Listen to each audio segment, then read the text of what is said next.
Chapter 533, 214 Hot Searches, Perfect Score SA_2 After all, Lu Lingxi had no doubt that she could make it into the top 50 in the province, even without the essay scores. Jihing's small courtyard. Upon learning that his exam scores were withheld, he grabbed his Go set and headed out to the streets to find someone to play Go with. Jiang He staggered out of bed and brushed his teeth. Ji Heng had stayed up all night, chatting with Jiang He, who didn't fall asleep until 3 in the morning. After brushing his teeth and washing his face, he stood by the phoenix tree where Ji Heng had recorded his height. Jiang He compared his hand to the mark from last month. There was hardly any change. He was just under 1.2 meters tall, his eyes black and glossy as he gazed at the height line. It took him a while to go to the kitchen with an absent look on his face. There were warm breakfast buns and milk that Ji Heng had left for him in the rice cooker. He took a bun and ate it slowly as he walked to Bai Lian's room. The violin still rested on the stand. Bai Lian sat at the desk with a pile of papers covered in abbreviated music notation beside her, and her phone rested on top of a document in front of her. She hadn't turned on the chat silencer. Today, the exam scores were released, and the messages in Class 15's chat group quickly hit 999+. Besides that, her WeChat friends were asking about her exam scores. "You're just getting up now." Bai Lian noticed Jiang He sitting beside her, nibbling on a bun. Jiang He wore a beige cotton and linen robe with Chinese knot buttons, the buttons shaped like bok choy. He swung his legs gently, feeling introspective and remaining silent due to the lack of growth from staying up all night. Bai Lian watched him stay silent, so she snatched his milk, leisurely inserted a straw, and started drinking. She then gestured for Jiang He to go get another bottle for himself. She sipped the milk through the straw and began taking photos of the completed music pieces with her phone. When she opened WeChat, she saw the group chat mentioning her. Wuxia. "Damn, our class has 4 students whose scores were withheld. At Bai Lian at Ningxiao. Lian sis, study God, I'll bear with it. But at Pu Xiaohan, what's up with you?" Wuxia. "I knew it, you all have been secretly working hard behind my back, haven't you?" The chat was overwhelmed with messages about students whose scores were withheld. Bai Lian had not checked her own scores, only learning they were withheld from the group's mentions. Thus, she discovered the existence of withheld scores. She exited the chat. Her online friend talked to her yesterday, but didn't bother her today. Bai Lian then clicked on Ding Jian's profile to send him her new compositions. The Beijing concert had given her plenty of inspiration. After some revisions, she finally finished the pieces today. Ding Jian. Another minute passed, and then he finally realized. "Today's the exam results release, how did you do?" Ding Jian was the only one who hoped she would not be admitted to Jiangjing University, and would go to Jiangyin instead. Bai Lian replied at her leisure, "Withheld student, get it." Ding Jian. He fell silent, just looking at the abbreviated music notation sent by Bai Lian. Ren family. Ren Wengshuan's exam scores had come out. Ren Qian was on the phone with Ren Jiawei, his expression filled with joy. Yes, 641 points, 89th in the province, within the top 100. Beijing University has already called. She can choose her major freely.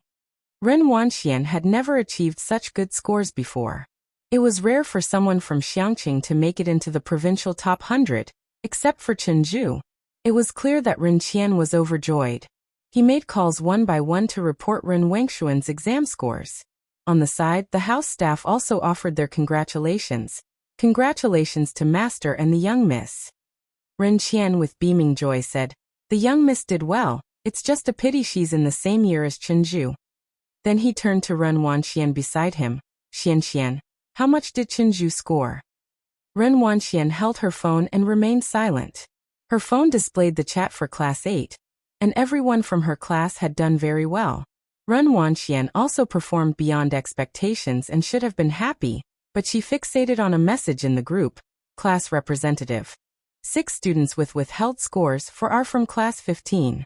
Bai Lian Ningxiao, they are all there. Rumor has it, it's possible that Bai Lian is the top scorer in Beijing this time. Bai Lian and Ningxiao were expected to be in the top 50. She could have predicted that. But why is Pu Xiaohan, someone whose name I've never heard, also among them? And Tang Ming, at the very beginning, was just within the top 10 in school. She didn't even make the top 50, so how did he manage to get there? Ren Wanxian didn't answer Ren Qian. Clutching her phone, she ran upstairs with her head down. What's with this child?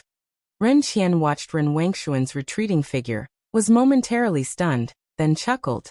Scoring so high and still not satisfied? Someone next to him said. Miss is just demanding of herself. Holding his phone, Ren Qian squinted slightly. I wonder how much Ji Heng's granddaughter scored. He asked Ji Xiaorong and Ren Jiewei, but both said they didn't know.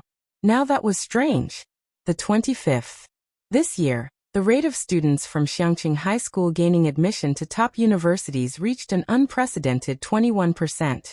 Although it can't compare with Beijing High School, it is definitely potential provincial key high school material, especially since the scores of 6 students are still to be released. The freshmen and sophomores haven't been let off for summer break yet. The school's teachers are all abuzz, as the experiences and mind maps of the study gods from the senior class have already been photocopied for their use. The homeroom teachers of the senior class are tallying up the subject scores and averages.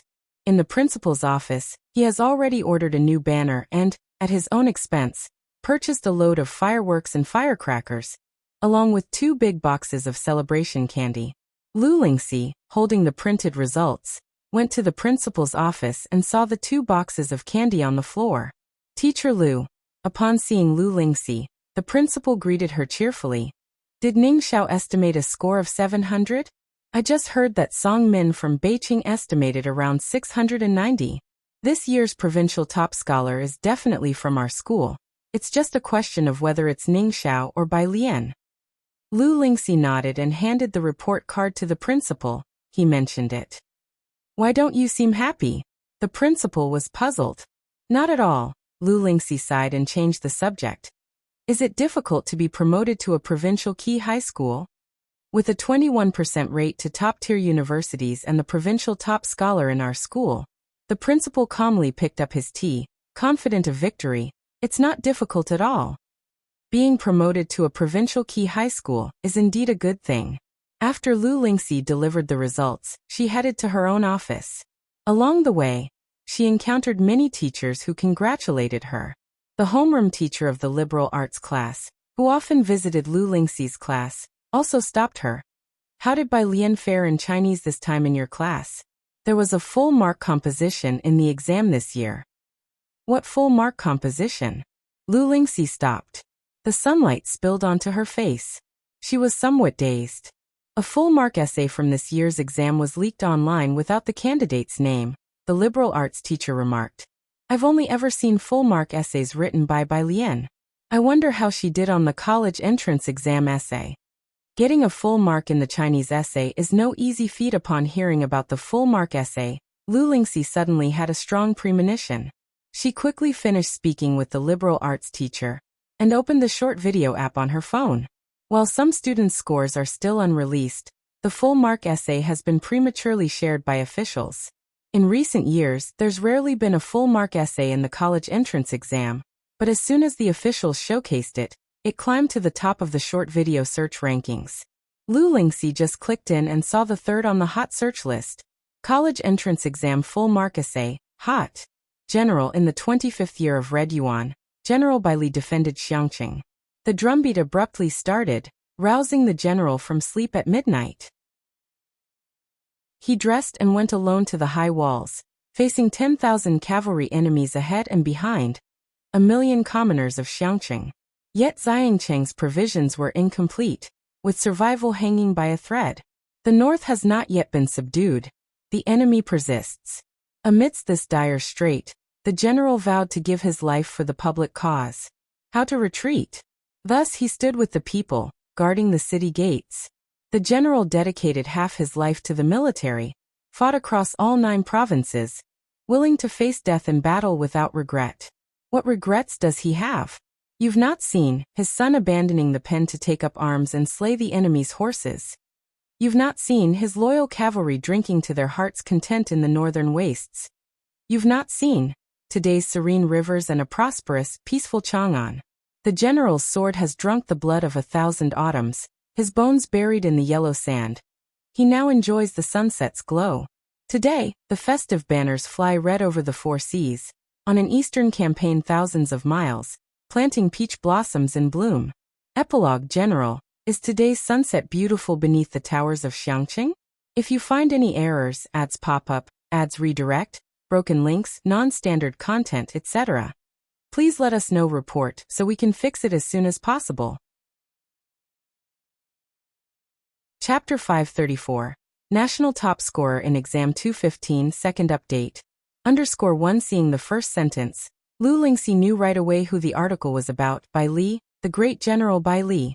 The writer had used the most succinct language to recount General Bai Li's last night in Xiangqing. And because of the popular show Great Yong, the three members of the Bai family were at the height of their fame. This perfect essay was released at just the right time to generate a lot of attention. The comments below. Although the Bai family left no descendants, looking at the words of this student, I suddenly want to believe that there truly is a legacy in this world. Now that you mention it, I suddenly feel so romantic, tearfully running. It seems like the people of the Bai family were born for Xiangqing. I suddenly want to go to the Xiangqing building to see the sunset too. +1, I didn't go to Internet Celebrity Street in Xiangqing last year. Nobody can stop me now. +ID number, I've had this thought while watching Great Yong. Lu Lingxi was fixated on the characters on the screen. She recognized the unique library script style. It was Bai Lian's handwriting. Lu Lingxi put down her phone and finally exhaled. It was unexpected yet also made sense. Xiangqing No. 1 High School liked to assign historical poetry about the Bai family. And even with the most obscure topics, Bai Lian had never made a mistake. It seemed not so surprising that she could write this essay from the perspective of General Bai. Lu Lingxi sat at her office desk, opened her water bottle to take a sip, and forced herself to calm down. Meanwhile, someone in Class 15 also stumbled upon this perfect essay. Bai Lian's library script was so uniform in size and spacing that it looked like it was printed, leading netizens to unconsciously assume that the article was typed by a machine. Except for Class 15. Pu Xiaohan quietly took a screenshot of the trending video and shared it to the class group. Isn't this Bai Lian's handwriting? The writing was neat and beautiful, giving a surreal feeling even through the screen. Although Bai Lian always scored full marks in Chinese, and the poem following this essay was arrogant and haughty, much like Bai Lian's unconstrained style. But, after all, it was a perfect essay, and no one in Class 15 dared to be sure. Wengqi. At Bai Lian, sis, did you write this? Bai Lian was sitting under a banyan tree. The shade was just right, her dress hem touched the ground, and a banyan leaf had fallen next to her hand. She was leisurely discussing musical composition with Jian Zhongyao. Suddenly tagged, Bai Lian clicked into the class group. She had intended to respond to Wengqi with a question mark, but when she saw the screenshot on the screen, her pale fingertips froze on the display. In the courtyard, Director Chen was discussing fishing spots with Ji Heng. With Bai Lian's results due out tomorrow, Ji Heng wanted to go fishing today and invite a few acquaintances to eat together tomorrow. Jiang Fulai stood beside Ji Heng, helping them check out the new fishing gear. Yu Guang noticed Bai Lian seemed to be in a different mood. Jiang Fulai paused slightly. He handed the fishing rod to Director Chen, who quickly took it and continued the discussion with Ji Heng. Jiang Fulai walked over to Bai Lian. The noon sun wasn't so glaring, filtering through the leaves and falling on him. He looked down. They're going fishing, do you want to go?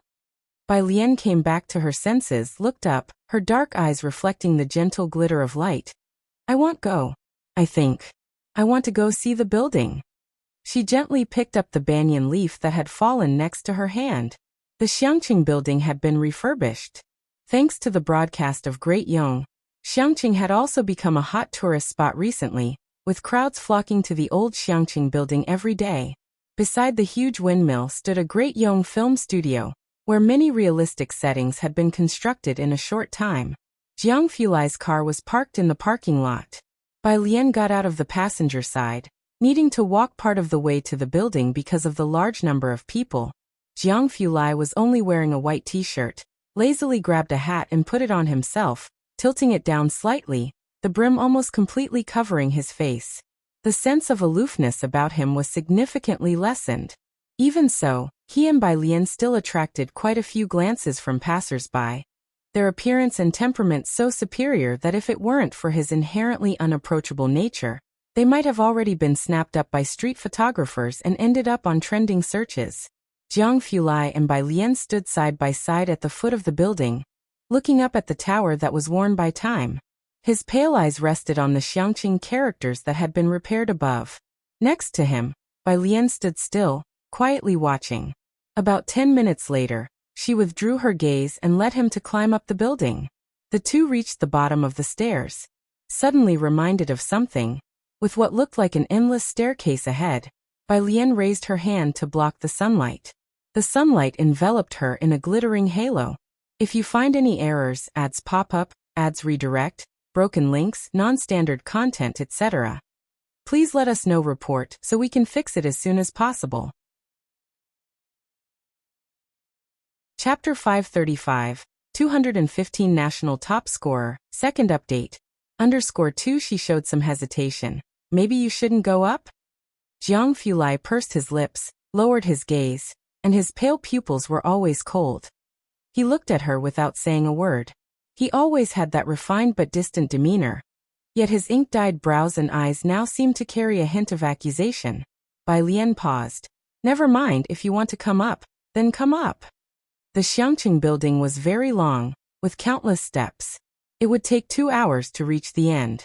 But for Bai Lian, it was as easy as walking on level ground.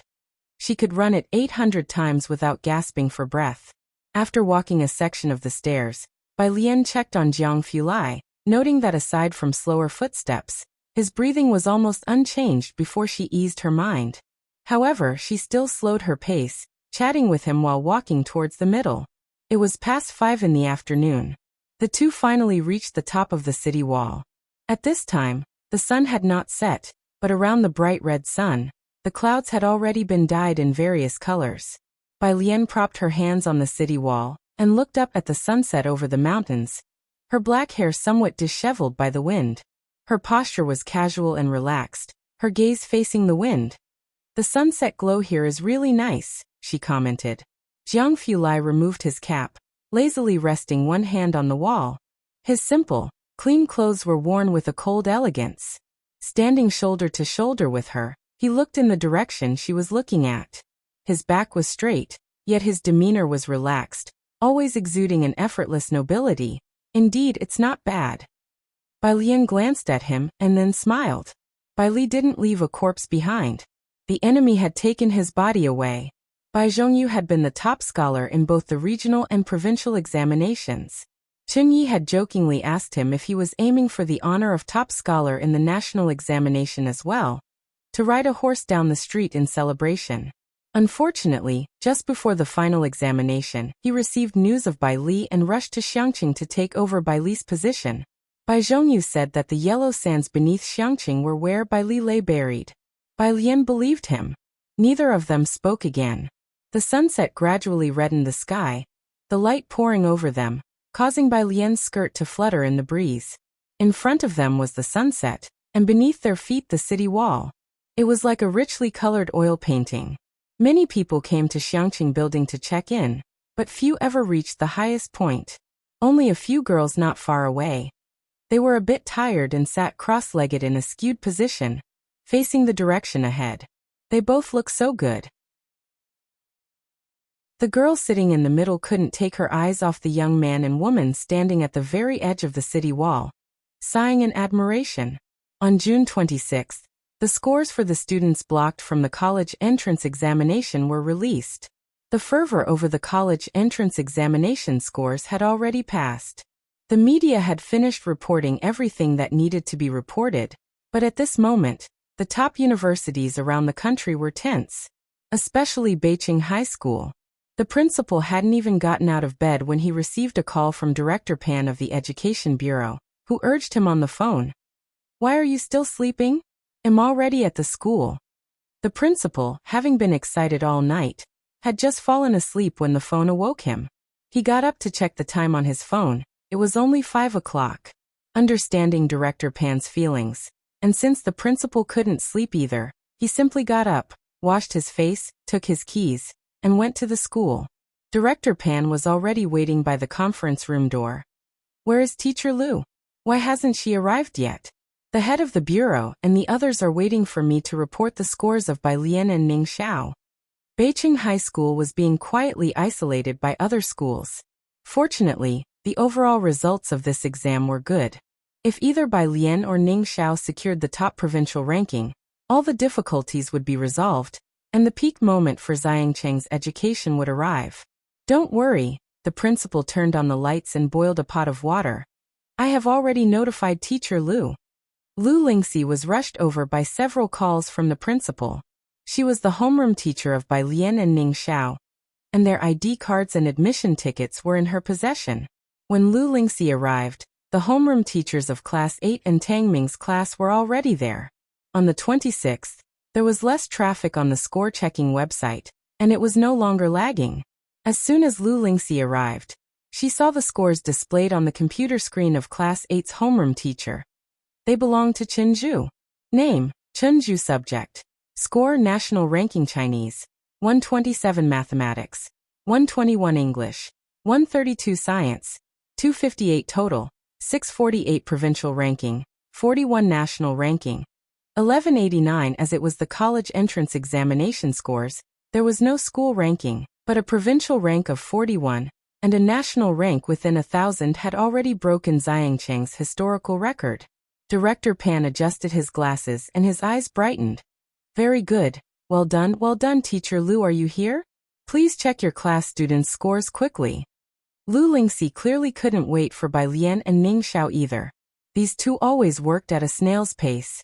Last night, Bai Lian said she was printing her paper when Lu Lingxi sat right in front of the computer, took out the class statistics sheet, and first entered Ning Xiao's name and examination number.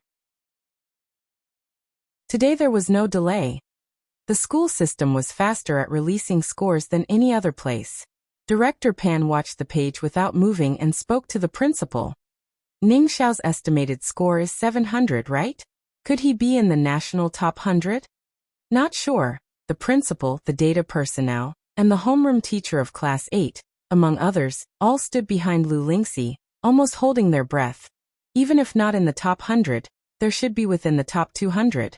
Jingjing University should have. In just 2 seconds, the page appeared. Name, Ning Xiao. Chinese. 139 Mathematics. 141 English. 148 Science Comprehensive. 290 total score. 718 Provincial rank. 2 national rank. 6. As the scores refreshed, the principal's unfinished words suddenly stopped, and the classroom fell silent, leaving only the beep-beep sound of the printer and the sound of the air conditioner running. Director Pan stared at the ranking at the bottom and didn't dare utter a word. After a long while, the usually composed Class 8 homeroom teacher, Teacher Li, couldn't hold back, exclaiming, "This, national rank 6? No. Teacher Lu, check it again." One teacher found it unbelievable and asked Lu Lingxi to verify once more. Lu Lingxi's fingers stiffly pressed the enter key again. It was indeed national rank 6. The office was still silent. Xiangqing High School had only ever competed with Beijing High School. The teachers, the principal, and the people from the Xiangqing Education Bureau had always hoped that Bai Lian and Ning Xiao would perform a bit better. But even in their wildest dreams, they only hoped to surpass Song Min. As for the national ranking, they had never participated, so they had never even dared to dream of it. Director Pan, leaning on the principal's arm, almost sat down on the ground, murmuring in a daze, "Principal, didn't you say his estimated score of 700 would be about rank 100 in the national papers? With these scores, even Song Min couldn't have achieved this, could he? Is this rank 100? The principal didn't answer. He was fixated on the second-to-last line. Provincial rank. 2. Without taking his eyes off of it, the principal spoke. Teacher Lu, check Bai Lian's score." As soon as these words were spoken, everyone in the conference room came to their senses, and Director Pan, trembling, said, "Ning Xiao is ranked 2nd in the province. She must be 1st, right?" The director of instruction swallowed and boldly imagined. Ning Xiao is 6th, she's 5th? Or 4th, 3rd? Her usual scores were much higher than Ning Xiao's. Lu Lingxi reopened the page, her fingers trembling somewhat. She moved several times without entering the correct numbers. The homeroom teacher of Class 8, unable to stand by any longer, directly snatched the mouse from Lu Lingxi's hand, compared Bai Lian's ID number with her examination number, entered the numbers and pressed enter. As everyone speculated, Bai Lian's score appeared. Name: Bai Lian Chinese, 150 Mathematics, 150 English, 150 Science Comprehensive, 300 total score, 750 provincial rank, 1 national rank. 1 The voices in the office that were still guessing suddenly disappeared, leaving only the sound of breathing. All eyes were on the computer screen, viewing the last line of ranking. National rank: 1 national exam champion.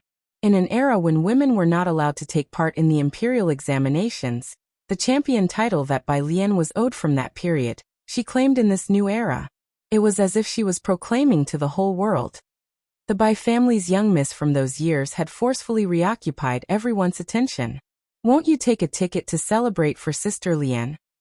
If you find any errors, ads pop up, ads redirect, broken links, non-standard content, etc., please let us know. Report so we can fix it as soon as possible.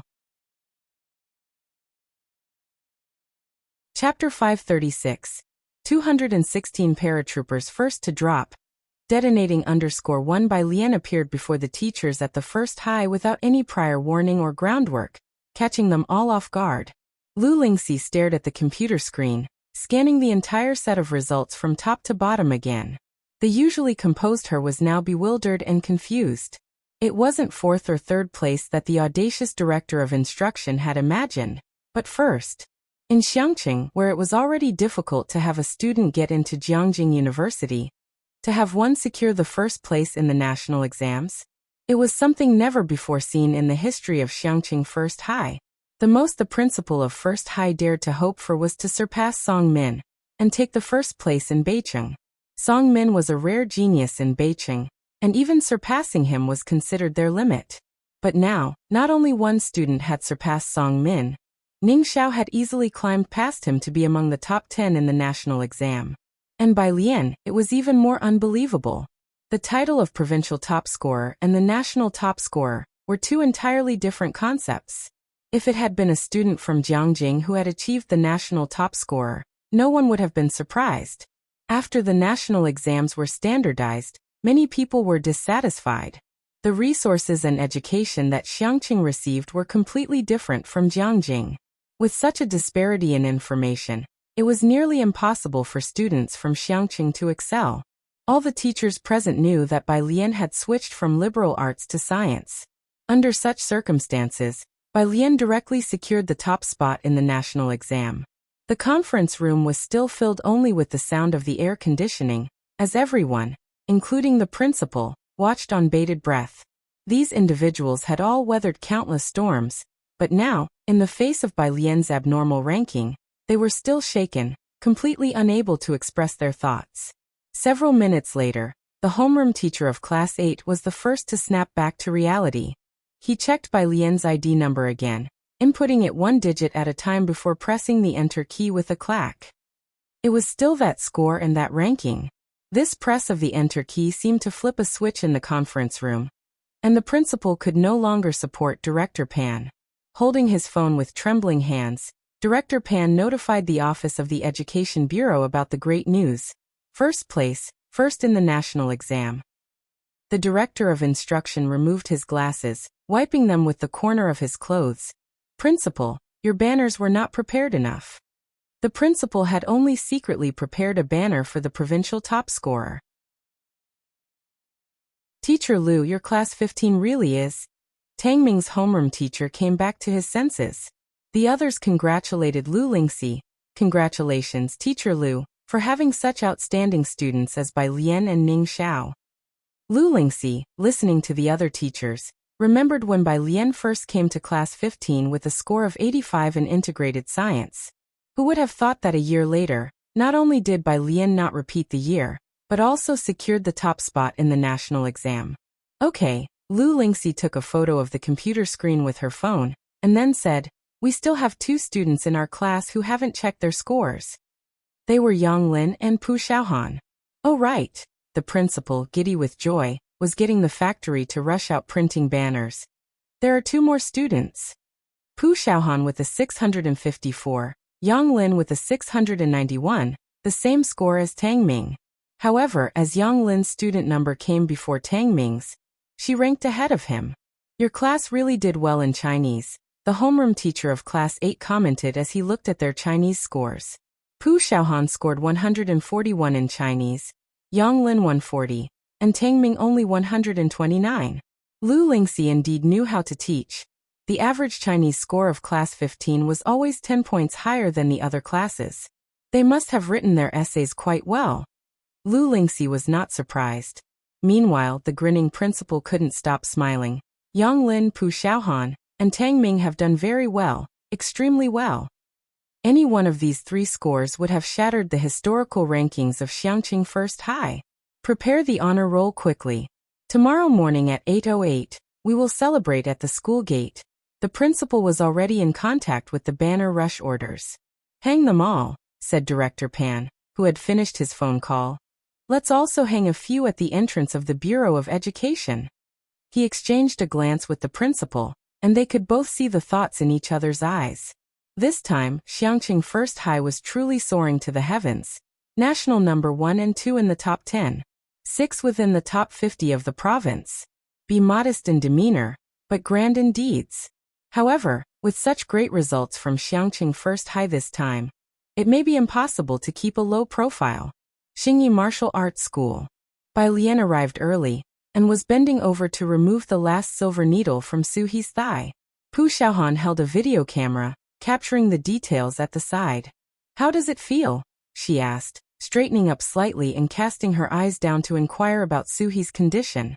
If you find any errors, ads pop up, ads redirect, broken links, non-standard content, etc., please let us know. Report so we can fix it as soon as possible.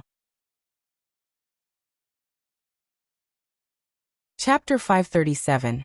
216 paratroopers first to drop. Detonating _2 Suhi stood up, his fists clenched, his arm muscles bulging, feeling the abundant strength within his body.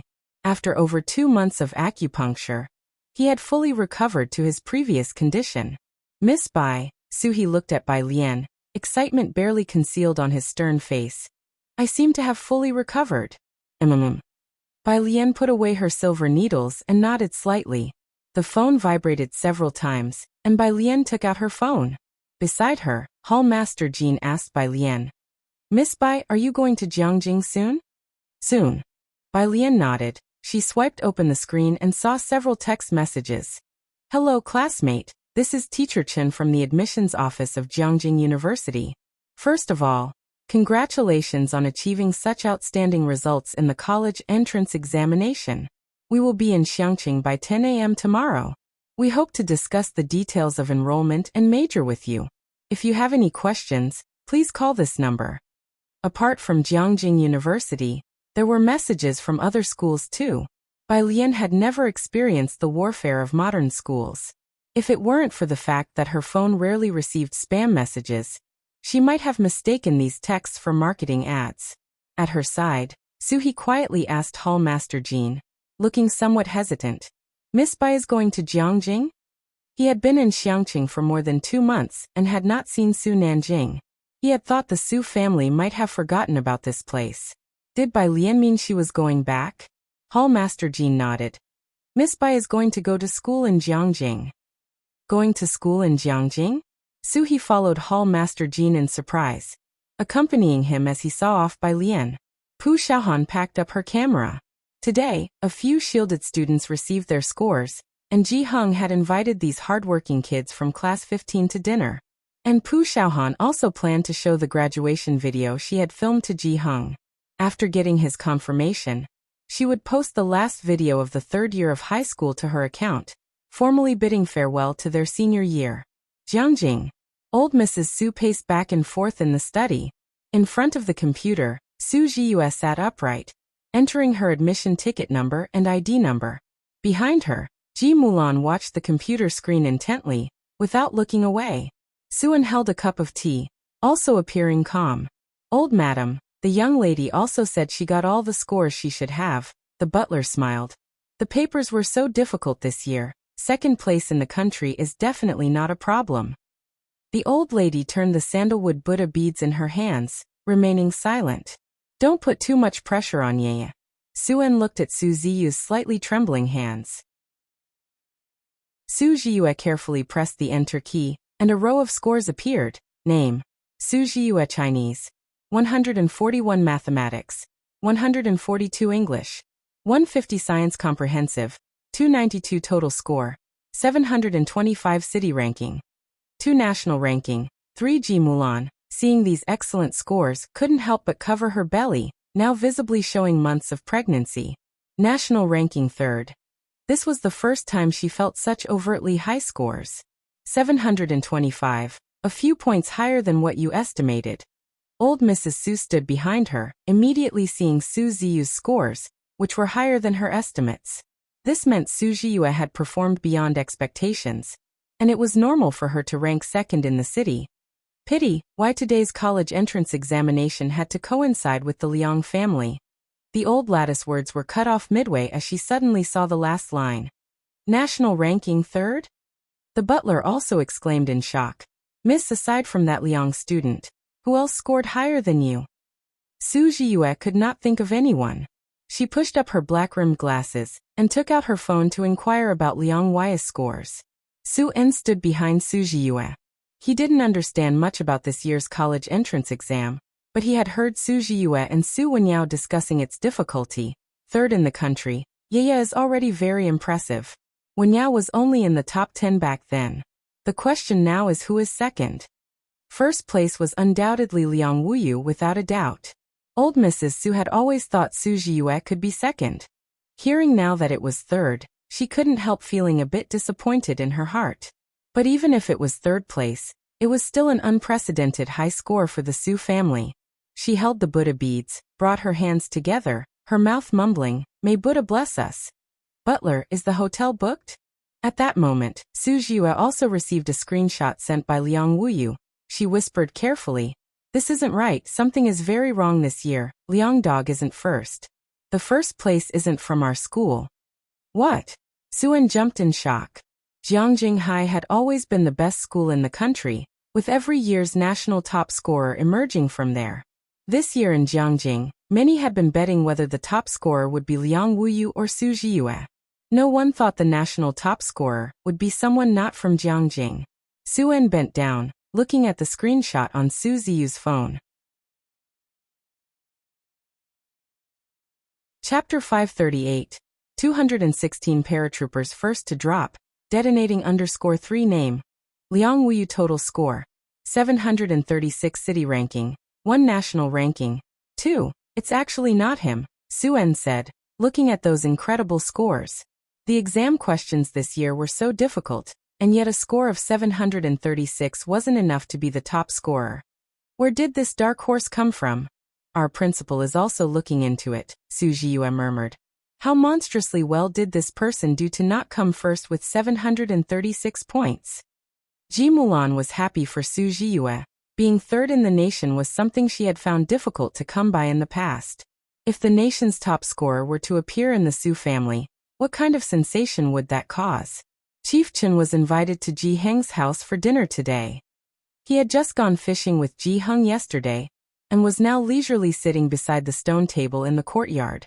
Ji Heng was the one cooking, and the neighbor next door came over to help. As a guest, Chief Chen was chased out of the kitchen. By Chief Chen's side, Tang Ming, biting on a leaf, sat on a stone next to him, one leg slightly bent. His expression wasn't great, and Chief Chen, subconsciously thinking he hadn't done well on the exams, didn't bring up their scores. Not until Tang Ming spoke to Pu Xiaohan. Yang Lin really got 691? Banyan leaves gently fell onto his leg, which he flicked away with his hand. Yeah, Pu Xiaohan said sympathetically. How did you only get 691? Tang Ming felt as if his heart had turned to ash, already anticipating what Jiang Fulai's expression would be when he arrived. I did too poorly in Chinese. Don't you think your Chinese exam was too freakish? Chief Chen sat beside the two. He took a drag from his cigarette, and started to feel something was off halfway through listening.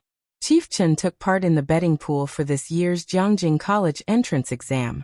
Although he had been out of touch with the college entrance exam for a long time, and wasn't too concerned about it, he had heard that the exam was difficult this year. You scored 691 on the college entrance exam? He remembered Bai Lian's total score of 450, and upon hearing Tang Ming's 691, he reflexively asked. Tang Ming, seeing Jiang Fulai's cool and distinguished figure appear at the entrance of the yard from the corner of his eye, grimaced. Uncle Chen, can't you stop poking at my wound? 691 points on the college entrance exam. A wound? Chief Chen's mind was a mess. Jiang Fulai came bearing wine, his slender fingers holding the neck of the bottle, placing the pottery jar of wine casually on the stone table. His hair partly obscured his brow, casting faint shadows on his face. Tang Ming hurriedly got up from the ground. Teacher Jiang Fulai, dressed in a simple casual outfit, swept a cold gaze over Tang Ming with his faint eyes. His features were sharp and fierce, and without uttering a word, he walked past him with an air of, "Do I know you?" As if he already knew about Tang Ming scoring the same as Yang Lin. Tang Ming. Finally, Chief Chen came to his senses. Shouting, you scored 691 on this year's college entrance exam? Yeah. Tang Ming was despondent. Chief Chen asked without thinking. With such a high score, why do you look like that? Ah, Tang Ming looked up, his tone numb. Bai Lian 750, the academic god 718. And me, with the same mere 691 as Yang Lin, who hardly studied at all, I'll probably have to sleep with my eyes open tonight. Bai Lian 750 for the college entrance exam? Ning Xiao 718? 2 691s? Chief Chen slowly looked up, confirming Tang Ming wasn't joking. After a long while, he turned to look at Tang Ming, who sat with a gloomy face, then raised his eyes to see Ning Xiao coming out carrying a pile of fruit. He glanced at Pu Xiaohan taking photos with a camera, and finally, let his gaze fall in the direction of Bai Lian's room. The sunlight filtered through the gaps in the banyan leaves, spilling into Chief Chen's eyes. Dazed, he suddenly realized, who among Jiang Fulai's acquaintances isn't complex? Bai Lian's room door was open. Jiang He was playing chess beside her. Her guqin was placed by the window, and at the moment, she was sitting on the piano stool with the composition from Ding Jian by her side. Her left hand pressed the strings of the guqin, while her right hand lazily picked up the ringing phone. The caller was the principal of Xiangqing No. 1 High School. Congratulations, Bai student. Thank you. Bai Lian casually plucked the strings, her voice as cool as ever, her tone indifferent and lazy. Even though the principal had anticipated Bai Lian would be calm, he hadn't expected her to be this composed. The Education Bureau and local media reporters want to interview you. The principal paused for several seconds before continuing to inquire. Is it convenient for you right now? No, thank you. Bai Lian refused. The principal wasn't surprised by her response. Okay, we've prepared some scholarships for you. When will it be convenient for you to come and collect them? There will be a celebration ceremony at the school gate tomorrow, but I suggest you don't come for a while. The school's phones have been overwhelmed with calls from reporters. Bai Lian listened carefully until the principal finished speaking, then hung up the phone. A shadow loomed overhead. Bai Lian put down her phone and looked up at the approaching Jiang Fulai. His typically aloof gaze fell on her, his casual jacket zipped up to the collar. National exam top scorer, to the grasslands or to Jiangjing first? Bai Lian came back to her senses. Her eyes drifted past him to the banyan tree swaying in the wind outside the window. The grasslands. She weighed the principal's words. Xiangqing was recently flooded with reporters and nosy folks. Thinking of the numerous messages on her phone from various universities, she paused. Maybe we should leave earlier? Jiangjing Affiliated High School. The principal and the grade director were holding the score sheets. They were looking at Liang Wuyu and Su Ziyu's rankings, exchanging glances. I originally thought that with Liang Wuyu, these two people, this year's candidates, were at a disadvantage. The principal of the affiliated school lifted his head, putting down the score sheet. Now it seems that it's rather Liang Wuyu and the others who are unfortunate to encounter this student. Where is this student from again? The grade director checked his phone. Xiangqing, and there's also another named Ning Xiao. Xiangqing? The principal squinted, taking a while to recall where Xiangqing was. This year's college entrance exam. Jiangjing University will also be lively, won't it? Jiangjing University. Bai Lian's score had been locked, and it took the admissions office quite some time to locate her results. Currently in the principal's office. Principal, this is the profile of Bai Lian from Xiangqing No. 1 High School. A perfect score? The principal of Jiangjing University took the score sheet and scanned it up and down, unable to hold back his surprise. No, we already thought Liang Wuyu was rare in recent years. Where exactly does she come from? The admissions office was also puzzled. After the principal had his say, he slapped the table decisively. Together with the admissions office, I will go to Xiangqing. I just knew this year's college entrance exam seemed unusually difficult. We must retain her. Have you checked which major she likes? The admissions staff hurried to keep up. Don't worry, everything is arranged. The car is downstairs. Whatever major she likes is fine. We've arranged a PhD advisor for every major. Xiangqing. The principal of Jiang University strode out of the office, muttering these two words softly. He knew this year's college entrance exams might not be simple, but he hadn't expected them to be this spectacular. It was like gods battling. When had the college entrance exam been this lively? A perfect score. The last time it was during Jiang Ziju's cohort, a prodigy's college entrance exam. Concealing scores was meant to prevent media and businesses from overly sensationalizing the exam and causing inconvenience to the students. However, this year's college entrance exam saw a dark horse from Xiangqing emerging from nowhere, overpowering the geniuses of Jiangjing affiliated high school with a perfect score to take the top spot, like a drop of water in a frying pan. Xiangqing No. 1 High School's dark horse still exploded across major media outlets by noon. Chapter 539. 217 Heard that you are Bai Lian's father. I specially came to visit _1 the Song family. Mrs. Song held scissors, snipping at the flower branches now and then. Her gaze, however, was fixed in Song Min's direction. Are you still worried about his grades? Mr. Song looked at Mrs. Song's absent-minded state and chuckled. Song Min had never given them any worry, especially regarding academics. It's strange. Why hasn't the principal called today? Mrs. Song's thoughts drifted far, and with a snip, she cut a branch without speaking. Song Min sat on the couch, slightly leaning against it. His fingertips tapped on the magnifying glass icon on the website to the right, his eyes coolly watching the grades page. The page spun for a while before it displayed his score and ranking.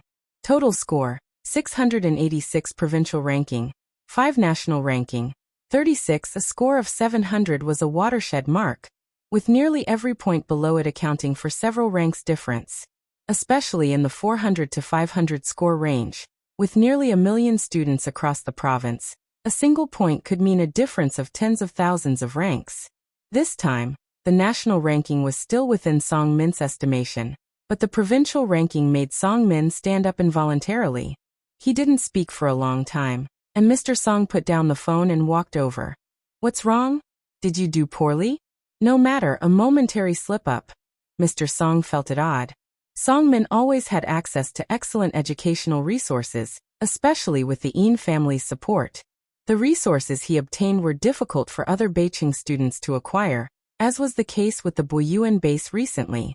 Even if Song Min performed poorly, he didn't think Song Min could do that badly. It wasn't until he looked down and saw the 5th place provincial ranking on Song Min's phone. Are there so many people in your class that ranked within the top 30 of the national examination? Mr. Song frowned, feeling that something was off. The Bai family also sensed something amiss. Bai Xiaoqi knew she was secure for Jiangjing University after she estimated her score. Recently, she had been associating closely with Bain and the Jian family. Jian Rong was friends with Bai Xiaoka, and she herself was a member of the Beijing Music Association. Knowing she was a good student at Beijing High School, Principal Luo had subtly hinted that when the Jiangjing Music Association made recommendations this year, they would favor her. For her, everything had been smooth sailing, blossoming on both sides. Bai Xiaoka was following in Professor Jiang's footsteps, assisting him, and the Bai family members were already preparing to celebrate at the ancestral hall. They were all waiting for her to return. But 8th in the province. Bai Kaiming's smile froze at the corners of his mouth upon hearing Bai Shaoqi's ranking. His eyes narrowed as he looked towards her. How come you're only 8th in the province? Previously, Bai Shaoqi had never ranked lower than the top 5. The butler stood behind Bai Shaoqi. Sir, although the young miss is 8th in the province, her national ranking is still 201. With this ranking, she can choose a very nice major at Jiangjing University. A good half of Jiangjing University doesn't need to take the college entrance exam, but attends a special recruitment summer camp. Half are college entrance examination students, and there is another small fraction of foreign students. Hearing the butler discuss Bai Shaoqi's national ranking, Bai Kaiming's smile returned to his face, his tone considerably warmer. Shaoqi, is this true? Can you really get into Jiangjing University? Although surprised, Bai Shaoqi had great confidence in her ranking. Yes, this ranking will get me into Jiangjing University, but it's hard to get into popular majors. Bai Qiming had not expected her to achieve the same splendid result of provincial top scholar like her brother. Such dual success in one family was difficult. Her admission to Jiangjing University was already beyond Bai Kaiming's expectations. As long as you can get into Jiangjing University, that's good. Bai Kaiming's stern expression vanished. He tapped his fingertips on the table. Clearly in a good mood, he turned his head and ordered the butler, "You go and find some reporters to release the news. Also, ask the clan leader if he's free the day after tomorrow." He had already booked the banquet hall at Jiahao, which was also an excellent opportunity to expand his connections. When Bai Shaoqi had earned the top scholar place, he had arranged for many reporters to publicize it widely, and the Bai family stock had soared. Although Bai Shaoqi's achievement was somewhat less, having 2 members of a family admitted to Jiangjing University was also a cause for celebration. Bai Qiming was in high spirits. The butler responded with a smile. The next day, in Xiangqing, the principal, beaming, was hanging red lanterns and a bunch of banners with the security guard at the gatehouse. 2 large rows of fireworks were set up on both sides of the gate. Move this one a little to the left, a bit higher up. The principal held a firework while positioning it in the center, then turned to direct the guard in hanging the banners. The school entrance was crowded with people, mostly parents of students coming to share in the joy. Since the year before last, in order to shape the students' values, the education department had been very opposed to hyping up stories of exam top scorers, so the principal hadn't invited reporters to publicize it extensively. Right at 8:08, the principal set off the fireworks punctually. Chapter 540. 217 Heard that you are Bai Lian's father. I specially came to visit _2. Fireworks burst in the clear sky in an instant, and today's Xiangqing Middle School was as lively as the new year. The principal turned around and looked at several banners behind him. Congratulations to our student Bai Lian for achieving the first place in the National College Entrance Examination in Science. Congratulations to our student Ning Xiao for achieving the 6th place in the National College Entrance Examination in Science. Congratulations to our students Yang Lin and Tang Ming. The noise was deafening. Smoke billowed everywhere. The principal gazed at the first banner as if in a dream. The top national score in the Science College entrance exam had been claimed. Since yesterday's score release, his office and the admissions department's phones had been ringing off the hook. Every major university was looking for Bai Lian's information. Have we become a provincial key school this year? Director Pan asked with a smile, covering his ears, as he spoke into the principal's ear. He had received notice to prepare for a promotion the previous night. More than a provincial key school, the principal glanced to the side and whispered into Director Pan's ear. You don't know, the admission office's phones have been exploded. Once Xiangqing Middle School produced a national top scorer, it couldn't have been kept a secret even if they didn't publicize it. Some media had already been riding the wave of popularity, but fortunately, they did not expose the photos of a few students. Otherwise, the education department would have stepped in to rectify such trends. Media outlets had already started promoting the names Bai Lian and Ning Xiao, and students who had left Xiangqing to study elsewhere were planning to transfer back this year. Besides that, more students from this year's middle school exams would be choosing to attend Xiangqing Middle School. The source of a school's student body is also very important. Otherwise, why would those few universities compete for top college entrance examination scorers every year? Today, Xiangqing Middle School rejoiced with everyone. The official reporter from Xiangqing Channel got the news firsthand yesterday and conveyed the educational philosophy of Xiangqing Middle School. She asked the principal a few official questions. The principal straightened his clothes and answered cautiously. Our school students performed well, but the key lies in the study methods shared by students by Lian and Ning Xiao. The study methods of the top national scorer. The reporter's eyes lit up. May I ask if we could chat with these students on the line? I believe all students are curious about these high-scoring students. The principal hesitated for a moment. He imagined what the responses would be when the reporter interviewed those students. Bai Lian. Because the programs I like are not included in the Wencheng plan. Ning Xiao, never mind his aloofness, he might just answer with a, "Oh. Young Lin. No idea where she's working. She can't be found. Tang Ming. How did I only score 691? Thinking about it, it seemed a bit arrogant. To save the reporter from a potential heart attack, the principal politely declined on behalf of the students. The students are all too busy to chat. In the crowd, Mom Zhang and Dad Zhang both rushed to grab 2 portions of celebration candies. Mom Zhang stared at the names on the banner, names she was all too familiar with, and said dreamily, Ace was supposed to graduate with them. He's going to come out too, Dad Zhang patted her shoulder. It's not entirely a bad thing for him either. The evening of the 27th. Due to the overwhelming attention, Bai Lian had to leave ahead of time. Before leaving, the group gathered again at the Zhang household. Mom Zhang, to celebrate their successful graduation and college entrance examination victory, had bought a bunch of groceries while Qi Yundai was also invited over from the cake shop. He lived close to the school and was among the first to learn that Bai Lian had become the national top scorer. With a cigarette between his fingers, he involuntarily looked at Bai Lian upon arrival at the Zhang household. Not bothering to cook himself, he only asked Pu Xiaohan, who was beside him while Bai Lian was trimming the flowers. Is Miss Bai really the national top scorer? Right, what's the matter? Qi Lu, you've asked several times already. Pu Xiaohan looked at Qi Yundai with confusion. In Pu Xiaohan's eyes, Qi Yundai was an even more formidable lawyer than Zhao Jingzhou, and she felt that Qi Yundai shouldn't be so shocked just because Bai Lian scored the top mark on the national exam. Qi Yundai's fingertips pressed down on the lighter, and the pale blue flame curled towards the cigarette. It's nothing. His gaze swept toward Bai Lian, who was standing by the window, head slightly bowed, methodically pruning the flower in her hands, her apricot eyes tranquil. To her, it seemed getting the top score on the national exam wasn't as important as the flower she was holding. Pu Xiaohan wasn't a Jiangjing local. She didn't understand what coming first in the national exam meant. But Qi Yundai knew. If Bai Lian didn't stray off the path, her achievements would definitely not be lower than He Wen's. She was headed for Jiangjing, and that school would be bustling too. The small courtyard of the Zhang family was very cool, and Tang Ming couldn't help but ask Wang Qi while picking vegetables. Dude, how did you guys do in the Chinese exam anyway? Next to him, Pu Xiaohan set down the camera, bowing her head and giving him a glance. Just took it like that.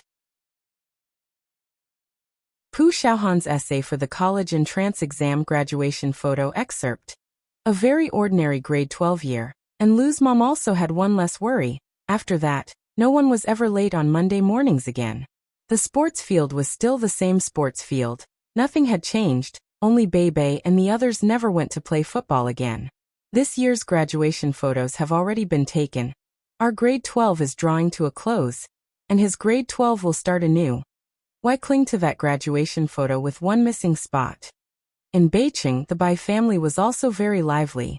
Guo Yueqing stood beside Bai Qiming, greeting the clan leader of the Bai family, making her first formal appearance at the Bai family. There was a banquet for guests at Jiahao Hotel tomorrow, but Bai Qiming specially arranged to receive people from the Bai clan today. The clan leader discussed the matter of the ancestral shrine. After dinner tomorrow, we'll go straight back to the clan. Everyone is waiting to add her to the genealogy. When can Xiaoka come back for a visit? I heard he entered the lab. Bai Xiaoka was about to start his second year of college, and since he was entering the lab now, direct admission to a doctoral program after recommendation was within easy reach. This was a major happy event for the Bai family. Bai Qiming smiled. His advisor has recently left the lab. There seems to have been some emergency, so he's very busy and can't come back for now. The clan uncle patted the shoulder of the boy next to him. Bai Han, you have Xiaoqi as your older cousin sister and Xiaoka as your older cousin brother, who both got into Jiangjing University.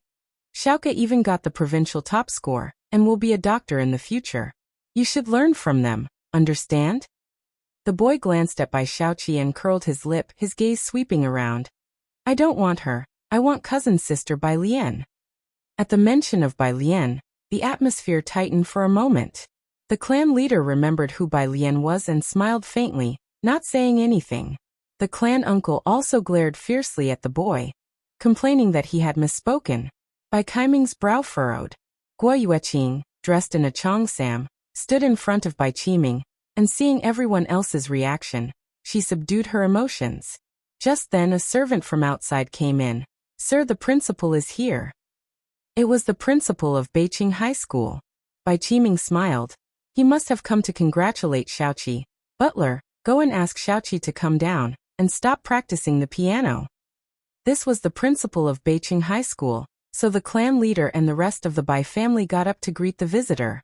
At the gate, the principal was accompanied by a middle-aged man wearing a striped shirt, who had glasses on and was carrying a jacket on his arm, looking refined and imposing. With an extraordinary presence, the Bai family members were all inwardly surprised, wondering who he was, when they heard the principal of Beiqing High School introduce him. Mr. Bai, this is our city's Education Bureau Chief, Director Li. The Education Bureau Chief?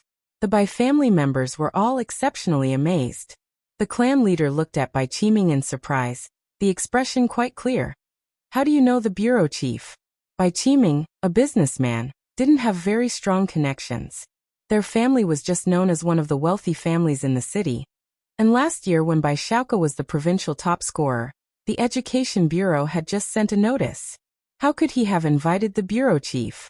Bai Qiming's mind was in disarray, and he shook his head in a hurry at the clan leader, striking up a conversation with Director Li. But before Bai Qiming could speak, Director Li was already smiling and lifting his right hand. He shook hands with Bai Qiming, lowering his eyes slightly, and introduced himself. Mr. Bai, hello. I've heard from the principal that you are Bai Lian's father, so I specifically came to visit you. I hope this won't seem presumptuous. If you find any errors, ads pop up, ads redirect, broken links, non-standard content, etc., please let us know. Report so we can fix it as soon as possible. Chapter 541. Jimulan received a phone call as 218 arrives in Jiangjing. Second update. _1 The national top scorer emerged from a small outlying city in Beiqing, and the Beiqing Education Bureau received the news immediately. While the media dared not overhype the story, the news spread quickly among educational professionals, and congratulatory calls came one after another. Not to mention Xiangqing, even Beiqing had never experienced such a shining moment. In terms of education, Xiqing was considerably better than Beiqing. This time, Beiqing had surpassed Jiangjing. Director Li had received notice from the Jiangjing Education Bureau, first thing in the morning, that educational funding would be increased. Not only the Beiqing Education Bureau, but also the Xiangqing Education Bureau were up for promotions, and Director Li would soon be reassigned to Jiangjing. This was the performance brought by the national top scorer. Director Li immediately tried to access the information about the top scorer, but even as the head of the Education Bureau, he found nothing on this student named Bai Lian. Her records were completely blank no matter how he searched. He only knew she was from Xiangqing No. 1 High School and her information was sealed. This was not surprising, as the authorities always closely protected special talents, making Director Li feel even more that she was no ordinary person. It was only when Director Li was preparing to go to Xiangqing No. 1 High School to discuss this dark horse with the principal of Beiqing that he found out she was originally from Beiqing City. Her father was in Beiqing. That's why he hurried over with the principal. Director Li was polite, but Bai Qiming listened in utter confusion. Bai Lian. The Bai family leader was also surprised. He knew that Bai Lian was Bai Qiming's daughter, who had been removed from the family register. The Bai family butler had already prepared tea for Director Li and the principal. Yes, Bai Lian scored top in the nation this time, and Jiangjing University takes this very seriously, said Director Li as he sat down on the sofa, still with his coat draped over his arm, and smiled at Bai Qiming. I guess the admissions office from Jiangjing University will arrive soon. Isn't Bai Lian coming back to Beijing? The high school exam results had only come out 2 days ago, and news was buzzing between Xiangqing and the various top universities. Director Li thought the admissions office from Jiangjing University would go there, not knowing that the principal had personally made the visit. Bai Qiming had always been busy planning the multitude of details for Bai Shaoqi's enrollment at Jiangjing University. Without distraction, he was invariably behind on such information and did not pay attention to others. As long as Bai Shaoqi scored well, that was enough. The Song family hadn't contacted him, and he had always assumed that Song Min was the top scorer, not paying much attention. As for Bai Lian, if someone hadn't mentioned her today, he would have forgotten that she also took the high school exam this year. You said she's the provincial top scorer? Bai Qiming's hand involuntarily rested on the armrest as he looked up, his dark pupils trembling intensely. My daughter Bai Lian? Next to him, the Bai family leader also set down his teacup with a clack at the mention of provincial top scorer, and stared blankly upward. Meanwhile, Guo Yueqing, who sat beside Bai Qiming with a graceful demeanor, maintained a gentle smile on her face, but the slight pallor of her fingertips betrayed her inner turmoil. The Beijing principal knew he had lost his gamble the moment he heard that a student from Xiangqing No. 1 high school named Bai Lian was the national top scorer. Mr. Bai Lian isn't just the provincial top scorer. She's the national top scorer. National top scorer? The normally composed Bai family leader stood up abruptly, his shock indescribable. Are you certain it's Bai Lian, from our Bai family? This reaction, Director Li was confused. He set down his teacup, feeling that things were not as he had imagined. You didn't know this? Seeing Bai Qiming sitting on the sofa in a state of both shock and distress, Director Li felt something was off, stood up, and took his leave. The Beijing principal was unaware that Bai Lian had severed ties with the Bai family. His visit today was for Bai Lian's sake.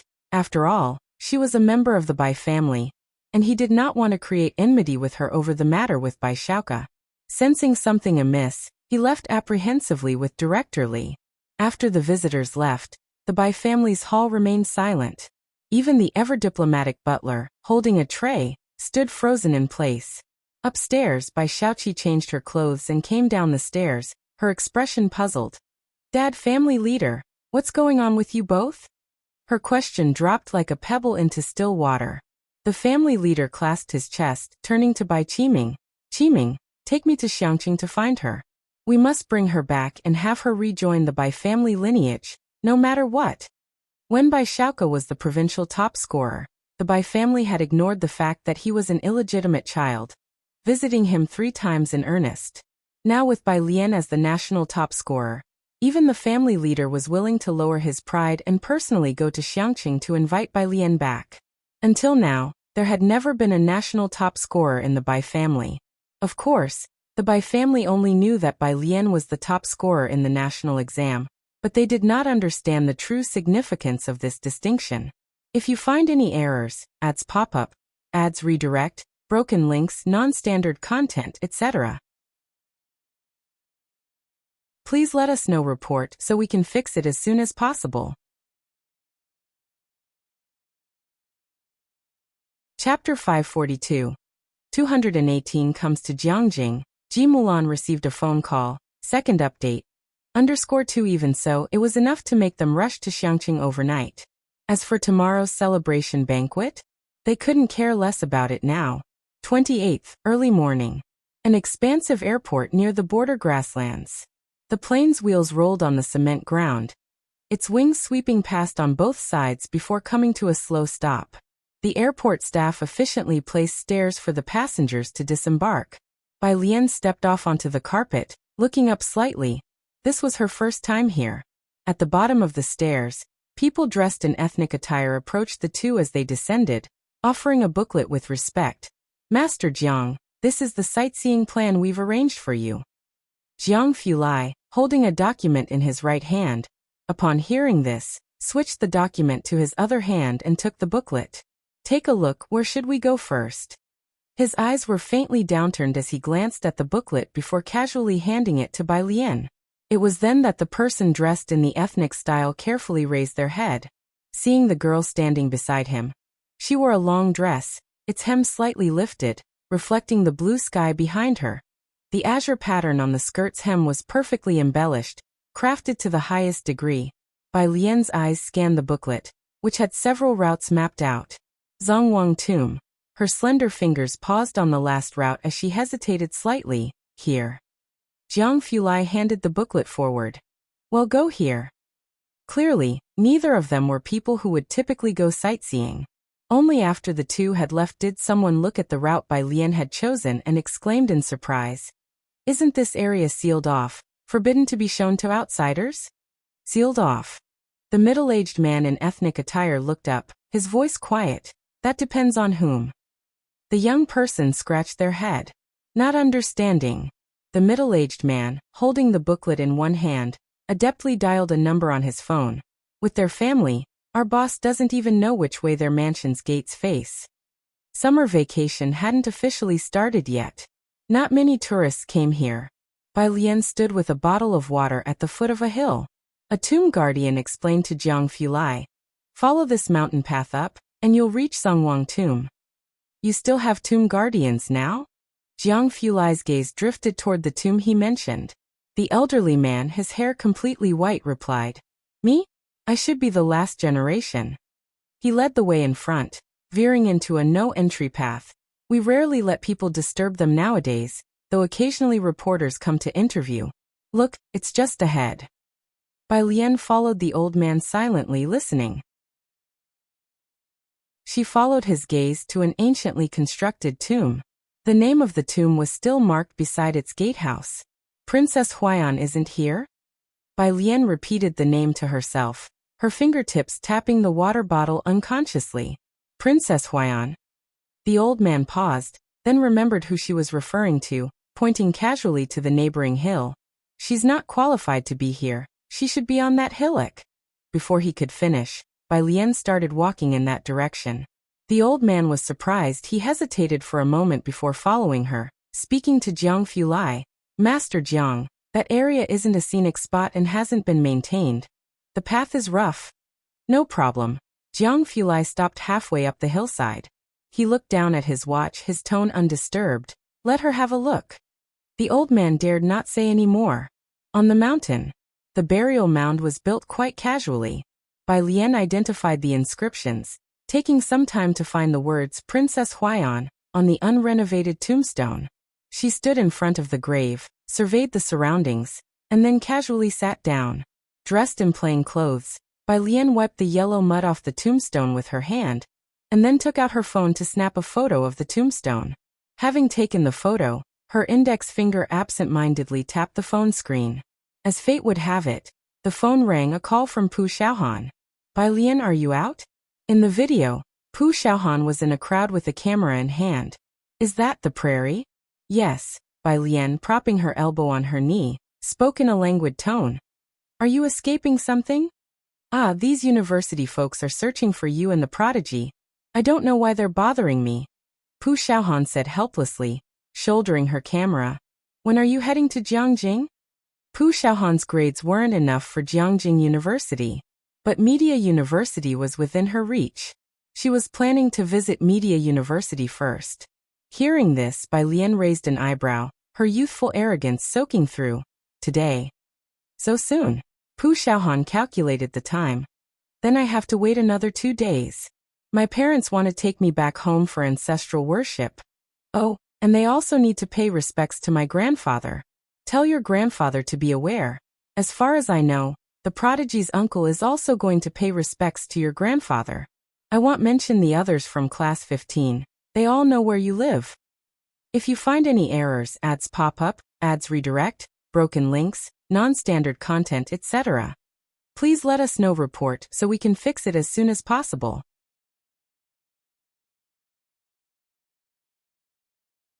Chapter 543. 218 arrives in Jiangjing. Ji Mulan receives a phone call. Second update. _3 Ning Xiao was well aware of who was behind their achievements. So was Class 15. Bai Lian switched hands while holding her phone. It's too much. Tell them not to go. Pu Xiaohan looked vaguely into the camera. I'm not finished yet. The principal and others want to visit your grandfather as well, along with the people from the Xiangqing Education Bureau. Bai Lian. She hung up the phone and silently apologized to Ji Hung in her heart. As soon as she ended the call, Bai Lian saw the photo of the tombstone on her phone. The tomb was old and dilapidated, unattended. She sighed and murmured, "This won't do, third princess. How can I take you to show my brother?" A few steps away. Jiang Fulai didn't come closer. Standing by the side of the path, he answered a call. The voice of a woman came from the other end. "I heard you're going back to Jiangjing?" "Yeah, I'll return tonight," he said indifferently, standing in the sunlight, his profile cold, his gaze fixed in Bai Lian's direction. Bai Lian was still sitting in front of the tombstone, dressed in simple loose clothes, looking exceptionally slender. In the light, she seemed enveloped in a halo. Sitting there casually, she looked beautiful but forlorn, like a cat that couldn't find its way. "I thought you were going to stay in Xiangqing for 5 or 6 years, came the surprised tone from the other end. "I had planned on that." Jiang Fulai saw Bai Lian getting up and diverted his attention, speaking in an unhurried manner. "Auntie, if there's nothing else, I'll hang up." Jiangjing. At Ji Shan's residence. After a day of classes, he hesitated before speaking to the butler. The butler, holding a cane, looked up. "If you have something to say, just say it." "Alien will be in Jiangjing this afternoon." Ji Xiaojun paused. "I'd like her to come here for a meal." Bai Lian did well in her college entrance exam. Ji Xiaojun and Shen Qing had planned to return to Xiangqing, but Bai Lian came directly to Jiangjing after her exams. Though puzzled, they did not shuttle back and forth. Shen Qing and Ji Xiaojun had wanted to cook themselves, but since the house was arranged by the Mu family for Ji Xiaojun, they needed to ask the butler first. "Bai Lian?" The butler was taken aback, recalling that Ji Xiaojun had returned to Xiangqing for Bai Lian's college entrance exam. "She's coming to Jiangjing this early?" "Yes, alien." Shen Qing began to speak. The butler nodded, cutting her off. "Just her?" "Not just her," Ji Xiaojun considered. "Xiaojiang would probably come over too." The butler stood up with his cane, nodding. "Even if you're receiving guests, don't forget your studies." The news of Bai Lian's arrival in Jiangjing was not shared with anyone else. She had recently been dreading phone calls, and neither Principal Jian nor Scholar Ma was yet aware. However, Ji Hung had already informed Ji Xiaojun and Su En in advance. After all, Bai Lian had come to Jiangjing without him, and he was worried. At the Su family, old lady Su was making arrangements to host a banquet for the guests. Although Su Jiyue didn't score second nationwide, she did come in third. The venue was set at the Su family's old house. Old lady Su held Buddha beads in her left hand while speaking with the Bai family's butler. "Has the news about Ziyu's third place been sent to the main family?"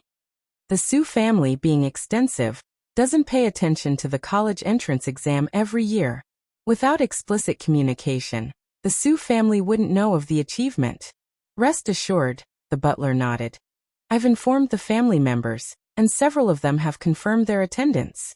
Old lady Su turned the dark Buddha beads, smiling at Su En. "Bai Lian and the others have also arrived in Jiangjing, right? Invite them over. You should take a few days off too. Don't be busy with business all the time. This is also a great joy for the Su family." By the way, old lady Su remembered Bai Lian and turned to Su En and Ji Mulan. "How did Bai Lian do this year? Does she have a chance to get into Jiangjing University?" Ji Mulan's expression paused. She didn't know. Su En picked up a teacup. She did very well. Su Jiyue also performed well, but Su En didn't specifically mention her score during the call with Ji Hung. Mentioning Su Ziyu's national third place would seem too ostentatious. Su En simply told Ji Hung that Su Jiyue did well. and Ji Hung only mentioned that Bai Lian did very well. Both were polite, not bragging excessively. Ji Mulan stood up, thinking that no matter how well one did, it couldn't compare to Su Jiyue. Ji Mulan decided to step outside for some air. As she reached the door, her phone rang with a Beijing number. She paused and answered. Mulan. An elderly voice spoke from the other end. I'm the patriarch of the Bai family. You must have met me. Bai patriarch. Ji Mulan walked to a flower bed. She held the phone in one hand and gently touched her belly with the other, her eyes narrowing slightly, her tone far from pleasant. What do you want from me? The person on the line wasn't surprised by her attitude, their tone somewhat ingratiating. Mulan, you see. Do you know where Alien lives? We've come to Xiangqing, but her phone is unreachable and we can't find her. She carries the blood of our Bai family, and I hope you could tell her that if she's willing to return to the Bai family, the ancestral hall's central doors will open to welcome her. And whatever her demands are, our Bai family will agree. If you find any errors, ads pop up, ads redirect, broken links, non-standard content, etc., please let us know report so we can fix it as soon as possible.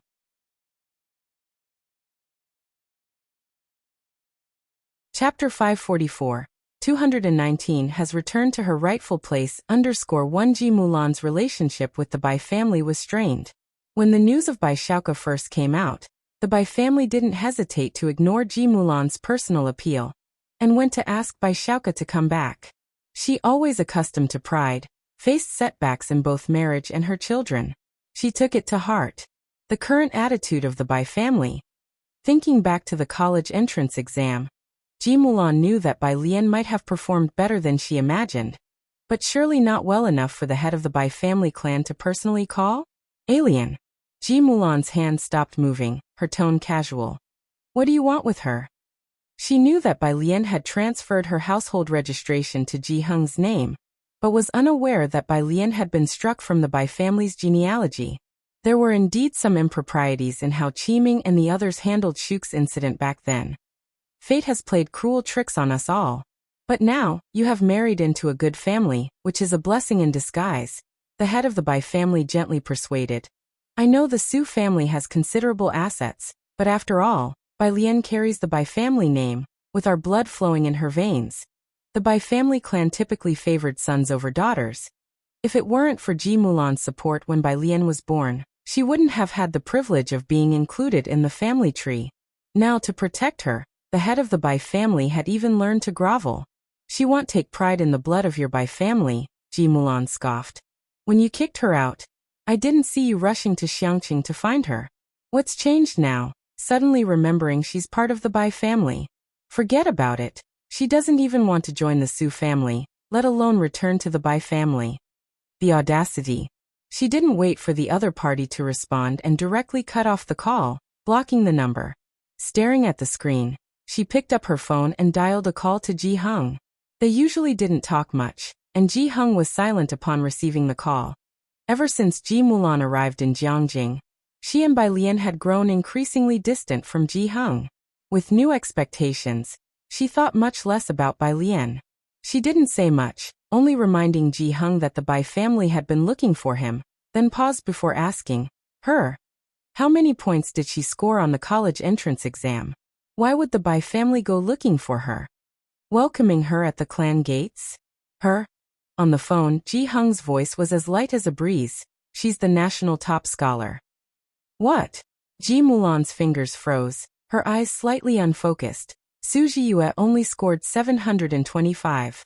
National top scholar, you can look it up in the Xiangqing news. On the other end, Ji Hung heard someone knock on the door, and casually mentioned it to Ji Mulan before hanging up. Ji Mulan was still in shock. Inside the house, the Su family butler beckoned Ji Mulan with a cheerful smile to come in for a meal. Ji Mulan entered as if in a trance. The old Madame Su glanced at her but didn't pay much heed, continuing to look down at the list. Pointing to a name with her Buddha beads in hand, she turned to instruct the butler. Make sure to invite the Qi family, especially Xuyan. The butler nodded, rest assured. Su En, who had just washed his hands, noticed Ji Mulan's odd demeanor. What's wrong with you? Ji Ji Mulan sat down, her hands cradling her teacup. She lifted her head, her voice wavering. Dad said, Alien is the national top scholar, with a perfect score. Across from her, the old Madame Su, who was pointing at the list, suddenly looked up. Xiangqing. Ji Heng hung up the call and went to open the door. 3 people stood outside. Ji Heng recognized Bai Lian's homeroom teacher, Lu Lingxi, and asked with confusion, Teacher Lu, what's going on? His gaze shifted to the 2 people with Lu Lingxi. On the left stood a man in a dark gray coat, with a buzz cut, a rugged profile, and one hand behind his back, exuding an imposing aura. With a serious expression, Lu Lingxi slightly turned to introduce him to Ji Heng. This is Principal Shi Yu, the president of Jiangjing University. There were many people trying to get information about Bai Lian. Lu Lingxi didn't know why these people couldn't find Bai Lian's home address, but she didn't reveal anything. The president of Jiangjing University was different. Lu Lingxi knew that Bai Lian wanted to attend Jiangjing University. Bai Lian's classmates came to see her that afternoon, which was one thing, but now Ji Heng saw the president of Jiangjing University come in person. He was speechless. He began to seriously consider whether Bai Lian's claim of wanting to relax after experiencing great pressure in her senior year of high school was just a farce. Are you saying that Bai Lian has gone out? Principal Shi Yu stood up anxiously upon hearing of Bai Lian. Where has she gone? Did another school arrange a trip for her? Ji Heng brewed tea for the visitors. Right now she should be arriving in Jiangjing. Having traveled all the way to Xiangqing only to find out that Bai Lian had headed to Jiangjing, Shi Yu exhaled a long breath, took out his phone, and sent a message to immediately arrange a trip to Jiangjing for him. If you find any errors, ads pop up, ads redirect, broken links, non-standard content, etc., please let us know. Report so we can fix it as soon as possible. Chapter 545. 219 has returned to her rightful place. _2 Shen Yu stuffed his phone back into his pocket and lowered his head to take a sip of the tea brewed by Ji Heng. The tea was clear in color, with a lasting aftertaste. A delicacy. After he finished his drink, he glanced at the furnishings in the courtyard, then back at his cup of tea, feeling that something was amiss, but because his mind was preoccupied with thoughts of Bai Lian, he didn't give it much thought. Mr. Ji, could you give me Bai Lian's contact details, please? I would like to discuss her career development in detail. Meanwhile, a car from Beiqing pulled up at the gate of Xiangqing First High School, and Bai Qiming got out of the back seat. This was his first visit to Xiangqing. He looked at the not-so-tall gateway of Xiangqing First High School. At a glance, the teaching building and the library inside did not stand out. He could see the historical mottling of the external walls, and his gaze then moved to the banner hanging above the main entrance. Congratulations to Bai Lian, our student, for securing the top rank in the National College Entrance Examination for Science. The Bai family patriarch got out of the car in front. He was asking the school security guard for news about Bai Lian. These days there'd been many people coming to Xiangqing First High, some even coming to take photos with the school. The guard looked at Bai Qiming and company and couldn't help but smile. You could ask Ms. Lu. She's Bai Lian's homeroom teacher. But you might not be able to find her right now. You can come early tomorrow and wait for her. Where did she go? Bai Qiming retracted his gaze, frowning. The Bai family patriarch passed a thick red envelope to the guard. I'll only tell you, the guard said, holding a hand beside his face and lowering his voice mysteriously. She's gone to Bai Lian's home with the principal of Jiangjing University. The principal of Jiangjing University? Yes. That was all the guard said, refusing to share any further information with the Bai family members. The Bai family patriarch walked back to the car with heavy steps, and when he tried to call Ji Mulan again on his phone, he couldn't get through.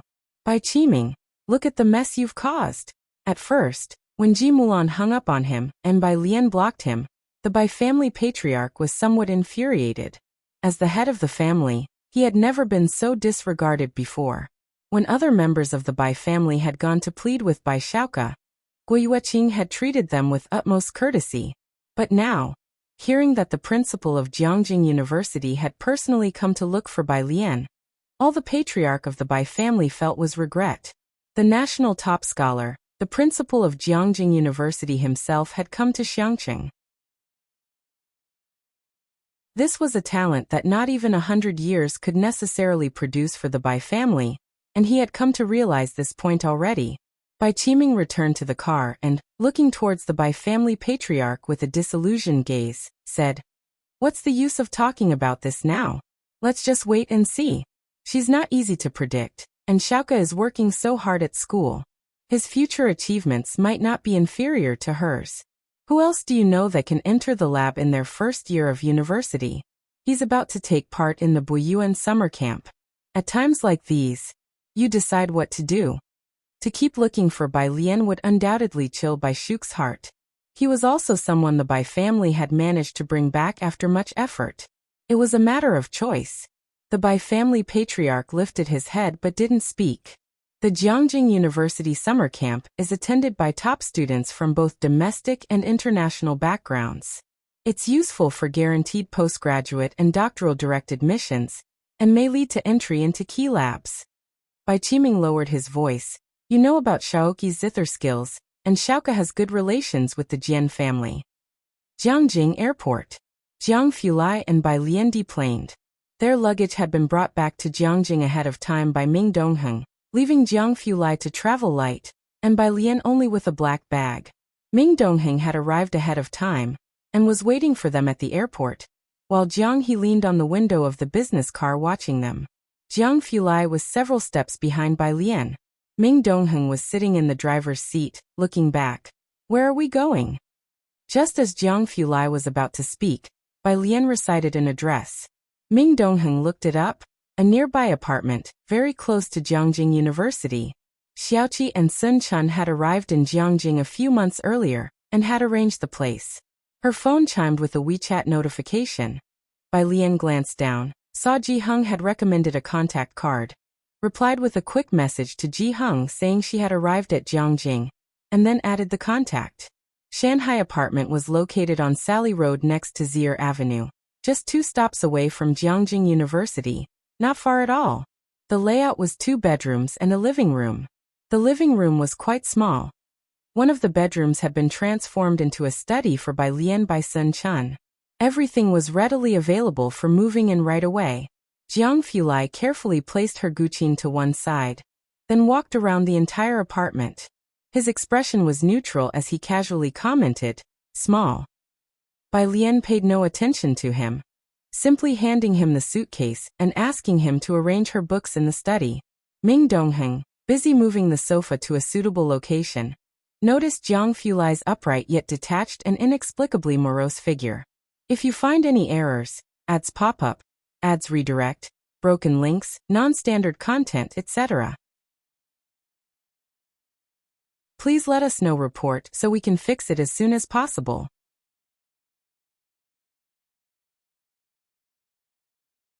Chapter 546. 219 has returned to her rightful place. _3 He lowered his head, and didn't dare to speak at all. Jiang He slumped on Bai Lian's sofa, hugging her little bok choy cushion on the couch, his eyes shining bright. Jiang Fulai was in the study, slowly and methodically arranging the bookshelf with his hand. Most of the books Bai Lian brought were introduced to her by Senior Ma, along with a stack of thick printed documents. The bookshelf was placed to the left of the entrance, and on the right was a small desk. Jiang Fulai organized the books, his pale phoenix eyes glancing at the apartments on both sides, his slender fingertips tapping the black book cover. He seemed thoughtful. He took out his cell phone and sent a message to Jiang Shijue in no hurry. Sijing Club. It was still a gathering organized by Xiao Bingwen. Inside the private room, Xiao Bingwen looked at Qi Shuyan next to Leng Shuha. "Your sister ranked 3rd in the college entrance exam this year?" Qi Shuyan unconsciously toned down her movements. Their Qi family could at best be considered a scholarly family, and even Suen's family was just wealthy, very different from this circle of power elites. "Yes, Mr. Xiao." Xiao Bingwen was surprised. "Then she is quite impressive. This year's college entrance exam was quite brutal." Even Liang Wuyu was surpassed, which drew a lot of attention. Xiao Bingwen participated in the betting pool and knew about this, but strangely he could not find any specific information about this person. Su Nanjing sat next to Xiao Bingwen, idly swirling his glass with his head bowed. The dim light shone on his face.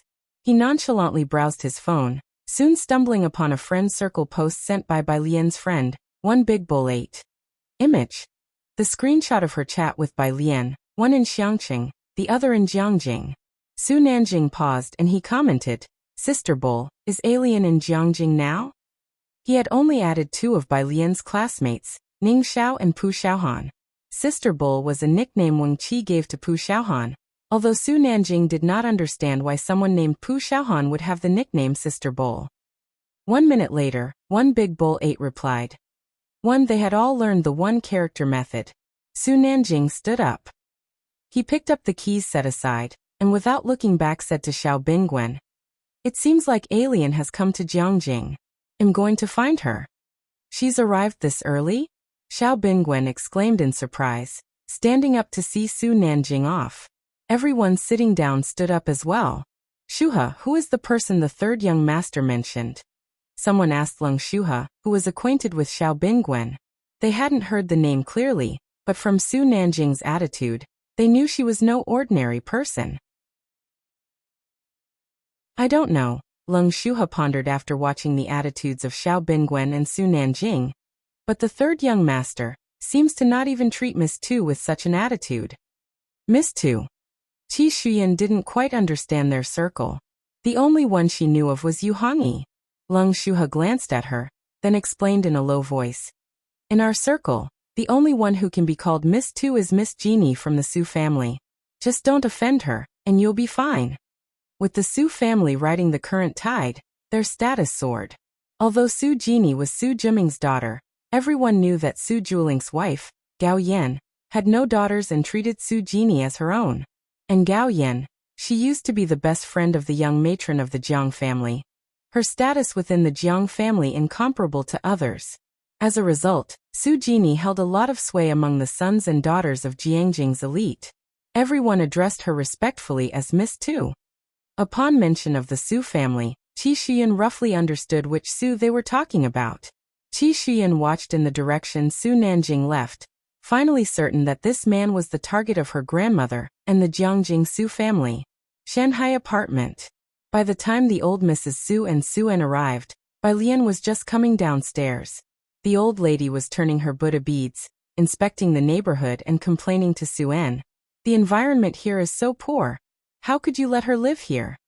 The old lady hadn't been able to sit still knowing Bai Lian was coming, insisting that Su-en take her to see her. Ji Mulan followed behind Su-en, looking towards Bai Lian, somewhat dazed. Bai Lian was dressed in simple clothes, her dark hair lightly coiled, a strand sticking to her snowy face under the streetlight. Her complexion as clear as ice, almost nothing like the girl from her memories. Alien has her own ideas. Su-en glanced at the old lady, then said to Bai Lian, You've made arrangements with Wen Yao to visit Jiangjing University, right? Bai Lian nodded. She greeted Su-en but did not look at Ji Mulan. As for leaving Jiang Fulai behind to clean up the room, the old Mrs. Su took a look at Bai Lian. Going to see Jiangjing University? That makes sense. People visiting Jiangjing usually like to see the university first. If you find any errors, ads pop up, ads redirect, broken links, non-standard content, etc., please let us know report so we can fix it as soon as possible.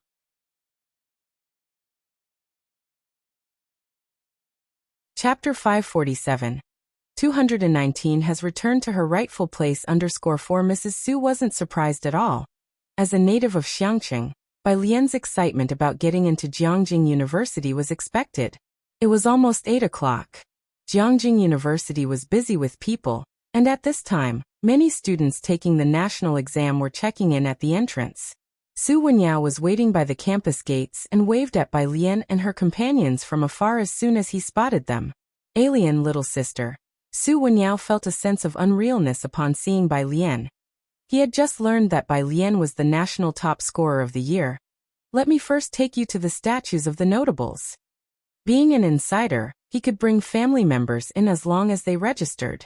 Walking down the main thoroughfare, they saw the statues in Jiangjing University's square lined up in 2 rows, dozens in total. From 100 meters away, Bai Lian could see the bronze statue at the very front. As twilight blurred the edges of the day, One could see that the bronze figure was well maintained.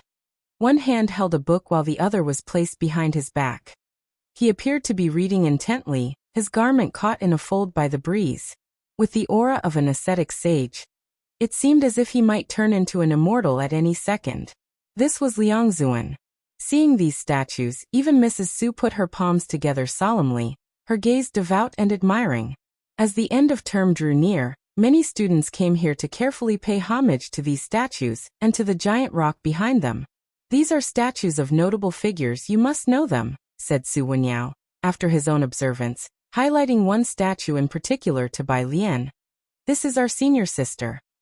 Mrs. Su, looking at the first statue, had an unstoppable fervor and envy in her eyes. The Liangs, how proud they must be to see this statue. Next to her, Ji Mulan was also staring in stunned silence at everything. The area was teeming with the most elite students from across the country. This place was sacred, and everyone passing by would pay homage involuntarily, reminiscent of the era when the senior sister and her peers were in their prime and the era when the emperor's advisor strategized behind the scenes. Her gaze shifted, landing on the giant stone behind the statues, which was illuminated by light. Ji Mulan saw that the stone was engraved with many names, neither biographies nor introductions, and she asked subconsciously, "What is this?" Mrs. Su looked over and said softly, "This is the gathering place of Jiangjing University's elite." Yes, it's also the dream of everyone who has been admitted to Jiangjing University.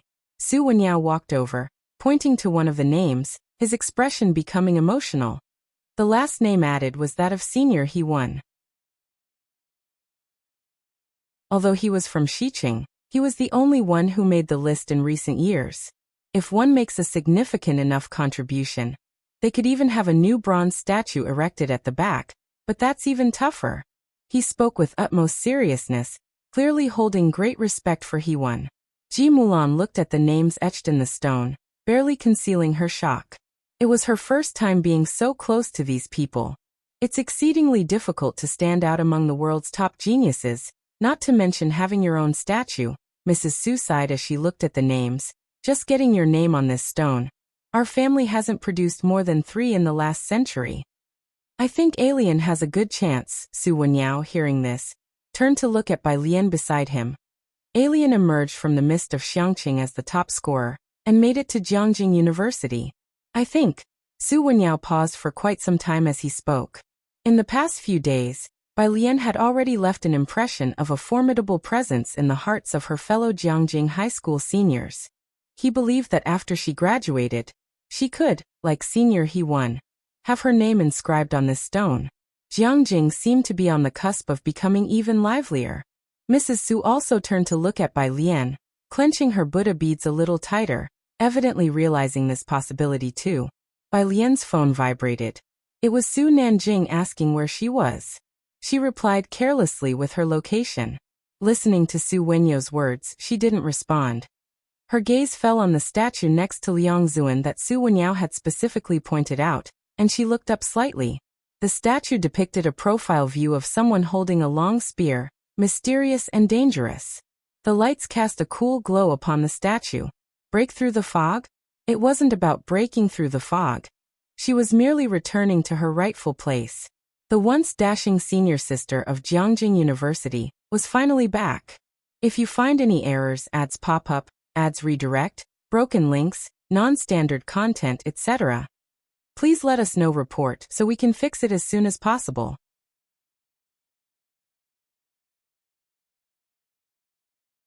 Chapter 548.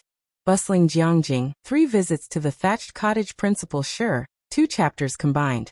_1 Jiangjing University was always bustling at night. Even if some had finished their exams, they didn't go home, and the place was crowded, especially at Celebrity Statue Square, which was always lively. Su Wenyao wasn't surprised to see Bai Lian staring at the first row of statues. After all, they were the founder and the first female graduate of Jiangjing University, whom even the president would come to pay respects to regardless of the weather.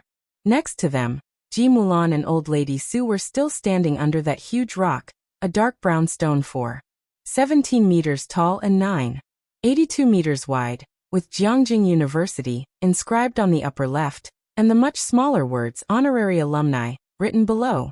Each name would be recorded in the history of the university.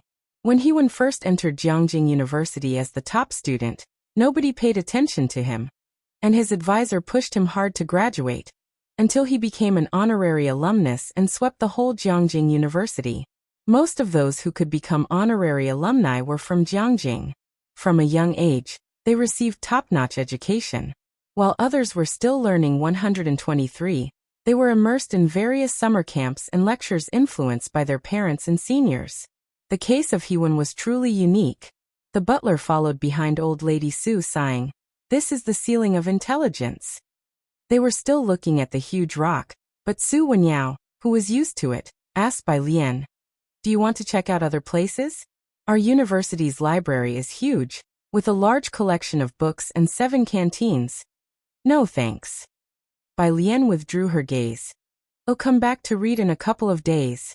She had long heard of the Jiangjing University Library, with its vast collection of books, a wonderful place. Bai Lian wasn't the least bit curious about Jiangjing University. She hadn't even taken out her phone. The last time she came to Jiangjing, she didn't visit the university. Su Wenyao thought she wouldn't enter until school started, but she came as soon as she arrived in Jiangjing this time. The group was getting ready to eat. Bai Lian and Su Wenyao were chatting at the back, and whatever they were talking about, no one else could understand. Old lady Su walked in front with Su En talking to him. Shiyun said she saw that third young master. Su, the third young master? Su En's expression changed slightly. Old lady Su couldn't help but sigh. For her, this news was even better than Su Zhiyue getting into Jiangjing University. It has to be the Qi family's circle to match up with them. Su En didn't speak, for it involved the Qi family, and Su Wenyao had nothing to do with the Qi family. Something occurred to old lady Su. "Why didn't you arrange accommodation for Bai Lian?"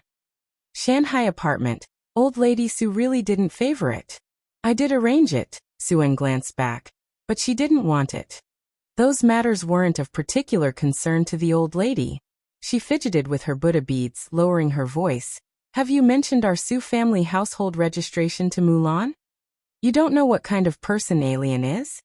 Su En's face was stern, but mindful that Bai Lian was behind him, he did not raise his voice. "Initially, when I suggested registering her in our household, you were unwilling. Now you want her on our family registry?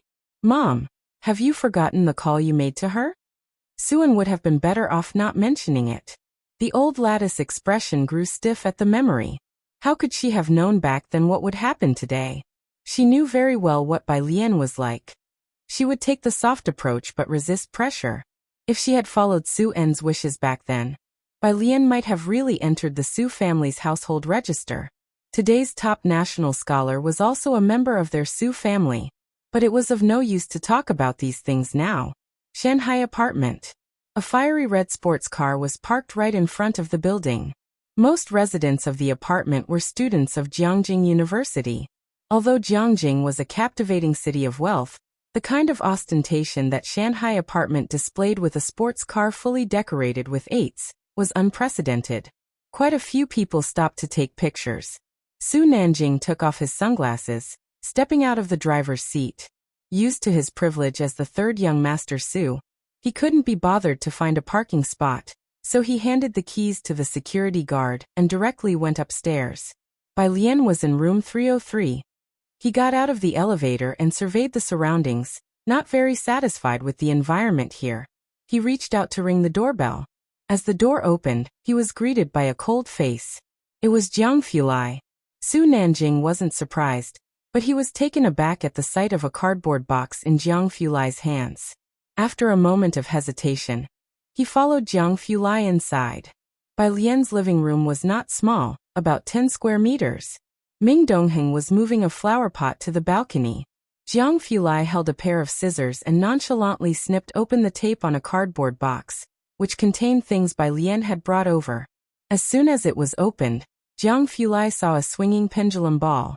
Bai Lian had brought both the pendulum ball and a small blue bottle. Cold white fingertips lingered on the edge of the box for a moment, before he moved the box of miscellaneous items to the study. If you find any errors, ads pop up, ads redirect, broken links, non-standard content, etc. Please let us know report so we can fix it as soon as possible.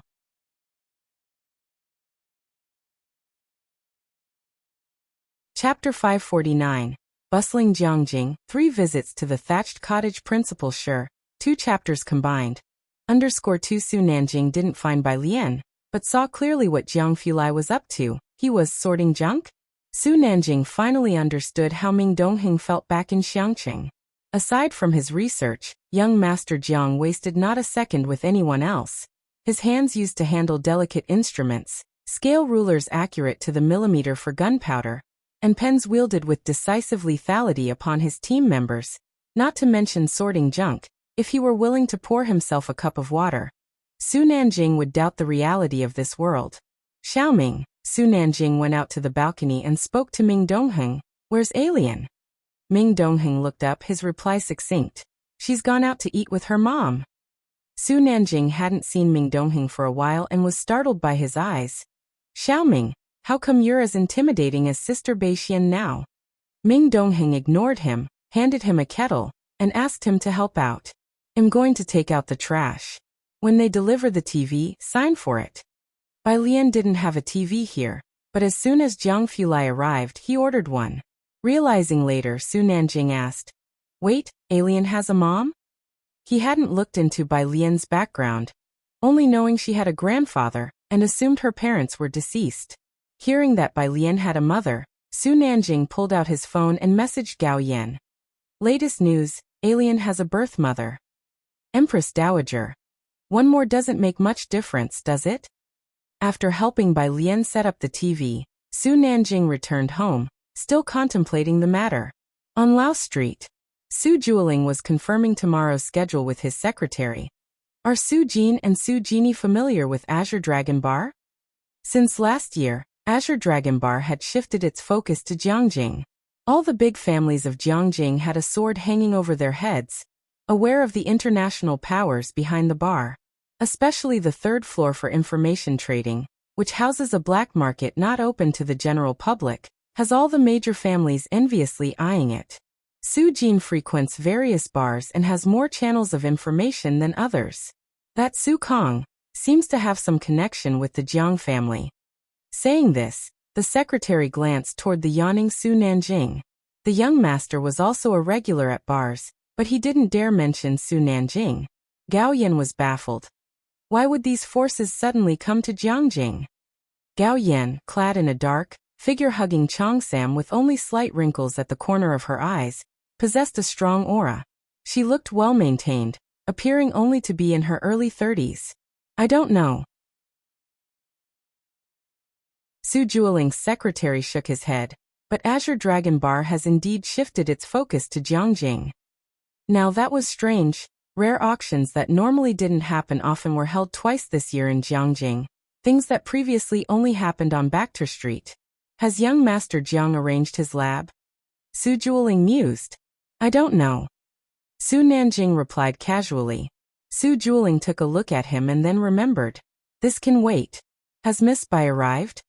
Hearing this, Gao Yan also looked at Su Nanjing and sat up straight. What's the verdict? Does she want to meet me? Su Nanjing checked his phone. She hadn't responded to his message just yet. She's visiting her uncle tomorrow, not sure if she'll have time in the next 2 days. No time? Su Jueling was very surprised. The college entrance exams were over. What could she be so busy with? Her uncle is here too? Gao Yan was also surprised. She thought all of Bai Lian's relatives were in Xiangqing. Yeah. Su Nanjing replied lazily. He bought a new motorbike for Bai Lian. She was sure to like it.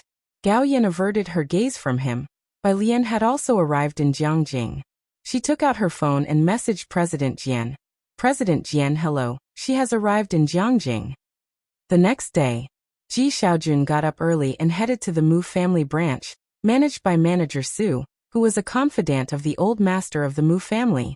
Since changing his surname, Ji Xiaojun had been learning the practical aspects of the business here. After work in the afternoon, manager Su would take him home and teach him some practical case studies.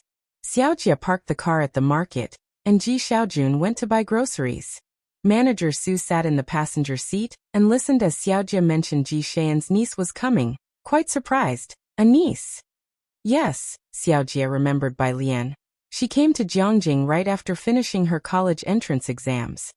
So soon, Manager Su recalled it as well. Isn't Mu Zhao still held up by professors at Jiangjing University in the hotel? Top students would be taken by these universities in advance. The schools would have upperclassmen and professors keep them company to play social deduction games like Werewolf until they signed agreements and were allowed to leave.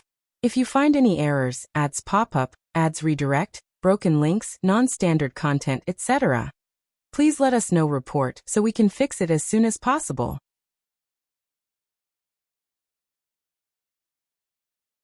Chapter 550.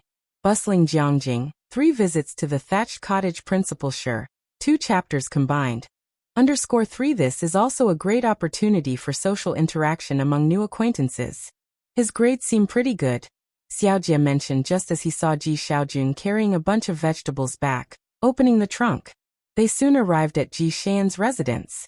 Qing, wearing an apron, opened the door. Alien and the others will be here soon. Take her stuff out. I know. Ji Xiaojun put down the groceries and took off his coat, obviously in a good mood today. Manager Su, would you like to stay for dinner? My niece is coming. He got along very well with Manager Su. Manager Su taught him a lot of things, and although their research interests and hobbies were different, they had similar personalities. He was one of the few friends Ji Xiaojun had made in Jiangjing. Let's do it another time. I want to disturb your family dinner, Manager Su said as he saw Ji Xiaojun take out a box and averted his gaze. He knew that Ji Xian's family used to live in Xiangqing, and while Ji Xiaojun adjusted well, Qing was clueless when she first came to Jiangjing. Ji Xiaojun tidied up the table and then asked Xiaojie, "What about you?" Xiaojie had met Bai Lian before. He shook his head. "I'll drive Manager Su back." So Ji Xiaojun didn't insist on them staying. Xiaojie and Manager Su left, and as their car exited the neighborhood and just passed a road, they saw a black car driving towards them.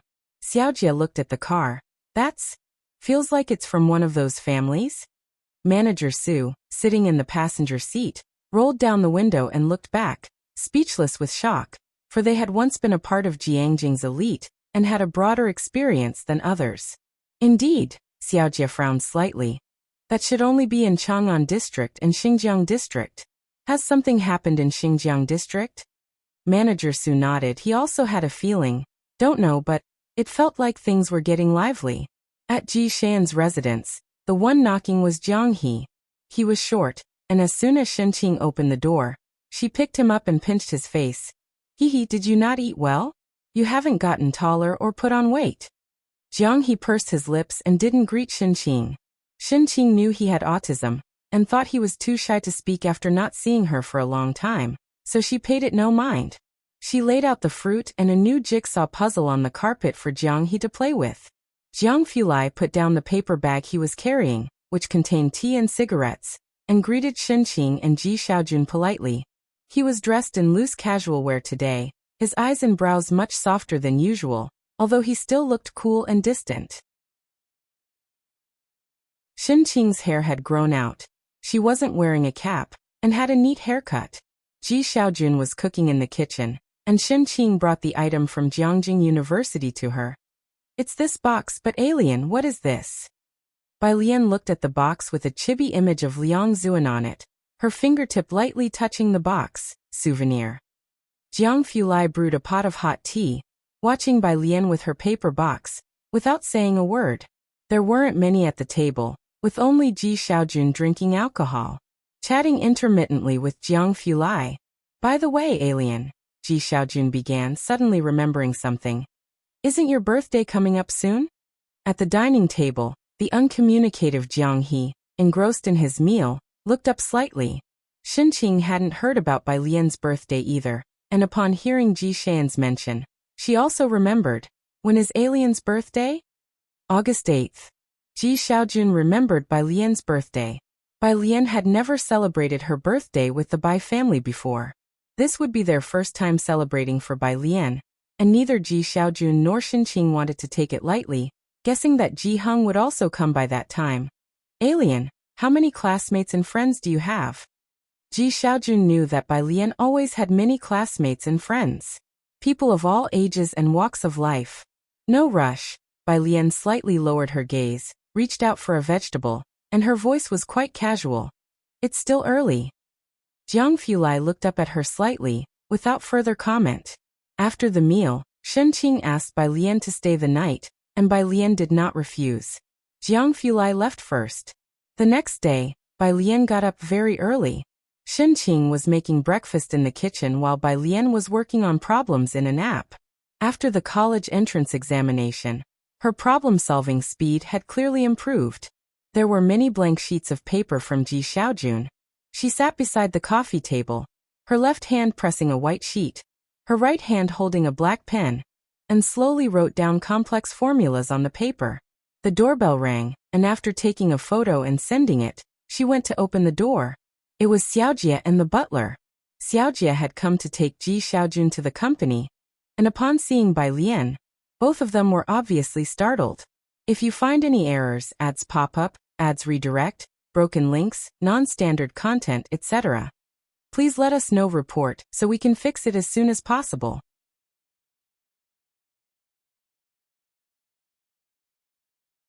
Chapter 551. Bustling Jiangjing, 3 visits to the thatched cottage. Principal Sure. 2 chapters combined. _4 Miss Bai, Xiaojie politely began. The two were not familiar with each other, and just as Bai Lian's phone on the table started ringing, she nodded briefly at them before answering the call. It was Jian Zhongyo on the phone. She held the phone to her ear, poured herself a cup of tea, and slowly walked to the balcony. Looking for me? Am I the last to know you've arrived in Jiangjing? From the other end of the phone he could still hear the zither version of Han Shirshu playing. I found out from Xiapa's social media feed. Jian, the director, knew Bai Lian because of the One Eater, One Big Bowl account. He was still mutually following One Eater, One Big Bowl, and the two had long since added each other on WeChat. Bai Lian lowered her head and took a sip of tea. Nope. Director Ma didn't know yet. There was a pause from the director, and then he responded in a manner that seemed more sensible. Did you look at the musical score I sent you? I don't understand it, Bai Lian said succinctly. Jian, the director, was completely convinced and felt Bai Lian was pulling his leg. You understand reduced characters score, but you say you can't understand a simple musical score? Bai Lian was on the balcony, talking on the phone with director Jian. In the hall, the butler looked at Ji Xiaojun, who had just come out of the bathroom. How long is she staying? She's leaving today, replied Ji Xiaojun after greeting the two people and heading to the kitchen. The butler nodded in understanding and said no more, faintly hearing Bai Lian's voice discussing musical scores and zither. Is she studying art? The butler asked Xiaojie. Xiaojie shook his head. They never talked to Ji Xiaojun about other people's affairs, and what Bai Lian or Ren Wanxian did, they did not know. Hearing this, the butler didn't ask further. He was just making casual conversation, and wasn't really interested in whether Bai Lian studied art or not. Bai Lian left with Ji Xiaojun. After all, she was a young girl, so the butler and Xiaojie both felt it necessary to escort her to her destination. I'm heading to Chang'an District. Bai Lian lowered the car window, her hand resting on the edge, and politely said, let uncle head to work first. There's still time. Xiaojie looked in the rearview mirror, his tone unaffected. Let's drop you off at Chang'an District first. There's no rush. He didn't reveal Ji Shan's workplace. Bai Lian then said nothing more, merely providing the address for Shanghai apartment. A very ordinary apartment. Bai Lian asked them to stop the car at the entrance of the apartment complex, grabbing a cardboard box and getting out directly. This place was very close to Jiangjing University. The butler glanced at the neighborhood, noticing a young man with yellow hair squatting at the gate of the complex. He wore ripped jeans, a black tank top, and held a cigarette in his hand. He looked somewhat like the unruly youths from Purist Street. The butler was about to frown when he heard Ji Xiaojun laugh. Xiaomao is here too? He wanted to greet Mao Kuan, but seeing the butler looking a bit off, Xiaojie immediately drove off. Once the car was a distance away, the butler finally said to Ji Xiaojun, wait until things quiet down a bit, and then bring her over to Mu Mansion for a visit. Ji Xiaojun didn't respond. He wasn't sure if Bai Lian would come. The butler thought his silence was an agreement and moved the topic on. Manager Su must have told you about Coldy Street. He mentioned the bar on Coldy Street, said Ji Xiaojun, retracting his gaze. The butler nodded. But we haven't found out who their partner is. Sis, aren't you going to check out the bar and see Han Shirshu? Mao Kuan followed Bai Lian into her home. As Bai Lian entered, she shook her head. I don't have time right now. As soon as Mao Kuan entered, he could feel changes.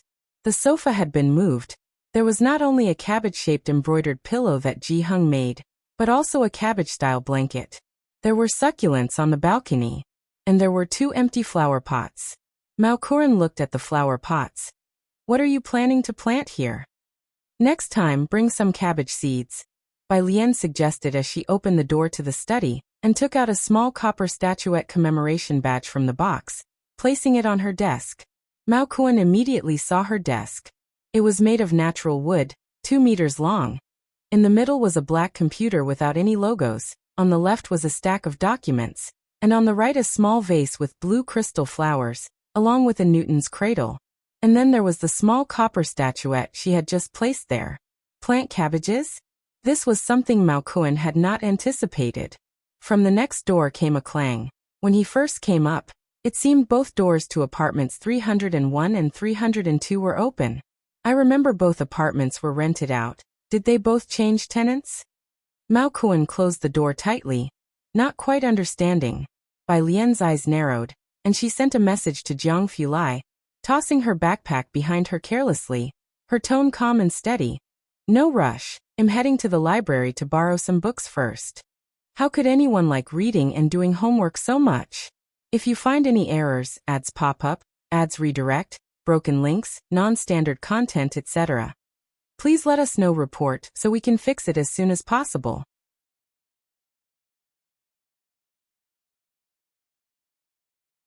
Chapter 552. Bustling Jiangjing, 3 visits to the thatched cottage. Principal Sure.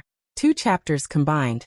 _5 Mao Kuan touched the back of his head, not quite understanding, as he took Bai Lian to Jiangjing University. Then you go read your books, I'll go look around and see where I can buy some cabbage seeds. Jiangjing University.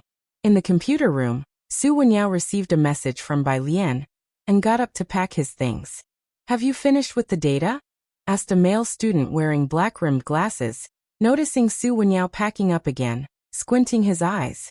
Almost, Su Wenyao explained. My sister is going to the library, I'm going to pick her up at the entrance. Bai Lian probably hadn't made a reservation at Jiangjing University, and couldn't even get through the school gate. Your sister? Another boy with a sunny-looking face leaned over. Is it that Su Jiyue who has been constantly in 3rd place on the app lately? She was also a top student. Su Wenyao remembered. Bai Lian seemed not to have the app. It's another one. He thought again. Bai Lian and Su Jiyue would both be attending Jiangjing University in the future. This place was filled with the elite of Jiangjing University. Does everyone have time for lunch? I'll treat you guys. My sister will also be your junior here. The boy with the black-rimmed glasses ignored Su Wenyao and silently stared at his computer. The sunny-looking boy withdrew his gaze, expressionless. I still have some data to finish. Among these proud talents of the heavens, Su Wenyao wasn't particularly outstanding. Moreover, everyone else had already chosen their professors, while he was still uncommitted, and the longer he waited, the less likely he'd find a good mentor. They all said they were busy. I'm almost done with my modeling, Lao Su, said a male student sitting next to Su Wenyao, shutting down his computer. Let's treat your sister to lunch at the 3rd canteen. The 3rd canteen was a private restaurant that was expensive, but served delicious food. This was Su Wenyao's roommate, Chen Hong. They had always been on good terms. After leaving the computer room, Chen Hong looked back with a complaint about the others. This Qi Jun, relying on his cousin being a student of Dr. Zhua, is so mercenary. If you said you were inviting Miss Qi to dinner, these guys would make sure not to miss it.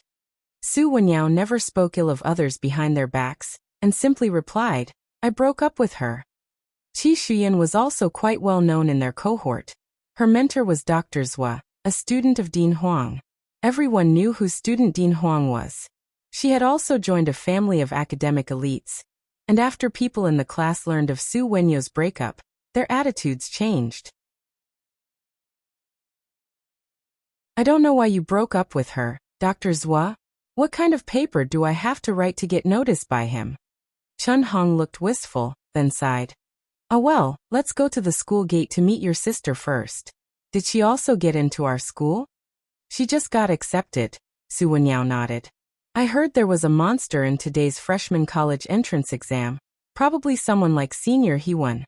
Your sister is amazing to get into our school this year, Chun Hong remarked, somewhat curious. He knew about Su Jiyue but hadn't heard Su Wenyao mention his other sister. She also got into Jiangjing? Su Wenyo's phone rang just then, and he looked down, stopping in his tracks. She says she's at the library. She must have made a reservation earlier, Su Wenyao thought, with her otherworldly beauty. How would she know to make a reservation in advance? Approaching noon, Su Wenyao told her the location of the third canteen, and they met there. Outside the library, Bai Lian was holding a stack of books she had borrowed, lazily flipping through her phone. Su Wenyao was taking her to the third canteen for lunch. He captured a map and told her to take the campus bus for 3 stops. There was a stop right outside the library. She was wearing a long green dress with mid-length sleeves. The sunshine spilled over her face, her black hair half pulled back behind her head. The rest lazily draped over her left shoulder. Like a character stepping out of a water ink painting. Many passers-by turned to look at her, and some hesitatingly thought about approaching with their phones to strike up a conversation. Bai Lian gathered her gaze, about to exit WeChat to check out the challenge questions on the Jiangjing app for the day. A message popped up. Shunyu. Image, Shunyu. Isn't anyone home? The photo was of Shanghai apartment. Bai Lian opened it and saw that it was Principal Shi, whom Ji Hung had recommended. A man who, since adding her a few days ago, messaged every day with just, "Where are you?" Bai Jian. I'm at Jiangjing University, Bai Jian. Third canteen meanwhile. Outside room 303 at Shanghai apartment, Principal Shi tugged the corner of his mouth. He had visited the day before and found her at her uncle's house. He couldn't share the address. 3 visits to the thatched cottage. Yet in the end, she was on his own turf? Principal Shi rubbed his forehead and decisively turned around. Let's go.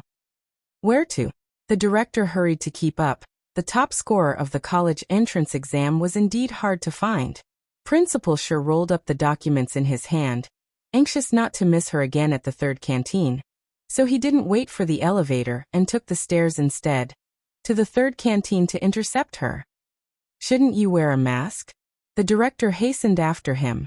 At Jiang University, the popularity of the principal was second only to that of academician Ma. If you find any errors, ads pop up, ads redirect, broken links, non-standard content, etc. Please let us know report so we can fix it as soon as possible.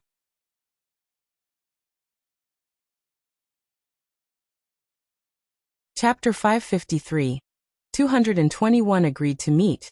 God's fight _1 the third cafeteria. The time was close to 11 o'clock, and as the third cafeteria was on the pricey side, there weren't many people coming and going. Chun Hong and Su Wenyao stood on the steps to the left of the cafeteria waiting for Bai Lian, scanning the female students that came into view. Both of them were tall, with Su Wenyao dressed in a teal-striped short-sleeve shirt, holding a roll of documents, his features prominent yet not overbearing, remarkably gentle, and his demeanor steady. Chun Hong was chatting with Su Wenyao in a relaxed manner. In his line of sight, the campus bus stopped at the diagonal road junction ahead. Chun Hong immediately stood erect, looking over at Su Wenyao. Is she on this bus? A few people, both men and women, got off the bus, but Chun Hong did not recognize which one was Su Wenyo's sister. Just as he was about to turn his head and ask Su Wenyao, he saw the last figure alight from the rear door. The summer sunlight was blinding, and the golden light poured onto her fluttering garment, casting a hazy halo, her excessively exquisite face reflecting a cold sharpness. The school buses were mainly blue, painted with anime characters graffitied by the neighboring art students. The moment she stepped off from the rear door, it was as if she had stepped from the comic into reality. She seemed more like a celebrity active on television. Chun Hong thought she looked somewhat familiar, but didn't associate her with Su Wenyao's sister, and turned to speak to Su Wenyao. She seems even more stunning than my idol. He hadn't finished speaking when he saw Su Wenyao raise his hand. On the opposite platform, the girl holding a stack of books walked straight over after she saw Su Wenyao. Did you go to the library? Su Wenyao saw the books in her hand, borrowed from the school's library. 2 were in the original language, and there were also 2 books that had been translated. And there was one. It seemed to be a music book. Su Wenyao remembered Bai Lian could play the guzheng, and even a section of Ji Heng's ringtone seemed to be played by Bai Lian, so he wasn't surprised. I borrowed a few books, Bai Lian said, cradling the books and holding a bag in her hand. She could have entered the school by making an advance reservation as a visitor, but without a campus card. How had she gotten into the library? Before Su Wenyao could ask, Chun Hong finally caught on and abruptly grabbed Su Wenyao's arm. Wenyao, this is your sister? Yes, that's right. Su Wenyao turned sideways, leading Bai Lian inside and introducing her. Chun Hong, my roommate. Hello, Bai Lian said politely to Chun Hong. Chun Hong was a bit slow to catch on. Hello, sister. There weren't many people in the cafeteria, so the 3 of them found a seat in a quiet corner. Su Wenyao and Chun Hong went to get their meals, which had already been ordered before Bai Lian arrived. I thought you were from the neighboring arts college. Chun Hong sat opposite Su Wenyao and spoke to Bai Lian. But what major are you planning to study? At Jiang University, aside from those 3 special classes, biopharmaceuticals and plasma science are also quite popular. However, Bai Lian's demeanor didn't seem to fit any of those majors. I'll probably be in the physics department.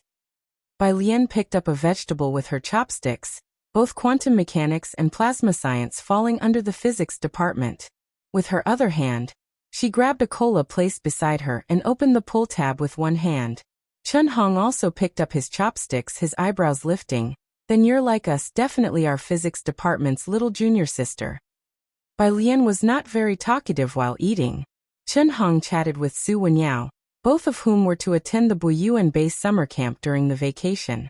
The Buyuan summer camp for college students was also open to international students.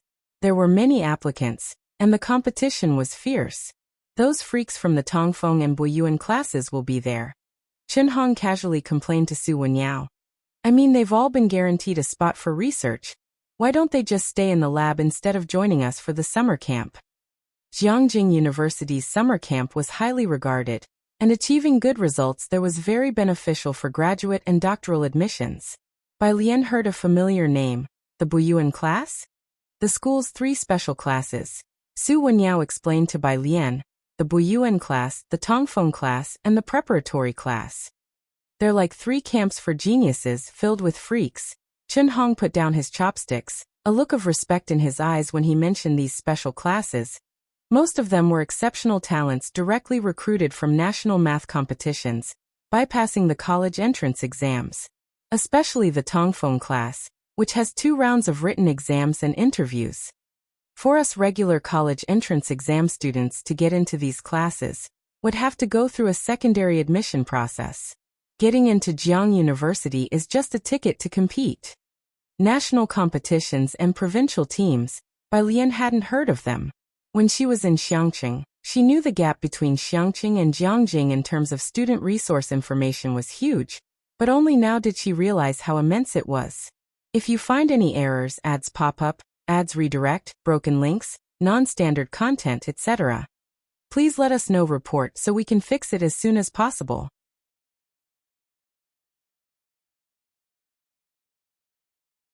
Chapter 554, 221 agreed to meet. Gods Fight _2. The Tongfeng class is also the ceiling of the international quantum field. One of the 3 giants of Jiang University, Chun Hong said, looking to the opposite side for confirmation from Su Wenyao. It's just particularly hard to get into. Anyway, none of us know any students from the 3 special classes, right? Chun Hong was right. The students from these classes were all top talents of Jiang University. Su Wenyao, hearing this, seemed to remember something and fell into a mysterious silence. Why aren't you talking? Chen Hong was puzzled that Su Wenyao unexpectedly ignored him this time. Outside the third canteen, a black car stopped. There weren't many cars that could drive into Jiang University, and at this time, there weren't many people at the entrance of the third canteen, but there were still a few people looking in this direction. Shen Yu got out of the back seat, wearing a dark gray coat. He walked to the entrance of the canteen, scanning the inside with his eyes. The canteen wasn't crowded. He almost immediately spotted the three people near the left corner, his gaze landing on the girl in blue. She was the only person in the whole canteen wearing a blue long dress. He walked directly towards them. Not far away, someone recognized Shen Yu and whispered in shock. Su Wenyao and his friends had almost finished eating. Chen Hong pulled a piece of paper from the table, casually wiped his face, and hearing the commotion, looked up to see the imposing figure of Principal Shen Yu. Is that the principal? Chen Hong's eyes widened. He looked again to confirm it was Shen Yu. Shen Yu's speech from last year's opening ceremony went viral online, with tens of millions of views. However, he rarely appeared in public, and Chen Hong had only seen him at the opening ceremony. Most of his other encounters with Shen Yu were through the official photographs on the university website. The principal was busy, and most faculty members only saw him at meetings. The principal of Jiang University was highly esteemed by many, and he mainly associated with the top management of the school. There were not a few students at Jiangjing University who admired him. Seeing Shen Yu, Chen Hong crumpled the paper into a ball, bowed his head to contain his excitement, and introduced him to Bai Lian in a low voice. Sister, that is our principal of Jiang University. You're really lucky to see him just as you've arrived. Bai Lian also leisurely pulled out a piece of paper. Upon hearing the word principal, she looked up. Next to her, Chen Hong was still discussing with Su Wenyao. Why has the principal come to the third canteen today? Su Wenyao also stood up. I don't know. As they talked, Shen Yu had already reached their table. Shen Yu had looked over Bai Lian's information, and her face was highly recognizable. Her hair pinned up with a wooden hairpin, he recognized her at a glance. Bai Lian, he stopped at her table, his gaze sweeping over the dishes. Your teacher must have mentioned it to you by now, haven't they? Have you decided on a major? Shall we go to the office to discuss in detail? Lu Lingxi had told Bai Lian a bit about Jiang University's enrollment agreement. Bai Lian also wanted to ask Principal Shen Yu about the Tongfeng class. Sure. She left her books with Su Wenyao for safekeeping, informed him, and then left with Shen Yu. Shen Yu also amiably greeted Su Wenyao and Chen Hong. And Chen Hong awkwardly raised his hand to bid farewell to the principal. Bai Lian and Shen Yu quickly left the third canteen, while Su Wenyao and Chen Hong still stood there, like eroded stones. Only when the canteen cleaner asked if they were finished eating did they snap out of it. Chen Hong came back to reality, looking at Su Wenyao incredulously and hesitantly asked, Wenyao, that was the principal just now, wasn't it? He was just an ordinary student of Jiangjing University, at most familiar with a few student council leaders and his college's counselors and teachers, which was already rare. He didn't even know the well-known professors of Jiang University, let alone the principal. Yes, Su Wenyao was much more composed than Chen Hong. He thought for a moment, then explained to Chen Hong, the principal looking for her must be to sign an agreement with her in advance. Why would the principal look for her? Chen Hong was aware of the school's procedures, but usually that was the job of the admissions office. At most, they'd have a few professors talk to the students they were interested in. Su Wenyao also pulled out a piece of paper, deliberately wiped his hands slowly, and then lifted his head to drop the statement. She is this year's national exam top scorer. Principal Shen's office. Bai Lian looked down at the agreement drafted by Principal Shen, which basically offered her scholarships, trips abroad for 10 days, and the like. Her fingertips tapped on the desk intermittently as she skimmed through the documents, finishing quickly. Principal Shen watched Bai Lian, this young and overly calm girl with a casual and languid posture, facing him and the director with an excessive tranquility. He really couldn't tell what she was thinking. Shen Yu was somewhat surprised. So, any idea about which major you're interested in? Shen Yu put down his teacup and introduced the middle-aged man in the office to Bai Lian. This is Director Jia, Professor Jia. He teaches quantum mechanics. You can choose any major you like. If you find any errors, ads pop up, ads redirect, broken links, non-standard content, etc., please let us know. Report so we can fix it as soon as possible.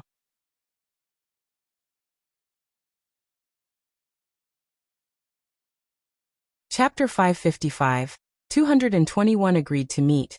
God's Fight _3 Director Jia knew this was this year's top scorer with a perfect score and greeted Bai Lian with a smile. Hello student Bai. Bai Lian closed the file, which listed all the majors at Jiang University, except for the 3 classes mentioned by Chen Hong, which she had not signed up for. The black pen twirled at her slender fingertips. I want to go to the Tongfeng class. She had just looked it up. Academician Ma Tongfeng. The class was founded by Academician Ma himself. Upon hearing Bai Lian mention the Tongfeng class, Shen Yu was taken aback and leaned back.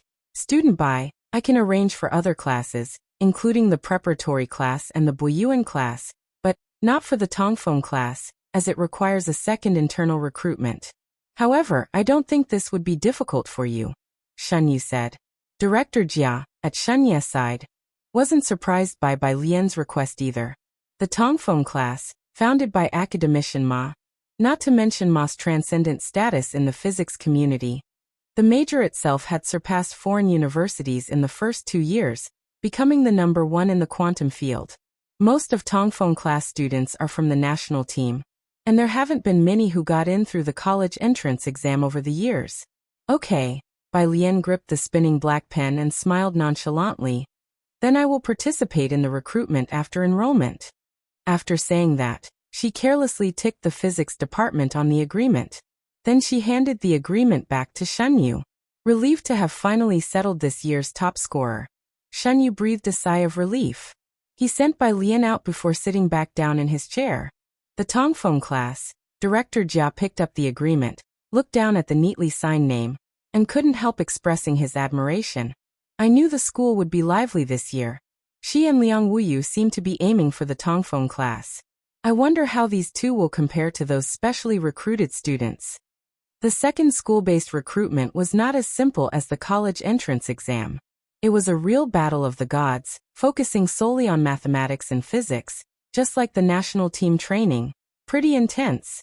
Getting into the Tongfeng class was practically equivalent to a guaranteed recommendation for postgraduate research opportunities, while going abroad or joining top domestic companies or laboratories was just a matter of time.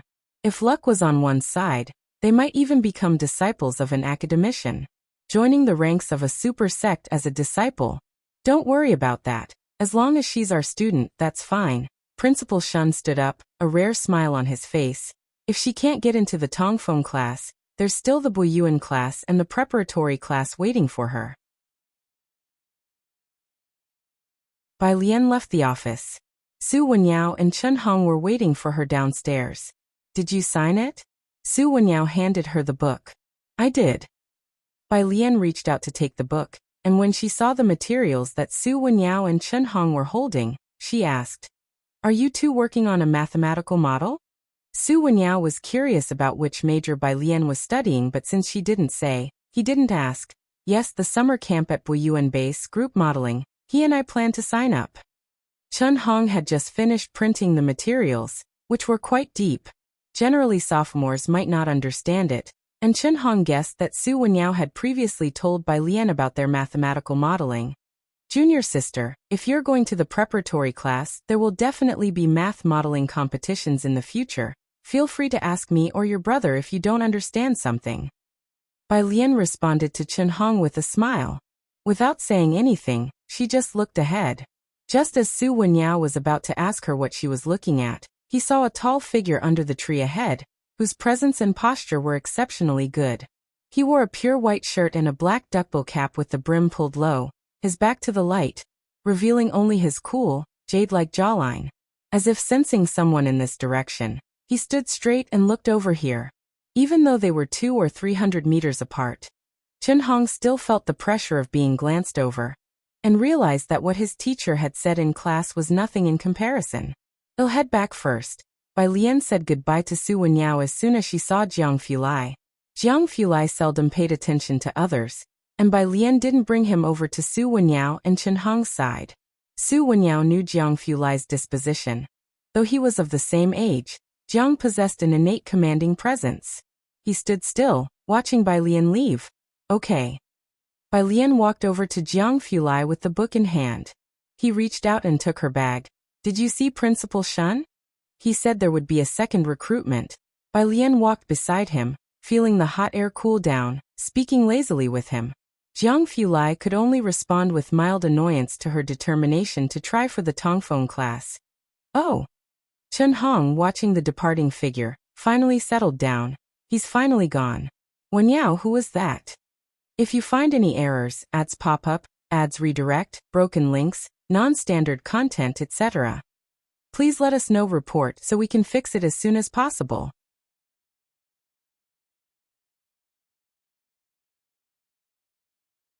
Chapter 556. 221 agreed to meet. God's fight _4. It's someone my sister knows. Su Wenyao had a hunch that Jiang Fulai was no ordinary person, but he had no idea who the other party was and simply changed the subject. Let's go back. If we don't, Qi Jun will start talking. In the mathematical modeling competition, teams were composed of 3 people, and the 3 of them were among the best in the class. They were a team. At the mention of Qi Jun, Chen Hong frowned. Dusk. Shanghai apartment. Su Nanjing tossed the car keys to the security guard and stood beneath Bai Lian's building, talking on the phone with Gao Yan. I've told you, she spends every day at the library, don't worry. Su Nanjing gazed at the upper floors, speaking in an unhurried tone. On the other end of the phone, Gao Yan cursed him out. I'm not anxious, you are. I'll ask her later. Su Nanjing remembered something. And Xiaoniao mentioned her birthday is in August, get ready for it. Who's Xiaoniao? He. Su Nanjing retracted his gaze, and with a nod toward the person beside him, continued. Gao Yan wasn't particularly concerned why Jiang He became Xiaoniao, and simply said, all right, I'll get ready. Ask her again, and I've already booked ahead with Professor Jian. Mentioning Professor Jian, Su Nanjing pondered. Next to him, the middle-aged man, seeing that he finally finished the call, spoke respectfully yet eagerly. The first, second, and third floors have all been sold the day before yesterday. We haven't found out who bought them. Young Master Su, there is still the 4th floor if you are interested. You don't know who bought them? Su Nanjing glanced at the man. The middle-aged man didn't dare to speak, and Su Nanjing retracted his gaze, casually saying, all right, handle the 4th floor then. Only after Su Nanjing entered the building did the middle-aged man dare to look up and wipe the sweat from his brow. Boss, his assistant asked cautiously, why have so many big shots been buying apartments in Shanghai recently? The middle-aged man couldn't figure it out either. He looked up at the apartment. Shanghai apartment wasn't a high-end residence. The security, landscaping, and environment were all quite average, and the floor plans were not particularly popular, mostly rented to graduate students and PhDs. The high pricing was solely due to the location's advantage. Why were so many people buying these apartments recently? And they were buying several floors at a time. Upstairs. When Su Nanjing arrived, it was Jiang He who opened the door. Jiang Fulai was in the study. Bai Lian was on the balcony on the phone, wearing a Bluetooth headset, with Xiaoqi on the other end. She leisurely picked up a packet of cabbage seeds from the balcony, tore it open, and used 2 fingers to sprinkle 5 seeds into the flower pot. He came over this morning.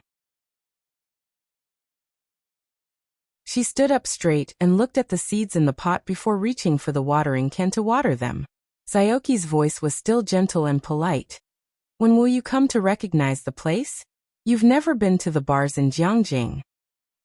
Maybe in a couple of days. Bai Lian lazily finished watering.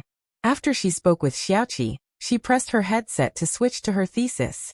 In the living room, Su Nanjing leaned back on the sofa, legs crossed, as he slowly peeled an orange.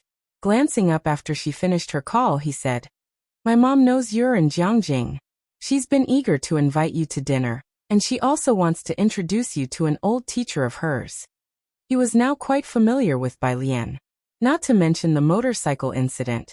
The auction invitation card later on also was a big help to Su Nanjing.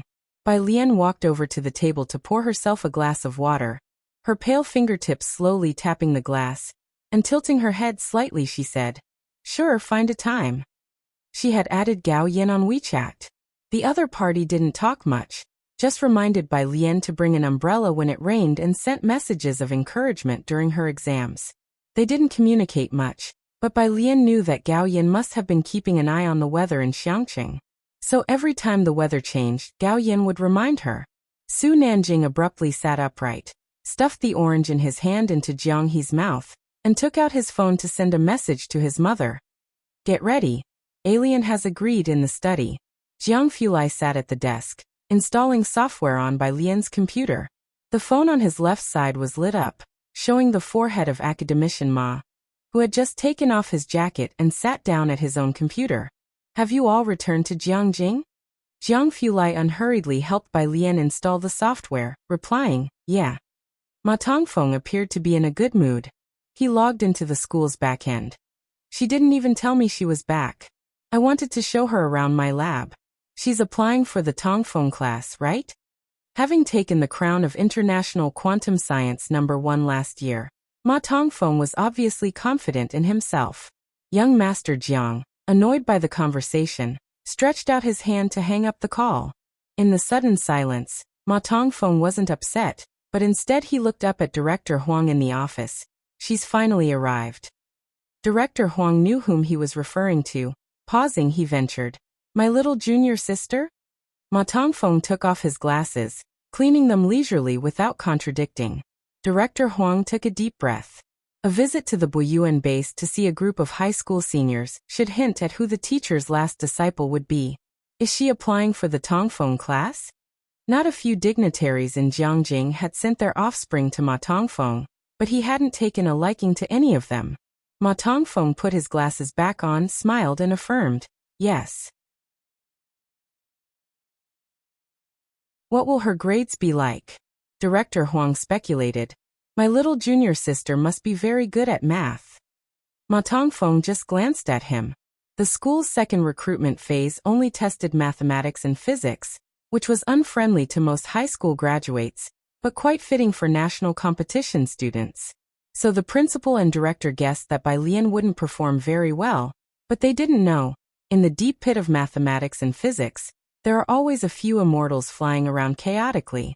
Bai Lian was one of them. Her specialization was extreme. She started with a 0 in biology and chemistry. To take other exams, her position as valedictorian could have been in danger, but with just math and physics, Ma Tongfeng thought, the students of Jiangjing University will be living under her shadow for a long time to come. If you find any errors, ads pop up, ads redirect, broken links, non-standard content, etc., please let us know. Report so we can fix it as soon as possible.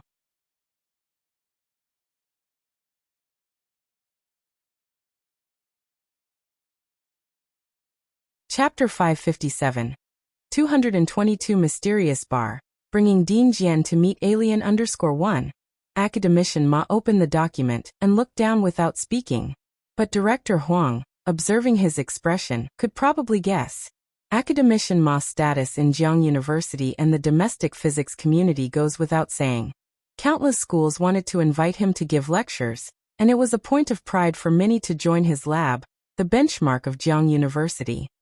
He picked up the materials on the desk and quietly closed the door behind him as he left the office. Outside the door, the vice dean was waiting at the entrance for Director Huang. He glanced towards the office. Academician Ma seems to be in a good mood. Finding a student he fancied, how could he not be in a good mood? Director Huang chuckled, and the two walked down to the main building. Several people were gathered under the teaching building. Upon seeing the two come down, one of them hastily walked a few steps forward, extremely deferential. "Teacher." Director Huang looked over. As the dean of the physics department, he had taught quite a few students.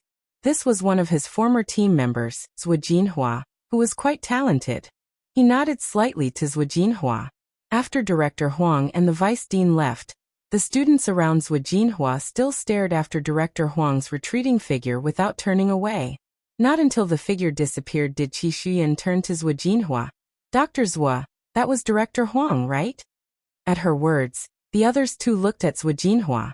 They usually only saw Director Huang during award ceremonies, And the reason they could recognize him at a glance was because of his shiny bald head.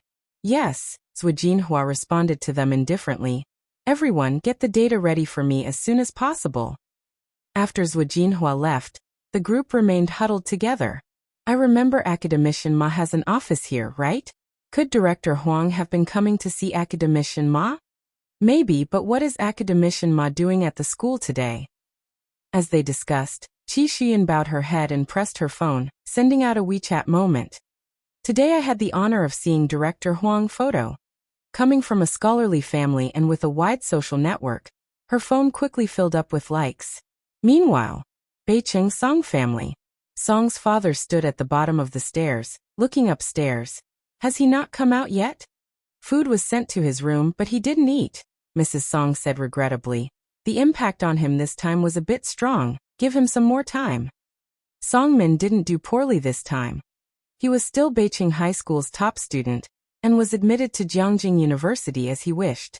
Jiang University's admissions office had made countless calls to the Song family. His national ranking wasn't low either, but she really ranked first nationally?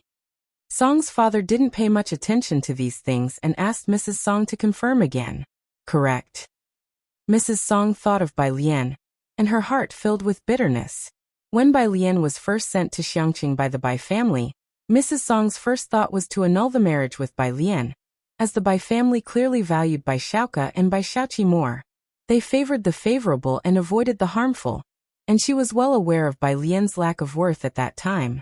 She even followed him to Xiangqing to dissolve their engagement. Who could have imagined such a drastic change in just 1 year? Mrs. Song was still pondering when the phone rang once, and the maid answered it, and then looked up. Madam, it's a call from Miss Bai. Bai Lian had long been driven out by the Bai family, and the only Miss Bai they referred to was Bai Xiaoqi.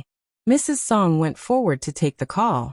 Bai Xiaoqi said something over the phone, and Mrs. Song was stunned. Really?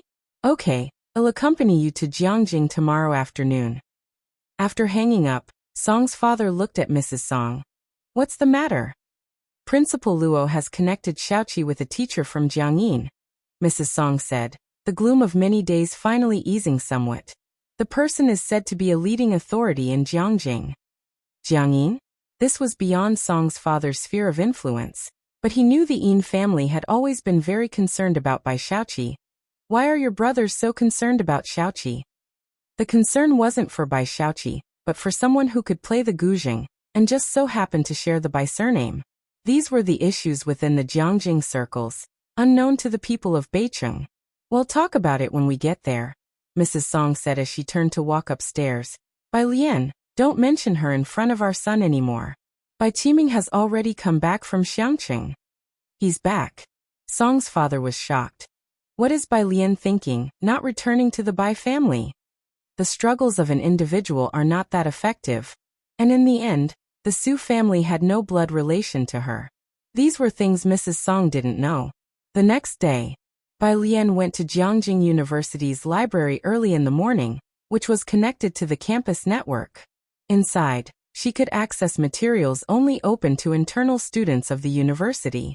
In early July, most students had finished their final exams. If you find any errors, ads pop up, ads redirect, broken links, non-standard content, etc., please let us know. Report so we can fix it as soon as possible.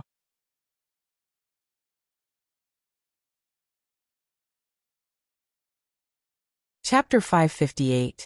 222 Mysterious Bar. Bringing Dean Jian to meet Alien_2 senior students had already left the campus, and the library was not as crowded as before, so there was no need to wake up early to save a spot. At noon, Su Wenyao still sent Bai Lian a message, asking her to go to the third cafeteria. Jiangjing University's cafeterias only accepted campus cards, and knowing that she was in the library, Su Wenyao had invited her to join them for meals. During the summer vacation, the school had closed 3 cafeterias, but the third cafeteria was still open and it wasn't far from the library. By the time Bai Lian arrived, Su Wenyao and Chen Hong had already ordered food. She really did meet Dean Huang. Chen Hong, who was also from the physics department and quite familiar with Qi Xuyan and others, said, "It's good to have connections." Qi Shuyan's family knew Dr. Zhua, and Dr. Zhua was one of Dean Huang's PhD students.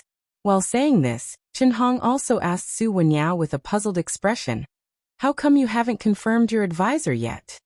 Usually, students would decide on their advisors before the graduate entrance exams, confirm it via email.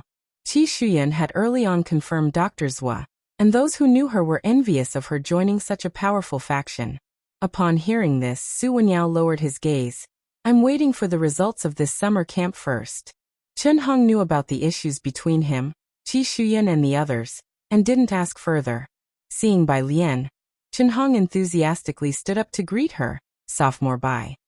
Today, Bai Lian wore a very loose, white long t-shirt, made of a soft fabric, embroidered with ink bamboo.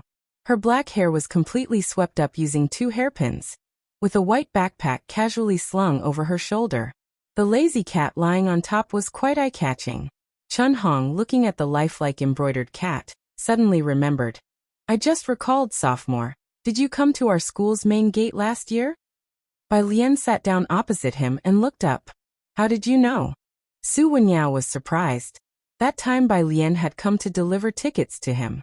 "Damn, I knew you looked familiar when I saw you yesterday."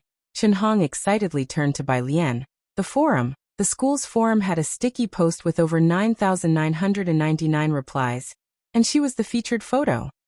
Every school has its gossips, and Jiang University was no different. Even these academic overachievers had their moments of fanboying, and Chen Hong was one of them. The Jiangjing University forum was frequented by not only Jiangjing University students, but also students from other schools. "When the new semester starts, you're definitely going to be famous."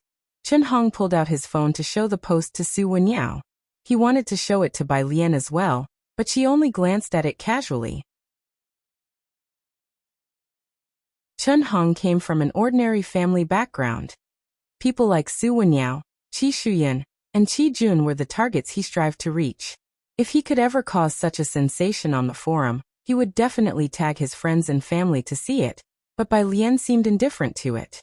Su Wenyao and Chen Hong started discussing mathematical modeling, while Bai Lian sat aside, taking a photo with her phone to send to Jiang Fulai. Then she ate her meal leisurely. "Would it be boring for you, sophomore?" Chen Hong, caught up in excitement, noticed Bai Lian looking at her phone and quickly stopped. "Never mind, Wenyao, let's talk about something else." Chen Hong feared the third-year mathematical modeling topics might be too complex for Bai Lian to understand. "It's okay." Bai Lian slowly looked up, indicating she was not bored. "Just the two of you guys?" She thought the mathematical modeling would be quite difficult with just the two of them. Chen Hong and Su Wenyao were sensitive to numbers, but lacked somewhat in model design. Chen Hong put down his chopsticks, growing more curious about Bai Lian, and wondered how she guessed there was a third person. "3 people. There's another academic genius, Qi Jun, but he's too lazy to eat with us." Bai Lian nodded and asked no further questions. She had to leave in the afternoon, and didn't stay on campus any longer. After the meal, she went across the street from the cafeteria to wait for the bus.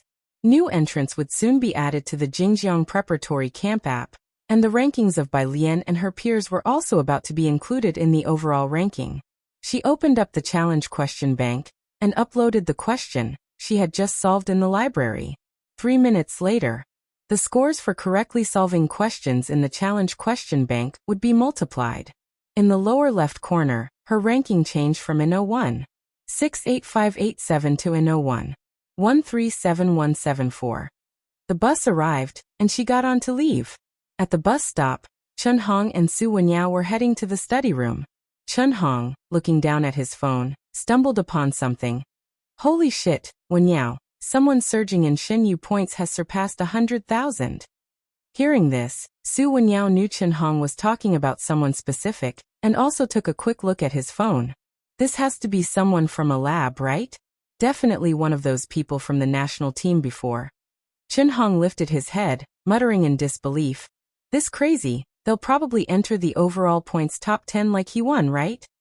Nobody believed it could be a high school graduate from this year. In the afternoon, Bai Lian closed her apartment door behind her and left, while doors 301 and 302 next to her were both open. If you find any errors, ads pop up, ads redirect, broken links, non-standard content, etc. Please let us know report so we can fix it as soon as possible.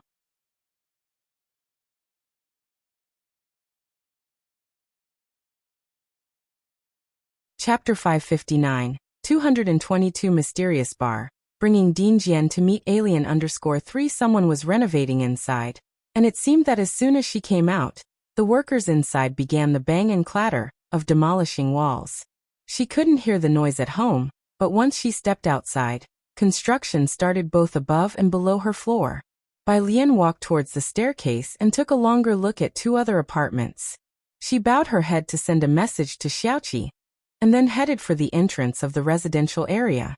Due to the convenient transportation, she hadn't even reached the bus stop when a silver car pulled up beside her.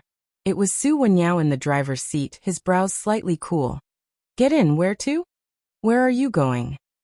Bai Lian didn't answer but asked first. The company. It was on the way, both in Yunxiao district. Bai Lian opened the back door. Take me to the Su family building. What are you doing in Yunxiao district? There was no traffic jam at this time, and as Su Wenyao drove onto the main road, he glanced in the rearview mirror. Meeting someone. Bai Lian lowered the car window, her arm casually resting on it. She looked down at her phone. It was from Dean Jian. Where on earth are you? Bai Jian. In the library, studying hard, Bai Lian replied deliberately, without a hint of blush or heartbeat. Dean Jian knew that Bai Lian had always loved studying, and even got into Jiangjing University. Seeing her reply, he didn't say anything. Remember to check out the composition I sent you, Bai Jian. Acknowledged. They soon arrived under the Su family building. Several people were standing under the Su family building. At a glance, Su family's old lady was there with Qi Shuyan, and also the Su family butler and Ji Mulan. Su Wenyao's fingertips paused on the steering wheel. He didn't get out of the car, but only reminded Bai Lian to call him if something came up. When Qi Shuyan saw Su Wenyao not getting out of the car, she lowered her head. Grandma Su, Miss Lu has another engagement, so we won't disturb you. Her gaze swept past Ji Mulan without greeting, and then she got straight into her fiery red sports car. It was only after the sports car had driven away that Su Wenyao turned off the engine and got out of the car with Bai Lian. Miss Lu. In the midst of her hurry, Grandma Su barely nodded towards Bai Lian before anxiously inquiring with the butler. The butler paused for a moment, explaining. The Miss Lu that Miss Qi mentioned should be a student of Dean Jian, Dean Jiangyin, a master of the Guzheng. It seems she is quite close to old Master Chen. This information was naturally not something the butler knew on his own.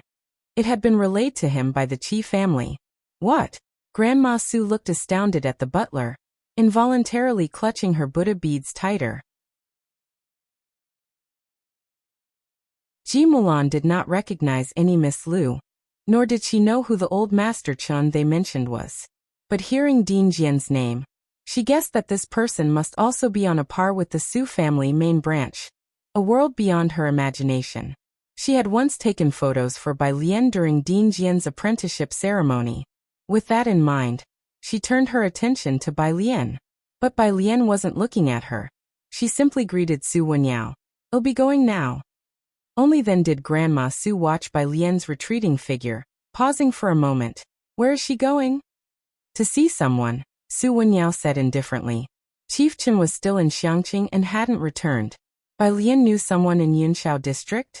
Grandma Su was surprised but didn't ask further, only turning to Su Wenyao. Wenyao, I need to talk to you about that woman Xian mentioned. At the very end of Koldi Street. This was the Bar Street. As Jiangjing's most economically bustling area, Bar Street was extravagantly captivating. And even though it was just past 4 o'clock, both sides of the street were already lined with parked cars. At the end of the street stood a castle-style facade. It covered a huge area, with a small path of 50 meters from the entrance to the front gate, each side crowded with all kinds of luxury cars. Bai Lian stood at the entrance, lifting her head to see the 4 big characters above, Azure Dragon Bar. On the 3rd floor of the bar, Mr. Xiaoqi was lounging in a baseball uniform complete with a cap, casually sitting in a chair, one leg propped up as he intently looked at his phone. Upon receiving a message, he quickly got up and headed downstairs. Wang Yufeng thought highly of him. And when he came to Jiangjing to develop, Wang gave him management rights of the bar. Having grown up in an orphanage, Mr. Xiaoqi had rubbed elbows with society after leaving, developing a tough personality. With his natural talent and despite being underage, the old hands here dared not underestimate him. However, he didn't concern himself much with bar matters.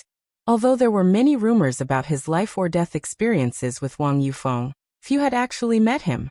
On the first floor, bar waiters and the manager respectfully stepped aside to make way upon seeing him. Mr. Xiaoqi. Mr. Xiaoqi nodded politely in their direction, his eyes catching sight of Bai Lian as she approached the entrance. If you find any errors, ads pop up, ads redirect, broken links, non-standard content, etc., please let us know. Report so we can fix it as soon as possible.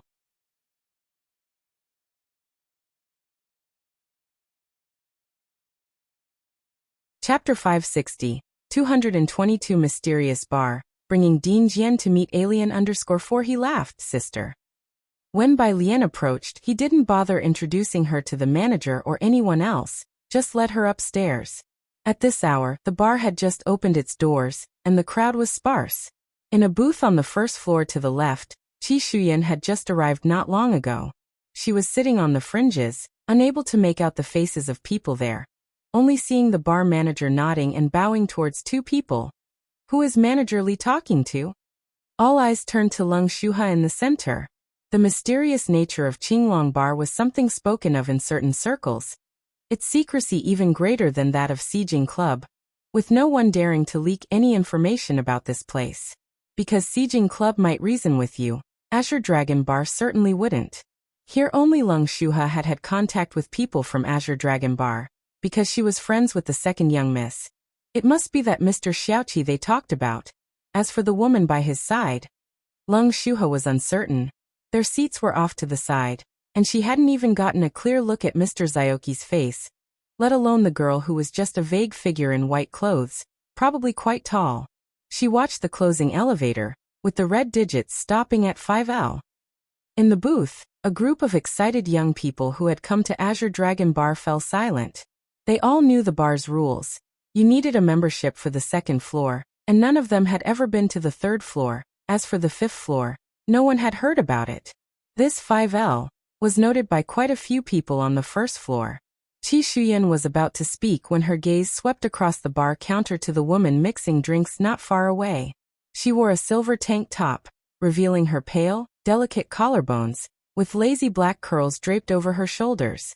With a flick of her wrist, the silver shaker that had spun twice in the air landed neatly in her palm. She poured blue liquor into a glass, where the shades of blue swirled enchantingly. It was a very cool way to mix drinks. However, Qi Shuyan's face turned ugly.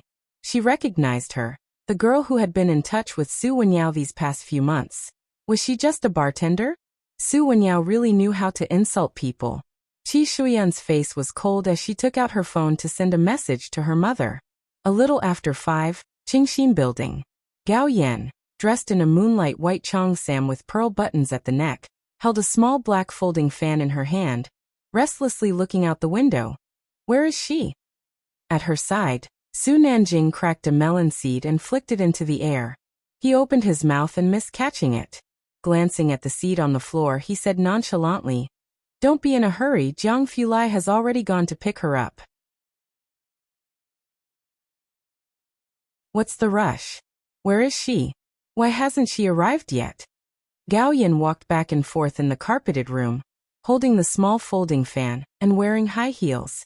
Su Nanjing had asked Bai Lian and had casually given her an address. Not far from here. Gao Yan paused with her fanning hand. Wasn't this the location of Azure Dragon Bar that Su Juling mentioned frequently? Many powers had been keeping an eye on that area lately. Wasn't she supposed to be near Jiangjing University? Why was she going there again? Madam, please don't worry. Uncle Lin poured a cup of tea for Gao Yan. Take a break, Miss Bai hasn't arrived yet. Uncle Lin, looking at Gao Yan and Su Nanjing, couldn't help but glance toward the door. He was also curious about this Miss Bai whom Gao Yan wanted to take as her goddaughter, who hadn't agreed yet, but had solved two major issues for Su Nanjing this year.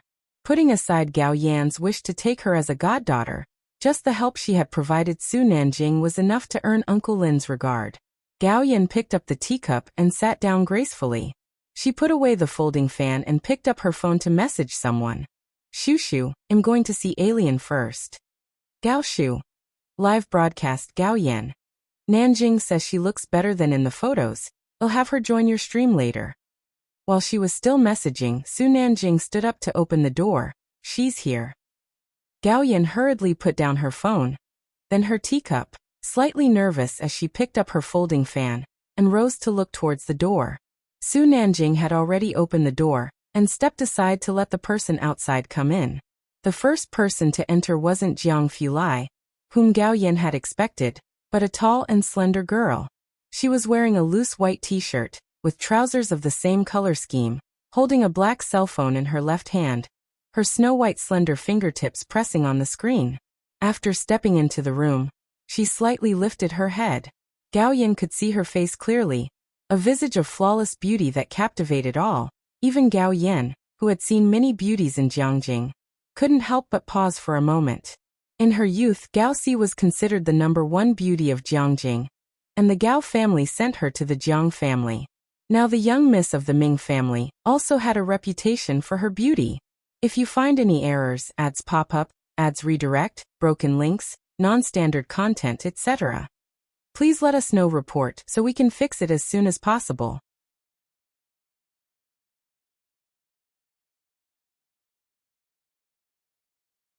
Chapter 561. 222 Mysterious Bar, bringing Dean Jian to meet Alien_5. But Gao Yan felt that none had the aura of the person in front of her now.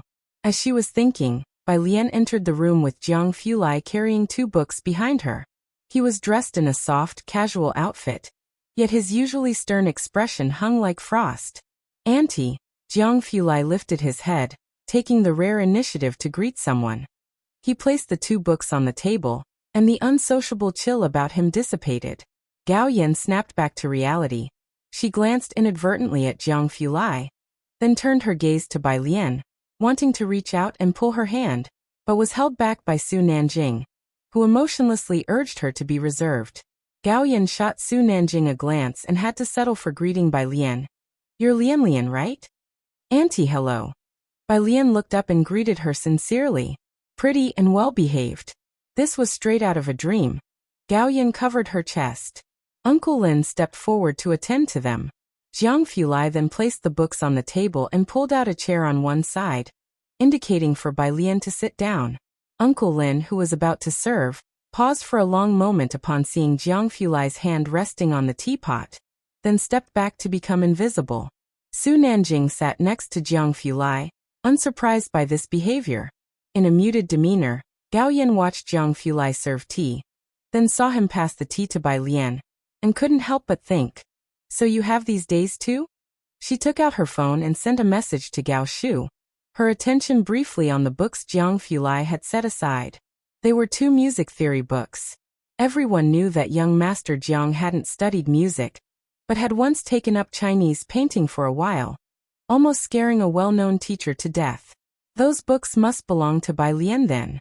She genuinely liked the guzheng. Gao Yan sighed with relief, resting the black folding fan in the crook of her hand, very familiarly said, Lian, I'm going down to bring someone up. Wait for me for a few minutes. With Bai Lian present, Jiang Fulai and Su Nanjing were made invisible by Gao Yan. Su Nanjing watched Gao Yan and Uncle Lin walk away, utterly impressed. Downstairs, Gao Yan was coming down to receive President Jian. President Jian was a cultural heritage expert and the president of Jiangyin Academy. He barely intersected with the Jiangjing circle, with his only connection being Old Master Chen. Gao Yan knew that she was able to invite him only because he respected Old Master Chen. I don't know if he would be willing to take on a student, Gao Yan said to Uncle Lin. Look at Leng Shuhe, doing so well in the circles now. If he accepts Lian. Bai Lian was from Xiangqing, appeared so well-mannered and had no significant background.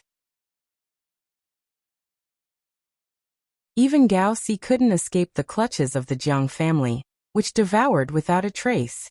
Gao Yan began to worry about her, so if President Jian was willing to take Bai Lian, seeing the delight on Gao Yan's face, Uncle Lin realized that Miss Bai must have a special place in her heart. At least, Su Genie stood no chance.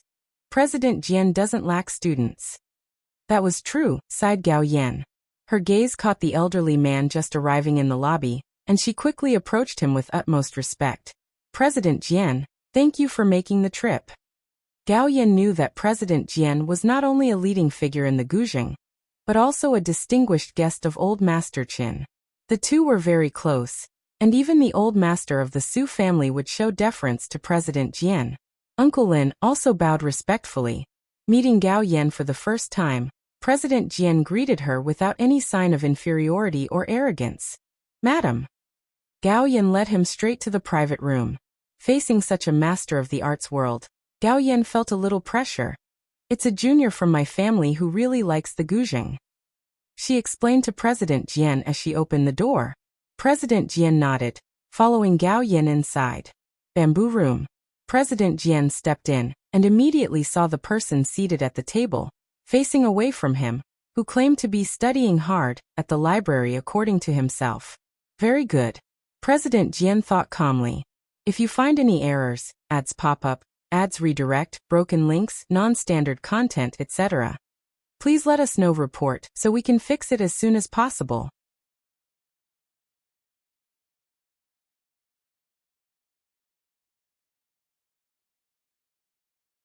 Chapter 562, 223 by Lian. Who really is he / him? _1 Director Jian paused at the door. Gao Yan noticed this, and just as she was about to ask a question, Director Jian continued inside as if nothing had happened. The bamboo room was spacious, furnished with places for musical instruments, chess, calligraphy, painting, as well as board games for entertainment. Su Nanjing noticed their entry from the corner of his eye, put down his teacup, stood up and whispered to Bai Lian, Alien, my mom is introducing you to an elderly gentleman. He has arrived. Bai Lian tilted her head and politely stood up along with Su Nanjing. Gao Yan, leading Director Jian through the screen, entered. She was dressed in a well-tailored cheongsam that highlighted her unique demeanor, with a black jade fan resting elegantly in her palm. Uncle Lin followed behind Director Jian, pulling out the main seat's chair for him. Gao Yan slightly leaned forward to introduce Bai Lian to Director Jian. Director Jian, this is the junior I mentioned to you. After she finished speaking, she noticed that Director Jian was just standing there quietly, his gaze lightly resting on Bai Lian, expressionless and motionless. Gao Yan felt a momentary pause in her heart, then turned to Bai Lian. Lian, this is Director Jian. Bai Lian remained silent as well. Do they just not click? Gao Yan clenched her fan, glancing instinctively at Su Nanjing, who was also clueless. Jiang Fulai sat quietly next to Bai Lian, leisurely pouring himself a cup of tea with grace and nonchalance. The sound of tea being poured was the only noise in the otherwise silent private room. The atmosphere grew tense. Gao Yan, looking at Director Jian's expressionless face, started to think she had been too rash and might have just botched things. Bai Lian likely hadn't heard of Director Jian. She put down her fan, and Uncle Lin quickly came over to pour tea for Director Jian, trying to ease the tension. Miss Bai, this gentleman is Mr. Jian, a master zither player as well. He then said to Director Jian, Director Jian, this is Miss Bai Lian, a distinguished guest of the Su family. After Uncle Lin spoke, Director Jian coldly took his seat, glancing over. She is Bai Lian? Who then is that person diligently studying in the library? Jiang Fulai's hand, lifting a teacup for a sip, paused briefly. I came out to buy books. Bai Lian nodded slightly to Gao Yan, then with a vague gesture, pointed toward the modern music theory book next to Jiang Fulai. Director Jian, his hand resting on the armrest, looked over. Don't try to fool me. I've finished viewing the performance you sent me, and they failed to control the intensity of their strumming. Bai Lian spoke calmly. The second bar lacked vigor in its tonality. As soon as the discussion turned to his specialty, Director Jian immediately sat up straight. That's your impression too, right? Their fingers were all floppy, they couldn't bring out any strength at all. As he spoke, his face lost its earlier master-like depth, his fingers rhythmically tapping the armrest. He appeared quite at ease. His eyes softened. And when the conversation turned to something of interest, his cloudy eyes shone brightly. The two had already commenced a conversation. Gao Yan, after slightly being stunned, realized what was happening and looked at Su Nanjing. These two clearly knew each other. And not only that, they seemed very familiar. Su Nanjing was also quite puzzled, watching them move from one topic to another until he finally asked Bai Lian, "Alien, do you know Director Jian?" Director Jian was someone even Gao Yan couldn't easily invite without leveraging old Master Chen's influence. Was he someone you could just meet if you wanted to? Yes, Bai Lian nodded at him slightly. It was all very nonchalant. How was she able to be so detached? Didn't he see that Director Jian's other two disciples, Lu Jiu and Leng Shuhe, were both rising stars helped by Director Jian's support? Su Nanjing. Gao Yan shot him a glance, signaling that he was of no help. She and Su Nanjing took their seats again, not disturbing the conversation between Bai Lian and the director. Their discussion of playing techniques was beyond Gao Yan as an outsider. She just watched Bai Lian. Bai Lian sat in her chair, her back straight, her left hand resting lightly on the table. A posture of proper decorum, yet distinctly relaxed. A composure that even the formally trained heirs of Jiangjing's elite families might not possess. And listening to Bai Lian's comments, Director Jian was able to join in no matter the subject, her few words revealing her cultured background. It permeated her manner of speaking and temperament. If it were another setting and she didn't know Bai Lian, she would certainly think that Bai Lian was from some noble family. Only Gao Yan exhaled, remembering Su Nanjing had said that Bai Lian was from Xiangqing, a place that had not seen much development until it had a huge shift in the last year. After finishing the meal, Bai Lian and Director Jian were still together, chatting absent-mindedly. When you come to Jiangjing next time, pay homage to your ancestor. Director Jian spoke with Bai Lian, referring naturally to Mr. Qinjiu. If you find any errors, ads pop up, ads redirect, broken links, non-standard content, etc., please let us know. Report so we can fix it as soon as possible.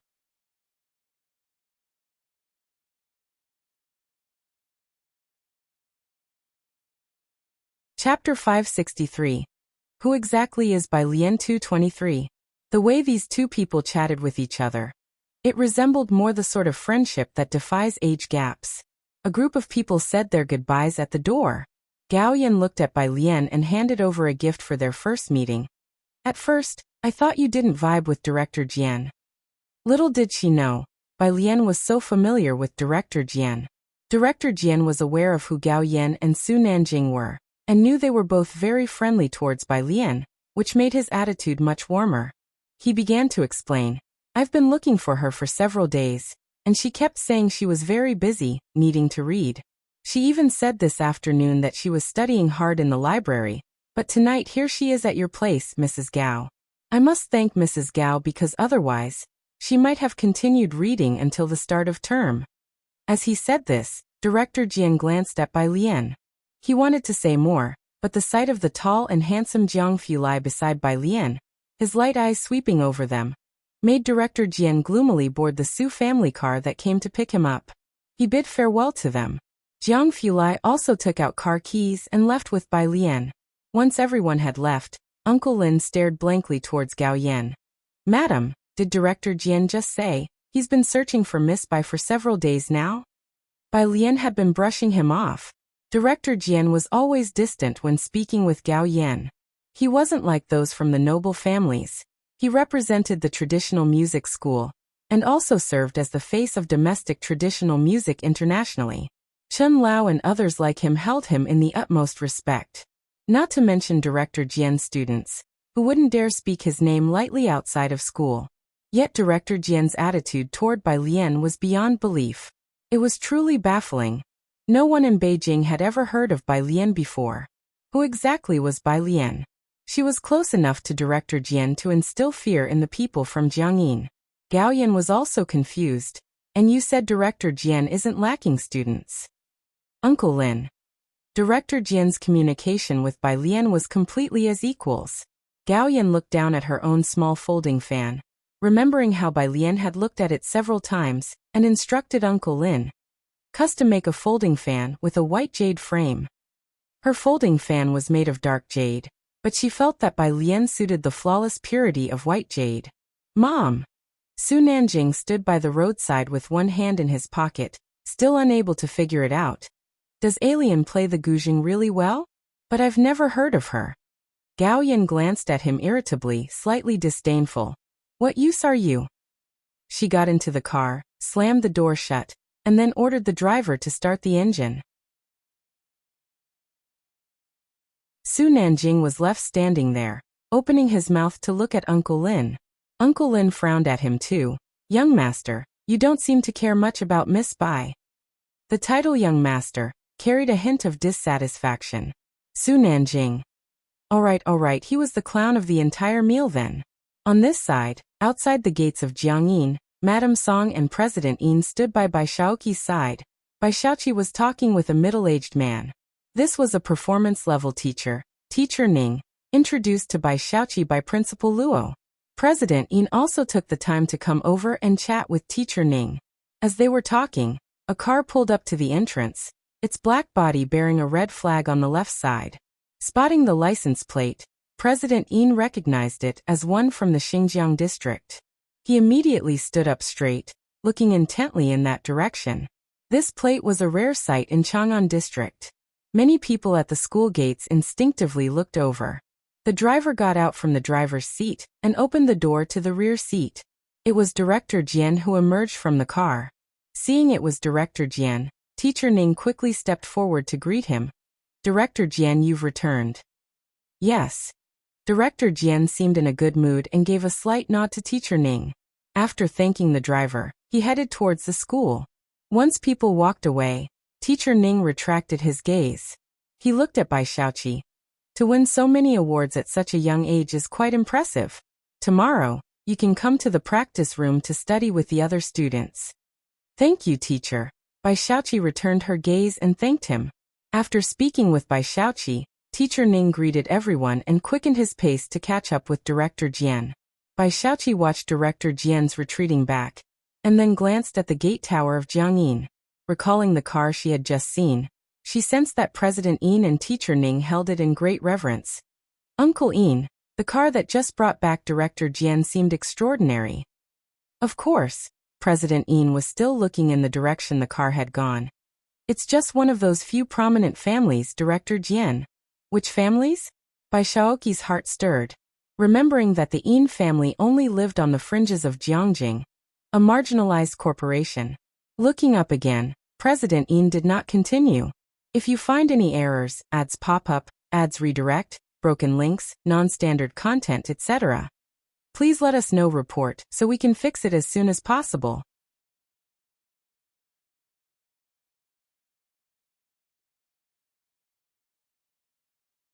Chapter 564. Who is Bai Lian 223 in the end? _3 It was clear that he wasn't very familiar with these powers either. Bar. At the bar, Sun Chun held a cocktail shaker in her left hand and poured the red liquid inside into a transparent glass full of ice cubes. The spotlights made her face appear hazy and indistinct. Many eyes glanced over her. She pushed the red glass towards Su Wenyao. Young Master Su, drink up and leave soon. This place isn't really suitable for you. Su Wenyao was dressed in a white shirt and black pants. His eyes gentle but with a distinct sense of distance. An elite demeanor. Since he sat down, many women had come up to talk to him, but he had been focused on the text on his phone. Sun Chun swept a glance over it and didn't understand. It was complicated numbers. Similar to Bai Lian's behavior. After all, there aren't many who come to bars to study. You still haven't paid off your debt? Su Wenyo's fingertips rested on the bar. He always felt Sun Chun was a person of contradictions. As if she was like a fish in water at the bar, but through her frivolous surface, he always felt another part of her standing lonesomely at the corner of an iceberg. Because of Bai Lian, the two were somewhat acquainted. Su Wenyao asked her why she was always at the bar, and she said she needed to pay off debts. A regular next to her smiled and passed Sun Chun a few banknotes. You believe in the nonsense of drunkards? Sun Chun reached for a note, casually folded it, then leaned forward and methodically tucked the folded banknote between the first and second buttons of Su Wenyo's shirt. I simply like money, she said. Having said that, She straightened up and turned away from the bar. Su Wenyao watched her receding figure. A familiar owner passed by her and offered her a cigarette. Sun Chun bit it between her lips and the owner hurriedly reached out to light it for her, teasingly asking, "Miss Sun Chun, when will you come make drinks in our private room?" Sun Chun lazily exhaled a cloud of smoke and slowly looked his way.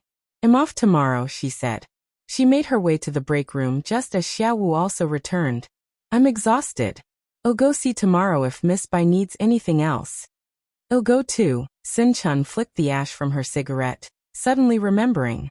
"How much do I still owe young Master Mao?" Mao Kuan had bought her contract from the manager, and since then she had been with Mao Kun's group, mixing drinks, managing the bar, and occasionally doing some risky tasks for Xiaoqi. If anyone at the bar was out of line, Xiao Wu and Mao Kuan would discipline them openly.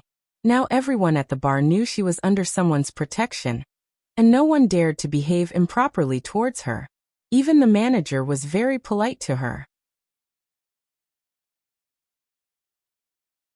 "I don't know, sis." Xiao Wu scratched the back of his head, looking innocent. "I haven't even finished paying off Miss Bai." He had never calculated how much he owed Mao Kuan. The next day, Bai Lian still went to the university library to read. Around 6 in the evening, she left the school gate together with Su Wenyao and Chen Hong. Su Jiyue was coming back today, and Su Wenyao was going to the Su family, having invited Chen Hong for dinner. Bai Lian took a ride with Su Wenyao back to the apartment. Su Wenyao sat in the driver's seat, glancing in the rearview mirror. "Are you really not coming today?" "No." Bai Lian rested her hand on the car window while looking at her mobile phone and spoke to Su Wenyao in a drawn-out voice. "I have a friend coming over." Su Wenyao nodded his head. In the passenger seat, Chen Hong was very disappointed to hear that Bai Lian wouldn't join them. The car had just turned from Zier Avenue onto Sally Road.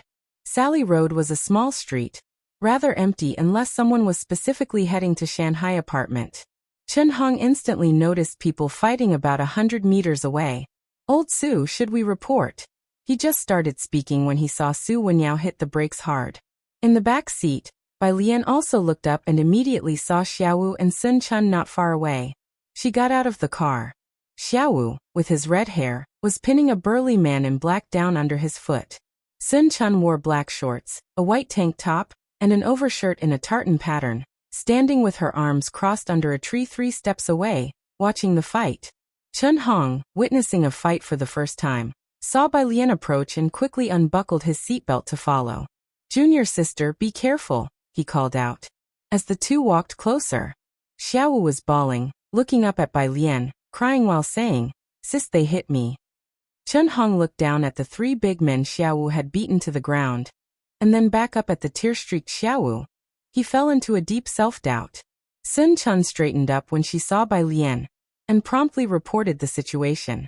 "Miss Bai, they were looking for me. We were fortunate Mr. Xiao Wu was here." She was terse and clear. Bai Lian, with a stack of books in her right hand, glanced at the man in the middle and slowly crouched down. "If you find any errors, ads pop up, ads redirect, broken links, non-standard content, etc., please let us know. Report so we can fix it as soon as possible."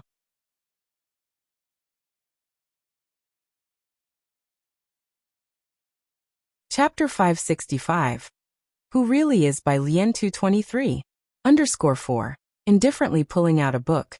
She then gently pried a man's hand from his face with its tip. She lowered her eyes, her movements deliberate and composed, with a hint of nonchalance. The man had been pressing hard against his face, but the book seemed to weigh a ton, easily moving aside his hand and revealing his somewhat swollen face and astonished eyes. Chen Hong did not recognize Sun Chun. Bai Lian glanced at the man briefly, then stood up and bowed her head to lightly blow the dust from the book that had touched the man. Then she slightly tilted her head and looked toward Su Wenyao, asking unhurriedly with eyes dark as ink, "Who is he?" Sun Chun and Xiao Wu both looked at Su Wenyao in surprise. Su Wenyao's expression was cold. He looked down at the man and quickly recognized him. Du Qingyu, Qi Shuyan's cousin. Bai Lian knew who Qi Shuyan was. Having heard Su Wenyao's words, she first glanced at Sun Chun and Su Wenyao. Then she looked down indifferently at Du Qingyu, and with Xiao Wu and the others present and Sun Chun unharmed, Bai Lian put the book back and said casually, "Okay, I won't interfere then. You handle it." Su Wenyo's face wore an ugly expression as he looked at Du Qingyu on the ground. He knew Bai Lian was giving him face, "Don't worry." Bai Lian left with Sun Chun and Xiaowu. After apologizing to Chen Hong, Su Wenyao drove back to the Su family alone. In Mingfeng district, at the Su family home, Su Jiyue had returned from the hotel near Jiangjing University only in the afternoon. The elder Mrs. Su had invited only the Qi family over for a meal. Both families intended to mend their relationship. However, the atmosphere in the hall was very serious at that moment. Su Wenyao looked at Mr. Qi with neither servility nor overbearingness. Du Qingyu stalked them first, and the police found evidence of his tracking. The elder Mrs. Su quickly stood up with the help of her cane, interrupting Su Wenyao. "Wenyao, what are you talking about? We're all family here. It's all just a misunderstanding." With that, she signaled Su Wenyao with her eyes. But Su Wenyao remained unmoved. Mr. Qi put down his phone. Wearing glasses and looking the scholar, he always had a hint of disdain when he looked at the Su family. "In that case, elder madam, I think there's no need for our families to associate any further." Behind him, Qi Shuyan also pursed her lips as she looked at Su Wenyao, her eyes full of disappointment. "My mom just wanted to talk to that bar girl, and we haven't even made an issue out of them hitting Qingyu. Su Wenyao, you really have changed." Su Wenyao looked up calmly. "You broke the law first." This time, he didn't show the slightest consideration for familial feelings. Qi Shuyan pursed her lips. Fine, Su Wenyao, just don't regret this." She turned around decisively and walked away. Mr. Qi watched his daughter leave, and then gave Su Wenyao a final glance. "That barmaid is a friend of Bai Lian? You're willing to break ties with our Qi family over them?" Hearing the name Bai Lian, Ji Mulan, who had been marginalized, felt her face darken and she looked up uneasily. Bai Lian indeed had a lot of unsavory friends, especially back in Beicheng. Su Wenyao frowned. "You're a learned man, Alien's friend isn't some barmaid." Mr. Qi looked at him coldly, but this time he said nothing and left. Mr. Qi Shuyan. The elder lady came to her senses and chased after them to explain. But the Qi family left without listening to her, driving away directly. The elder Mrs. Su returned, looking a decade older. She turned to Su Wenyao. "Do you realize the opportunity our Su family has lost due to your decision?" Xian was about to become a student of Dr. Zhua, and furthermore, she attended Miss Liu's gathering yesterday. "For that woman from who knows where?" "That's a friend of Alien," Su Wenyao said, looking at the elder Mrs. Su. "What sort of friends does she keep?" With the title of top-scoring student in the college entrance exams, that was just a name. In the elder Mrs. Zu's view, it did not carry the same weight as the importance of the third young Mr. Su and Miss Liu. "Do you realize the kind of opportunity our Su family has missed because of your decision? Go kneel in the back and tomorrow you will accompany me to the Qi family's home." No matter how smart Bai Lian was, she was only known for her college entrance exam results, and it was uncertain when Director Chen would return to Jiangjing.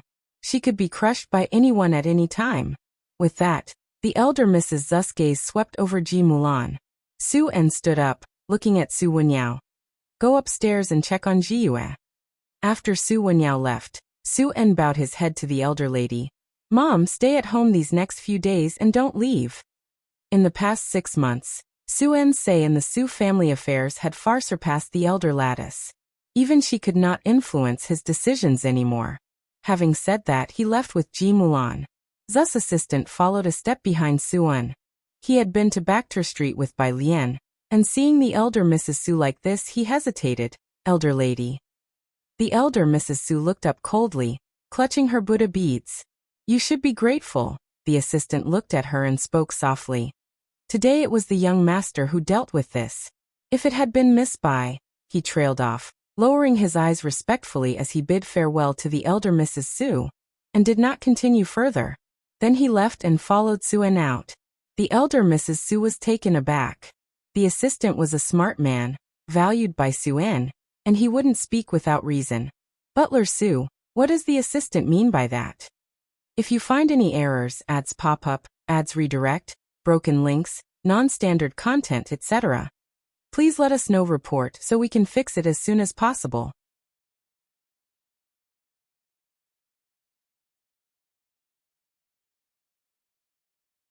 Chapter 566. Am I now considered a student at Jiang University? Second update.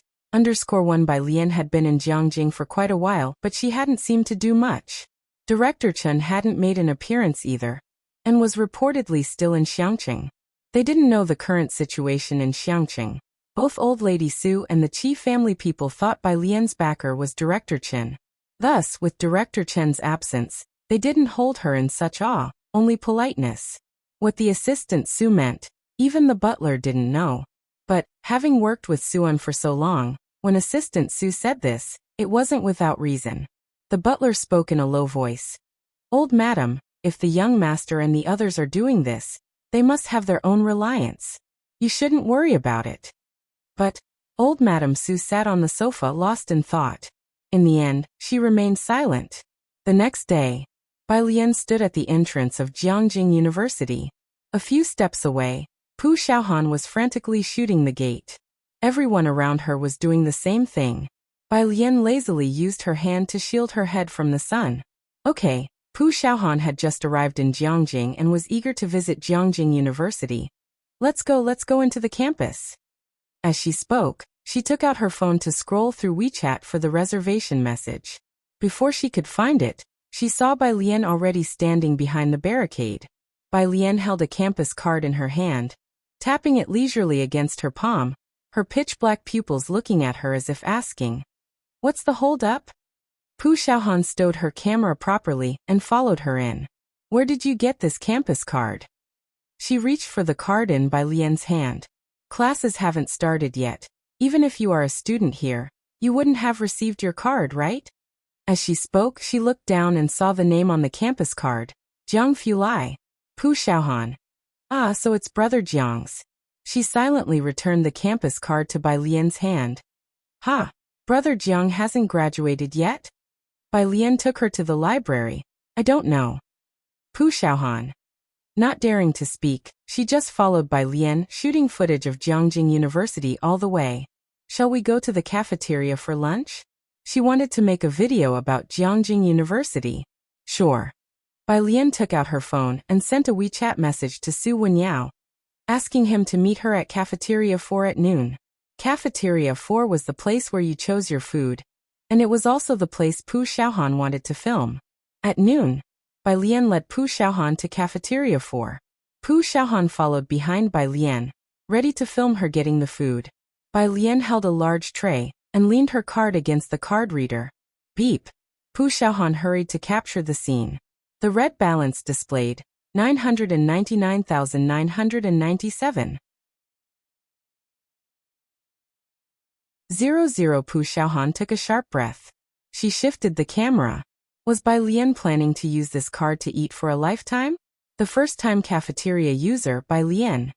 She took her gaze back, finished getting her meal, and served a bit for both Chen Hong and Su Wenyao. Then she found a spot to wait for the two to arrive. The three had arranged a time, and Su Wenyao and Chen Hong arrived quickly. Chen Hong greeted Pu Xiaohan. Hello, Junior.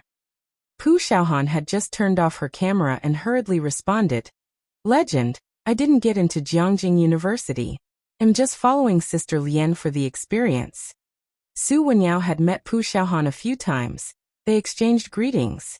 Chen Hong looked at Pu Xiaohan fiddling with the camera, shooting whenever there was nothing better to do, and thought this was what a normal person coming to Jiangjing University should look like, unlike Bai Lian. His gaze shifted to Bai Lian. She was looking down at her phone, tapping the keyboard deliberately with one hand, the keystrokes heavy as if she wanted the person on the other end of the phone dead. Beside her lay a book about music theory. Chen Hong felt like she was after the life of the person on the other end of the phone. His eyes landed on the two books beside her.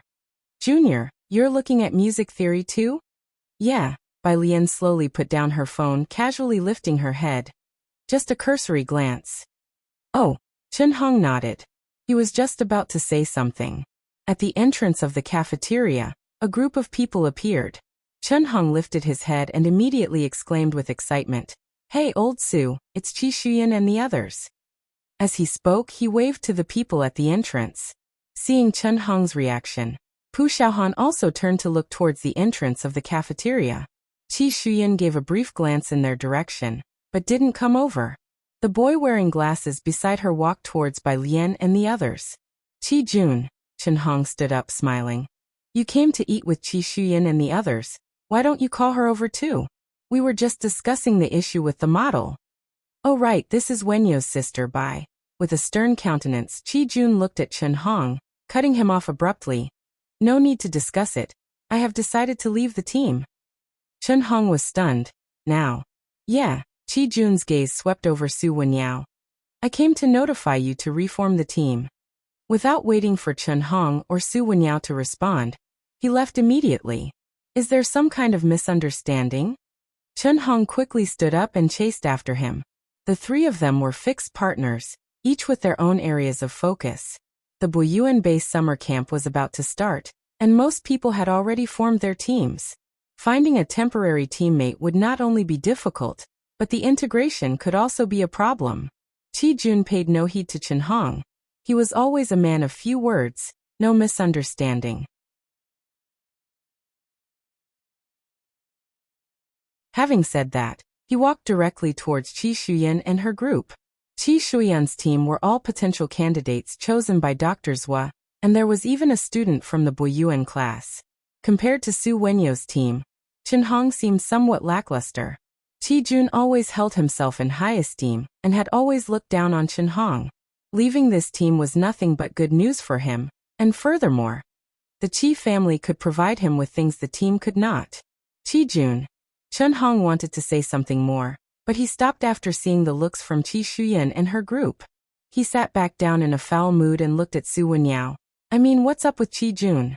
Even if he goes to a new team, the integration won't be smooth, right? He couldn't understand it.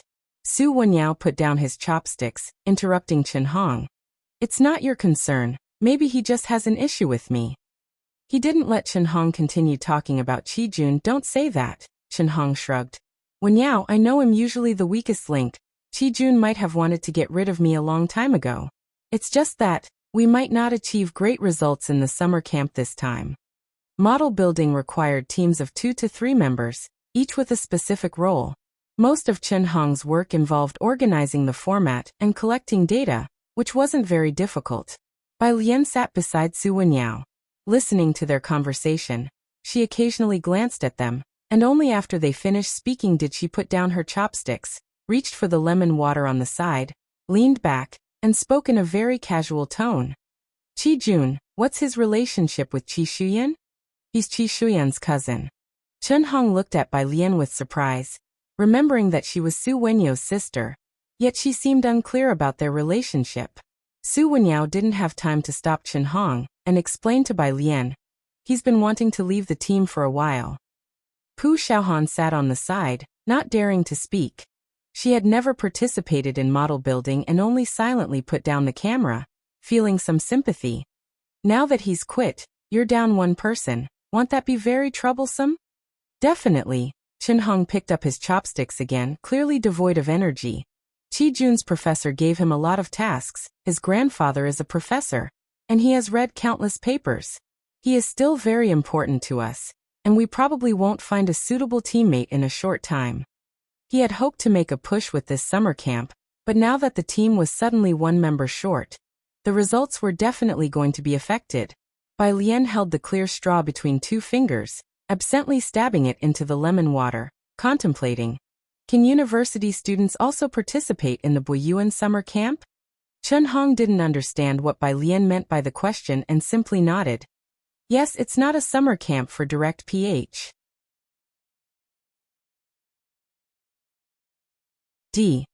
Admissions, so there's no restrictions on grade level. I know some students who will be sophomores next year are also participating.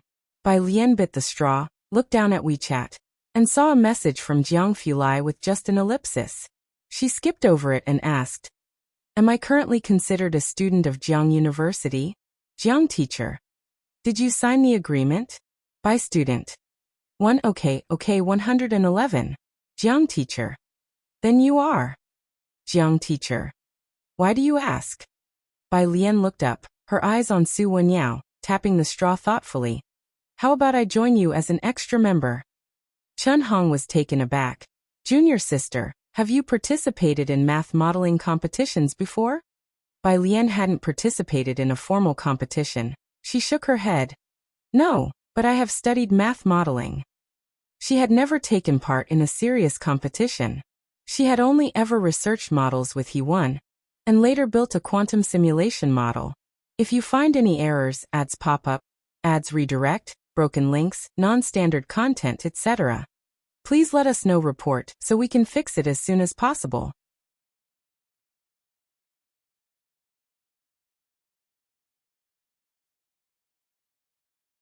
Chapter 567, 225. This is her ruling area _1. The top scorer in the college entrance exams must have some real skills. Give Bai Lian another year or two, and she'll be her own strongest ally. It's just that she hasn't started school yet, and still has a lot to learn. Chun Hong thought Bai Lian was joking and picked up a rib. Alright, if we can't find the right teammate, we'll definitely turn to our junior. Su Wenyao, seated next to Chun Hong, looked up slightly. He knew Bai Lian had attended the summer camp at Wuxia High School, and probably participated in mathematical modeling. Su Wenyao pondered thoughtfully. Bai Lian leaned back in her chair, tapping her straw intermittently with her fingertips, unflustered. By the way, Chun Hong set aside these bothersome thoughts, having finished his ribs, when something suddenly occurred to him. Junior, how did you get your meal plan sorted? Jiangjing University was already on summer break, and the school had only 3 cafeterias open. They were at the Yunha restaurant on the first floor of the 4th cafeteria, which was also a famous online hotspot known for its variety of tasty and affordable dishes, but it only accepted meal cards. You could pay with a mobile phone on the 2nd floor. During the holidays, most tourists visiting Jiangjing would have to borrow a campus card from a current student to eat there. Next to him, Su Wenyao also looked up. Bai Lian made several trips to the library to borrow books. How could she enter the library without a campus card? When this came up, Bai Lian paused in her action of drinking lemon water. Someone gave me their campus card. Su Wenyao looked at Bai Lian with slight surprise. Bai Lian knew other people from Jiang University? After the meal, Su Wenyao and Chun Hong had to get busy. Bai Lian took Pu Xiaohan to check in at other spots. Su Wenyao and Chun Hong watched the 2 girls leave, and waited for them to walk away before the smile on Chun Hong's face disappeared. He turned to Su Wenyao with a not-so-pleased expression. He massaged his temple. We should ask Yu Sheng and the others. Let's go. Su Wenyao turned to accompany him. Is the registration deadline the day after tomorrow? Yeah. Chun Hong took out his mobile phone from his pocket, and got in touch with friends he knew. Over here, Bai Lian was showing Xiaohan around Jiangjing University. She wanted to shoot footage of a campus bus arriving. And as soon as one bus left, Bai Lian waited under the shade of a tree beside her. At the crossroad, a blue bus with cartoon drawings lazily approached. Pu Xiaohan finally captured the scene she wanted and walked over with her camera. Alien, there should be fewer people at Celebrity Statue Square now. Let's go. Last stop. Jiang University's celebrity statues were already a draw for visitors, and after the broadcast of Great Yong, their popularity skyrocketed. Each character in the drama could be a lead on their own, but the most dazzling of all was Yen Lu, whose every move, sitting posture, and use of the spear was an epitome of that era. The historical figure by Xiang Juan was already popular, and Yen Lu's portrayal turned the character into an ultimate crush in the public's heart. These days a random video search online would either show a montage of Yen Lu or criticisms of Emperor Jiangwen. Historically, opinions about Emperor Jiangwen were mixed. Although he became increasingly suspicious in his later years, historians still rated him highly. With the summer holiday in full swing and Jiang University limiting the number of reservations, the square was still swarming with visitors. As soon as Pu Xiaohan got off the bus, she saw the crowd at the square. Her gaze immediately locked onto the bronze statue in the first row to the left. Among so many statues on the square, only this one held a spear, standing tall against the wind, with a flowing war robe fluttering behind. Under the midday sun, the spear pointed obliquely towards the sky, facing thousands of troops. The young girl stood against the wind, her presence sharp and commanding like the edge of a sword piercing through countless fierce waves. It gave an involuntary sense of oppressiveness. Below the statue, many visitors were taking turns to pose for photos with her. After paying her respects, Pu Xiaohan involuntarily glanced at Bai Lian beside her. Under the strong lighting, she started to hallucinate. This kind of dominating aura was eerily similar. Bai Lian had been here before. She didn't look around much. She just stood to one side, answering a call from Ji Xiaojun. She pressed the answer button and put the phone to her ear. "Uncle." "Alien." On the other end, Ji Xiaojun hesitated, searching for the right words. "Did your grandfather tell you about the Mu family's butler issue?" "He mentioned it." Ji Xiaojun sighed with relief, glad to avoid explanations. "Why don't you come and see the Mu family? The butler said you should come back when you have time." "Come back for what?" Bai Lian weighed her own affairs. She hadn't finished her music theory book, and she was still undecided whether Su Wenyao needed her for mathematical modeling.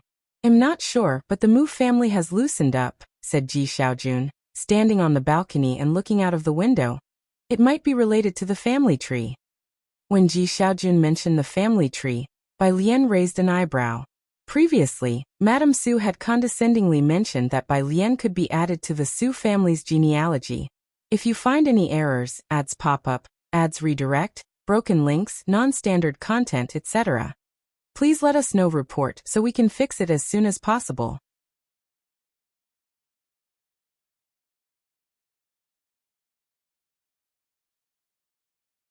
Chapter 568. 225. This is her ruling area _2. The Bai family even expunged her from the clan genealogy. Bai Lian knew their ancestry was ancient and the clan concept strong, but nowadays, any genealogy meant the same to Bai Lian. It was not as if they were living in a feudal era. In the past, the genealogy was utilized to conveniently implicate 9 generations. "I won't go," Bai Lian refused without a second thought. "If you need something, you can find me." Even though it was summer vacation, Bai Lian was still very busy, with music theory knowledge alone being enough to keep her occupied. Ji Xiaojun had anticipated her response, and was not surprised. He hung up the phone, opened the door to the balcony to enter the living room, and told the butler about Bai Lian's reply. "She's not coming." The butler looked up in surprise but didn't dwell on it. He continued to inquire without much concern. "What about the other one?" "The other one was Ren Wanxian." "Her? She should be on her way."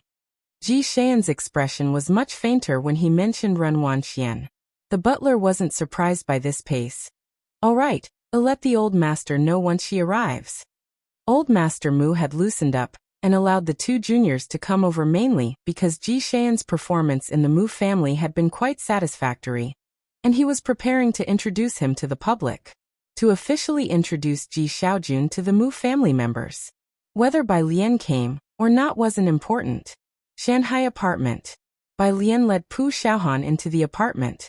As soon as Pu Xiaohan entered, she threw herself onto the sofa in the living room, which Sun Chun had bought. It was extremely soft and fitted Bai Lian's casual and lazy temperament perfectly. She buried her head in Jiang He's cushion, which still had a faint scent of milk.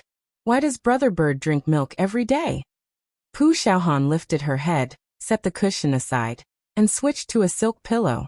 Her gaze turned to Bai Lian. Bai Lian walked to the small guest room next to the bedroom, opened the door, revealing a neatly made single bed in dark gray. She nodded towards Pu Xiaohan with her chin. "You'll be staying here." Pu Xiaohan reached for the remote control on the coffee table and gestured an okay to Bai Lian. She turned on the TV. The screen lit up to the Jiangjing TV station channel, showing episode 30 of Great Yong. An ashen-faced woman struggled to lean on the door frame, with a close-up shot focusing on her fingers gripping the frame tightly, knuckles white. She was wearing a simple robe with a hint of color in her cheeks, plain garments with no adornments on her head, her eyes appearing scattered and black. Her gaze was fixed to the north. This was Bai Li's wife. At the entrance of the courtyard, a maid came in holding medicine, exclaiming with joy, "Madam, you can get out of bed now. Your complexion has improved greatly." She quickly set the tray down on the threshold. "Reaching to assist Mrs. Bai?" Why don't you wear a few more layers of clothes? Before she could finish, Mrs. Bay's body began to slide towards the ground slowly. She didn't speak, her gaze still fixed on the same direction, as the maid's fingers tremblingly checked her breathing. At the same moment, the scene switched to the Xiangqing battlefield. It was Yan Lu's scene. The camera moved from a distance to a close-up. She was clad in silver armor, her gaze sharp and cold like a soldier, gripping the reins and galloping towards the city wall, finally stopping in front of the tent, the horse rearing as she dismounted. One shot to the end. Pu Xiaohan had already finished the series. Watching this scene for the second time, it didn't impact her as much. But she still sniffled. Great Yong had become an online sensation ever since it first aired, not only because of the production team, but also due to the director's casting choices. When an entire crew uses real locations, no green screens, actors ride real horses without stunt doubles. Everyone was working hard for this series. Actors had trained to professional levels in wielding long spears, with horse riding and archery skills also reaching professional standards. What could be more moving than this? The entire cast, from the maidservants to the horses, had become sensational, and netizens placed Yan Lu under an even deeper layer of profound admiration. Pu Xiaohan got up, about to check the guest room, when she saw Bai Lian standing behind her, arms crossed over her chest, leaning on the desk as if watching TV. But those dark eyes were unfocused. Bai Lian had always been very strong in front of Pu Xiaohan. The students of Class 15 had a kind of cohesion unmatched by other classes, with Bai Lian at their core. She understood the people in her class better than Lu Lingxi. From Pu Xiaohan to Zhang Xiais to Yang Lin, their trust in Bai Lian had long exceeded that of anyone else. Bai Lian was like a general commanding an army, poised and free. This was the first time Pu Xiaohan saw such an expression on Bai Lian, as if she was cut off from this world, with an air of having no one behind her. Lian. She instinctively took a couple of steps forward. Bai Lian came back to her senses, looking up at Pu Xiaohan, quickly reverting to her usual careless demeanor. She casually pulled a piece of paper from the table and handed it over. Wipe your nose. If you find any errors, ads pop up, ads redirect, broken links, non-standard content, etc., please let us know. Report so we can fix it as soon as possible.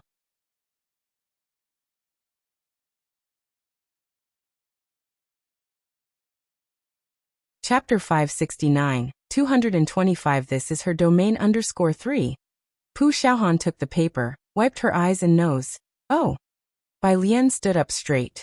She gestured for Pu Xiaohan to move about freely as she took 2 books on music theory to the study. In the study, Bai Lian placed the books on the desk, and then opened the right-hand drawer that contained a box of cigarettes Sun Chun had left there. She casually pulled one out. Taking a lighter, she went to the window, opened all the windows, leaned lazily on the windowsill with the slim cigarette between her fingers, the smoke blurring her face. People were continuously going in and out on the first floor. From this angle, she could just see the small garden of several square meters on the first floor, where workers were jointly lifting a stone table out. A message came through on her cell phone from Xiaoqi. Bai Lian glanced down at it. Xiaoqi. Someone is looking into Sun Chun's info. The place in Jiangjing with the most comprehensive information was undoubtedly the Azure Dragon Bar. A law unto itself. Wanting to investigate their people here, naturally, the task would pass through Xiaoqi's hands. Bai Lian guessed immediately who would want Sun Chun's information. Bai Lian. Just give them a bit. After replying, she casually set her phone aside, leaning lazily on the windowsill, biting the cigarette and watching the people bustling below. Outside the door, Pu Xiaohan was watching TV while video chatting with her parents, indicating that she had arrived in Jiangjing. Noise came from outside the door. Pu Xiaohan stood up with her phone. My sister seems to have a visitor. I'll hang up now. She ended the call, about to open the door when she saw the door open automatically. In the doorway stood a tall figure, with scholarly rimless glasses perched on his nose as he lowered his left hand, his indifferent gaze glancing at Pu Xiaohan through the lenses. Born with an air of nobility that not even the simplest black attire could conceal. Haven't seen Jiang Fulai for a few days. Pu Xiaohan involuntarily took a step back. Behind Jiang Fulai, Jiang He squeezed in. Seeing bird brother, Pu Xiaohan relaxed and greeted Jiang Fulai, "Jiang brother." Jiang Fulai responded casually as he entered, his eyes catching the TV in the lobby for a moment before he removed his hand from the door handle and looked away. He closed the door and looked towards the partially closed study, noticing the open music theory books on the table and the empty seat. In the study, Bai Lian's cigarette had burned out, the stub held between her fingers. By the window, only a faint scent of tobacco lingered. Her left hand propped lazily on the balcony, in a very relaxed posture. As she turned her head to look at Jiang Fulai, his gaze fell on the cigarette stub between her fingertips. Quite openly, Bai Lian flicked the stub into a nearby trash bin, her hand on the window, raising her eyebrows. Jiang University is really something. Even meal cards can be used to buy a house. Bai Lian's train of thought was certainly unique. Jiang Fulai instantly knew what she was getting at. She was referring to his topping off the school card. He reached out, closed the laptop on the desk, and his light eyes settled on her face before suddenly saying, "Let's go." "Huh?" Bai Lian tilted her body, looking lackadaisical. "To where?" "Next door." Jiang Fulai stood up straight, slowly and meticulously removing his glasses and placing them on the table. "Next door?" Bai Lian shivered, and as she followed Jiang Fulai out, next door was 302. The wooden door was shut tightly, and Jiang Fulai casually placed his finger on the fingerprint lock. The door clicked open with a light sound. The inside was already finely furnished. Jiang Fulai did not redecorate but did replace all the furniture, covering the floor with brown carpet, and using his accustomed Chinese-style furnishings. He walked straight to the room on the left and opened it. It was a music room. The room was large, with wooden flooring and a music stand in the middle, holding another zither. On the right side, there was a display stand with flutes, eras, pipas, and various other musical instruments. Near the floor-to-ceiling windows was a small bookshelf filled with sheet music and music theory books. Jiang Fulai approached it, casually straightening a crooked music theory book before tilting his head to speak. "There's soundproofing installed here, you can practice anytime." He stood by the window, with the sunlight slanting through, casting a chilly light on his sharp profile. His long, pale fingers rested on the book, elegant and carefree. Bai Lian approached, lightly running her hand over the strings of the zither. From top to bottom, the clear scale of the zither sounded forth. At Ji Heng's place, afraid of disturbing the neighbors, she would not practice after 8 o'clock at night. Here, without her mother, someone would still make clothes for her by hand, embroidering her favorite peonies, and there would still be someone to prepare a music room for her. The next day, at the Su family, Su Wenyao stood by the window making a call. "If you find any errors, ads pop up, ads redirect, broken links, non-standard content, etc., please let us know. Report so we can fix it as soon as possible."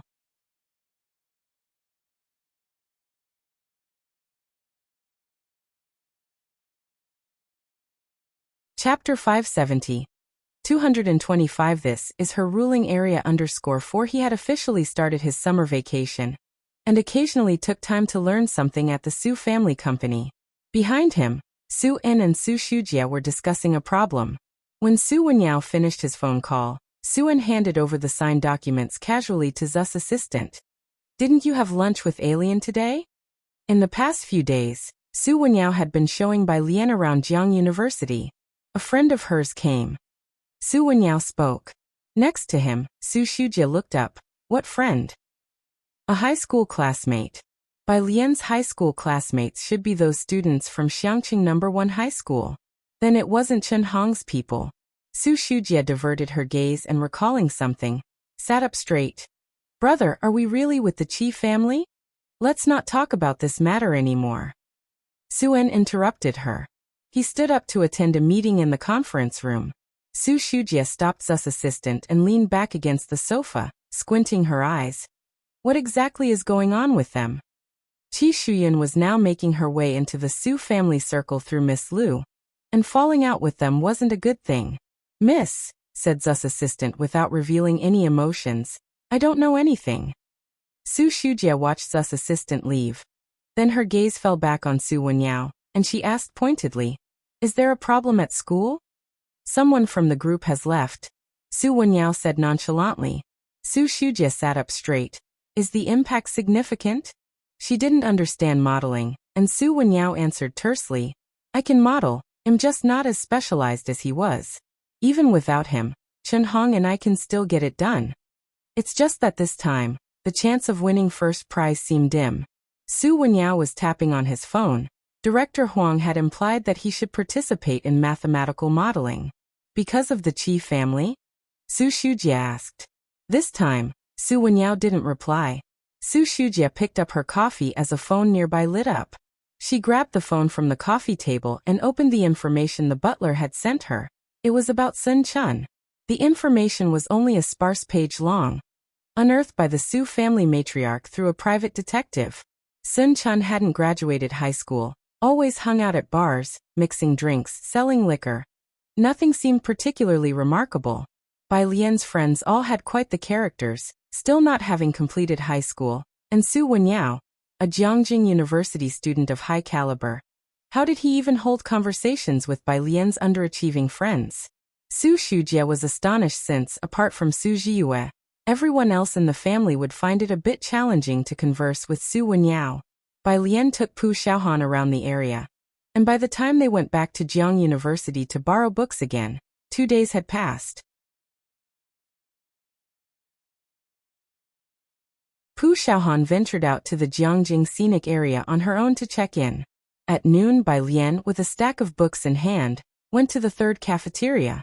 Su Wenyao and Chen Hong had already arrived. They had finished getting their meal, and Su Wenyao had a laptop in front of him.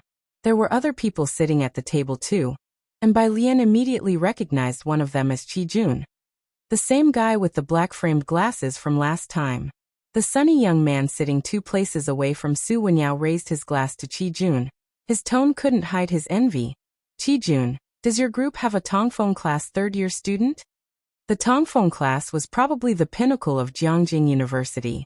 Qi Jun glanced at him, didn't raise his glass, and just finished the last bite of his meal. Then, picking up his meal card beside him, he stood up to leave, only responding with one word. Yeah. The table was filled with familiar faces. After Qi Jun left, Chen Hong finally turned to the sunny youth. Yu Sheng, since you've got nothing else to do, why not join us for the number modeling competition? Yu Sheng set down his beverage, apologetic. It's not that I don't want to help you, but you know I still have a paper to write. Yu Guang saw Qi Jun's figure walking away, and Yu Sheng hurriedly stood up, apologizing to the other two as he said his goodbyes and chased after him. All of Su Wenyo's class had left. Chen Hong wasn't surprised, and without much enthusiasm, he waved at Bai Lian. The junior student has arrived. Bai Lian sat next to Su Wenyao. Su Wenyao, clad in a white shirt, sat upright in his chair, his slender fingertips resting on the black keyboard of his laptop, the image of a refined scholar. He indicated to Bai Lian to eat first and then raised his head to speak to Chen Hong. I'm not as good at modeling as he is, but I can hold my own. It's fine if there are just the 2 of us in the team. Let's pick problem C. This time we want aim for the first prize. That works, Chen Hong perked up. I'll handle the data. Bai Lian ate leisurely, aware that they were not planning to look for new teammates. Her gaze casually fell on Su Wenyo's computer, which displayed the Buyuan Summer Camp's main page. Why are you aiming for the first prize? Su Wenyao clicked on the homepage, and was brought to the registration page where he explained in a low voice to Bai Lian. Having a first prize boosts your graduate school entrance evaluation, and it greatly increases the chance of getting a recommendation. Most labs also value this. The registration page showed the teams that had been successfully formed. Beneath it was the entrance to register. Su Wenyao was filling in his and Chen Hong's information. Registration was set to close at 1 in the afternoon. Bai Lian had been casually looking at the registration page until she caught sight of a name in the middle, Bai Xiaoka. Her fingertips paused for a moment, vaguely recalling that this was the son of her father's mistress, the brother of Bai Xiaoqi. Su Wenyao had already filled in his and Chen Hong's names, his finger poised over the enter key, about to press down. But it was blocked by the tip of a chopstick. Bai Lian, holding the chopsticks, focused on a line of text on the computer screen, and, under Su Wenyo's surprised gaze, she spoke. Do you have any thoughts about the first prize? The first prize. On the other side, Chen Hong sighed. Who attending the summer camp wouldn't have thoughts about the first prize? But junior student, this time at the Buyuan base summer camp, there's even the senior Tongfeng class. Even with Qi Jun, we won't have much of a chance. Bai Lian retracted her chopsticks and moved her gaze away from the screen, looking up at Chen Hong. What position are we still lacking? Her tone sounded professional. Chen Hong answered, we're missing someone who's good at advanced mathematics and linear algebra, and who knows modeling. A number modeling partner was very important. Reliable teammates could make the work twice as effective. The three of them had collaborated more than once before, and had even won a second prize at a national competition. The three of them formed the perfect team, each capable of equally dividing the work. Constructing models, programming computations, and writing. Su Wenyao was gifted at programming. Chen Hong gathered data and wrote papers. And Qi Jun was exceptionally good at advanced mathematics and linear algebra, with a solid foundation in mathematical theory and strong modeling skills. Advanced mathematics was taught in the first year, while linear algebra was only tackled in the second. Hearing Chen Hong's explanation, Bai Lian nodded and tilted her chin slightly toward Su Wenyao. With an unhurried tone she said, then add me to your team. If Su Wenyo's group lacked programming skills, Bai Lian wouldn't have been of much help. She was not familiar with modeling software. But when it came to mathematical knowledge and familiarity with a variety of literature, even Hewen would seek out Bai Lian for discussions on these topics. This was her domain. If you find any errors, ads pop up, ads redirect, broken links, non-standard content, etc., please let us know. Report so we can fix it as soon as possible.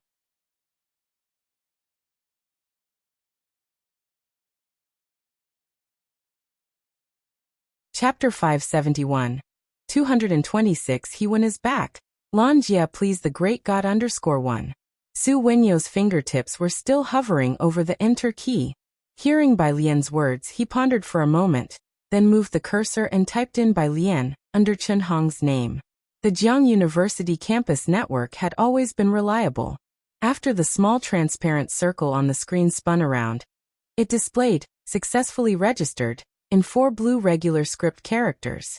The topic will be released at 3 o'clock the afternoon the day after tomorrow, and we still need to choose a mentor, Su Wenyao said to Bai Lian, looking down at the details after the successful registration.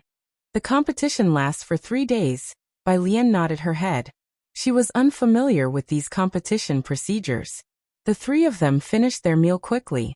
Su Wenyao suggested Bai Lian join them in the study room to familiarize herself with the mathematical modeling competition, but Bai Lian glanced sideways, her eyes narrowing slightly.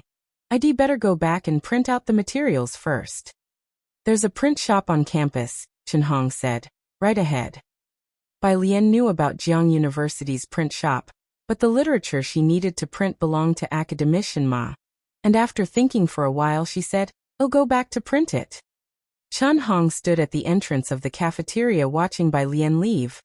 What is she printing? Probably a lot of stuff, Su Wenyao said indifferently. There are too many people queuing at the print shop. True, the sunlight in early July was strong. Chen Hong nodded, remembering the matter just now. Did you really add her? Yes. Su Wenyao glanced at Chen Hong apologetically. Don't worry, she won't hold us back. Chen Hong was part of the team, and Su Wenyao would not have agreed to any other freshman joining, but this person was Bai Lian. Su Wenyao recalled seeing Academician Ma at the airport before, being valued by Academician Ma and personally seen off by him. Su Wenyao knew that Bai Lian must have her own strengths. Oh, it doesn't matter. You'll have to work a bit harder without Qi Jun. Both of us will have to share the model design. Chen Hong slung an arm over Su Wenyo's shoulder, indicating it wasn't a big deal. With Qi Jun absent this time, their results might only be in the upper middle range. Modeling was all about teamwork, and adding Bai Lian didn't make much of a difference to Chen Hong. Moreover, as Bai Lian was this year's top college entrance exam scorer, Chen Hong was willing to take this opportunity to establish a good rapport with the brother and sister. It's just a pity we'll miss Professor Jiang this time. He values Boiwan's modeling results, Chen Hong sighed. He had emailed Professor Jiang, who replied to the group. The Boyuan modeling competition held more prestige than the national competition because of its high entry threshold. If their university's registration slots and their results weren't good enough, even if they met the exam requirements for postgraduate study, Professor Jiang probably wouldn't choose them. Choosing a mentor for postgraduate studies was very important. Bai Lian returned from school to Shanghai apartment. The doors of 303 and 302 were both open. Jiang He was sitting on the carpet in 302, piecing together Lego with his back to her, while Ming Dongheng observed the bok choy Bai Lian had just planted on the balcony of 303. Su Nanjing sat on the sofa in Bai Lian's apartment, his legs lazily draped over the coffee table, casually fiddling with a white jade fan in his hands. Seeing Bai Lian return, he hurriedly stood up. Alien. Bai Lian greeted him, and then headed for the study. There was a printer in her study. Seeing that the door to her study was open, Su Nanjing followed her inside. Bai Lian had already turned on the computer and was efficiently printing documents. Academician Ma had sent several documents. Since she finished her exams, Academician Ma had higher expectations for her and asked her to learn to write reviews. He glanced at it, the same incomprehensible literature again. Are high school students already starting to read these?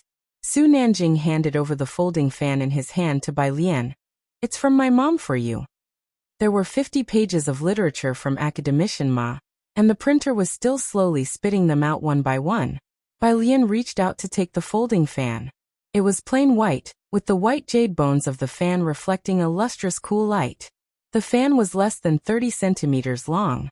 Her fingers were pale and unrushed, holding the folding fan with ease as she gently pushed it open, effortlessly unfurling the fan.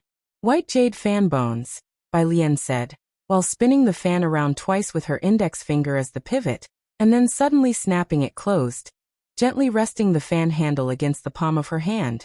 Her movements were as smooth as flowing water, leisurely as if she was accustomed to handling a fan. Su Nanjing paused for a moment. Let me try. He took Bai Lian's folding fan, trying to replicate her movements. With a single hand push, it didn't open. After 3 attempts, Bai Lian opened the next document and, seeing his clumsy efforts, took the fan back to demonstrate again, like this. She shifted slightly, holding the folding fan in her right hand. Her slender middle finger rested casually at the bottom of the fan, with the thumb pushing outwards and the index finger pushing inwards, slowly spreading it open. If you find any errors, ads pop up, ads redirect, broken links, non-standard content, etc., please let us know. Report so we can fix it as soon as possible.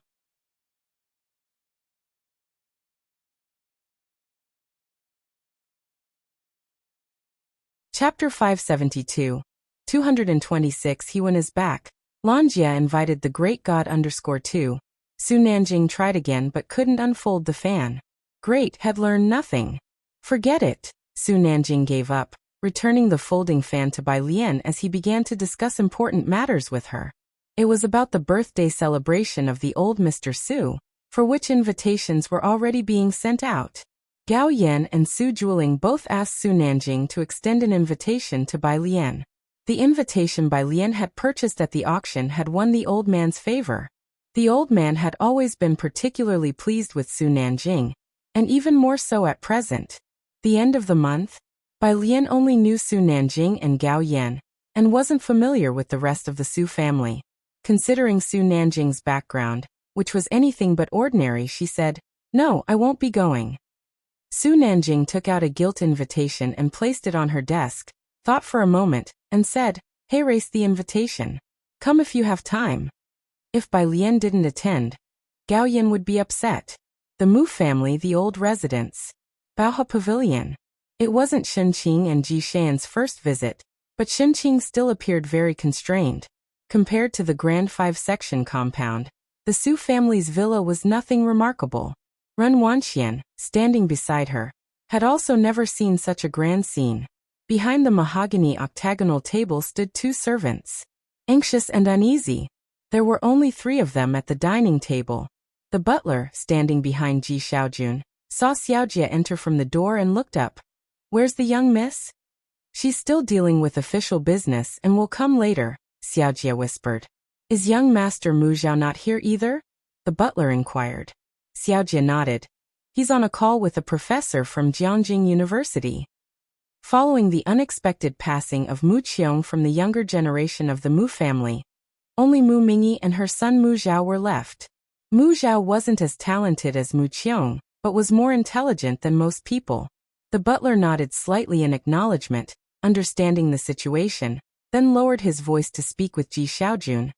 Please start eating, there's no need to wait for them. Baohe Pavilion's adjacent East Wing room. The woman sat in the study with a pile of documents at hand. Her assistant handed her a new file. Miss, erase the information on that Renwanxian. Mu Mingyi reached out to take it, looking down with curiosity. She had seen Ji Xiaojun at the company. Although she didn't have a good impression of his wife, she had a favorable opinion of this cousin. The Mu family had always been short on offspring, and when she heard that Ji Xiaojun had 2 nieces, it was she who proposed to take them in. She had no doubt about the Mu family's genes. The old Mr. Mu looked down on Ji Xiaojun, which was because he had known the exceptionally talented Mu Qiong. After Mu Qiong's death, the old man was deeply affected and became disillusioned. But Mu Mingyi knew that Ji Xian's rapid proficiency in the company had already proven his strength. He was considered above average in Jiangjing.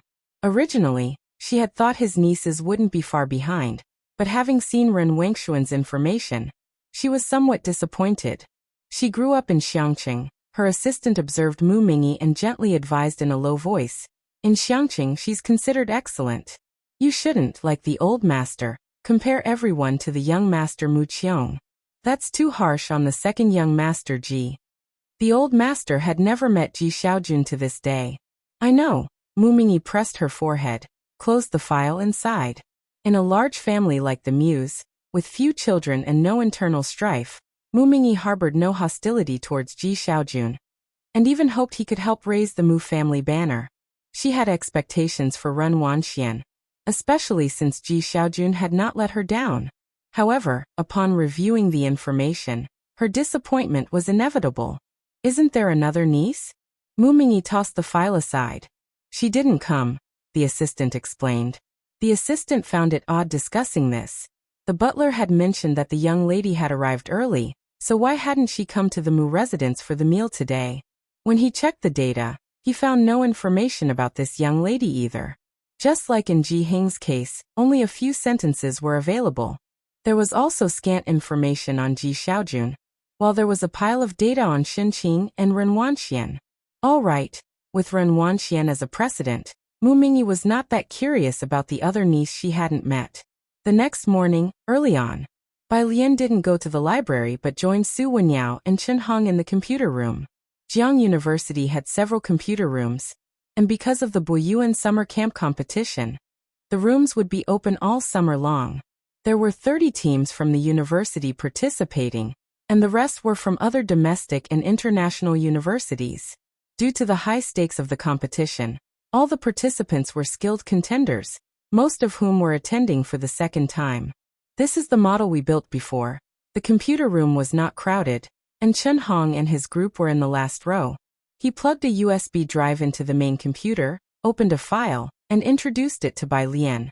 Do you have any thoughts on the advisor? If you find any errors, ads pop up, ads redirect, broken links, non-standard content, etc., please let us know. Report so we can fix it as soon as possible.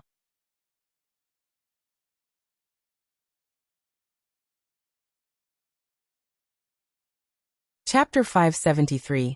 226. Hewen is back. Lan Jia invited the great god _3. The last sentence was a question Chen Hong asked Su Wenyao. Bai Lian hadn't arrived at their school yet, so she was definitely not familiar with their teachers. Su Wenyao opened the competition platform calmly and slightly turned his head. Didn't you have your eye on Professor Jiang? Hee, Chen Hong nodded. You get me. If you can't take Professor Jiang's research class, choose him as your mentor. Su Wenyao opened the page and filled in Jiang Weijian in the mentors section, submitting it to wait for the system's response. While the two discussed the mentor issue, Bai Lian sat in front of the computer, opened the folder, and looked through the papers Chen Hong and the others had done before.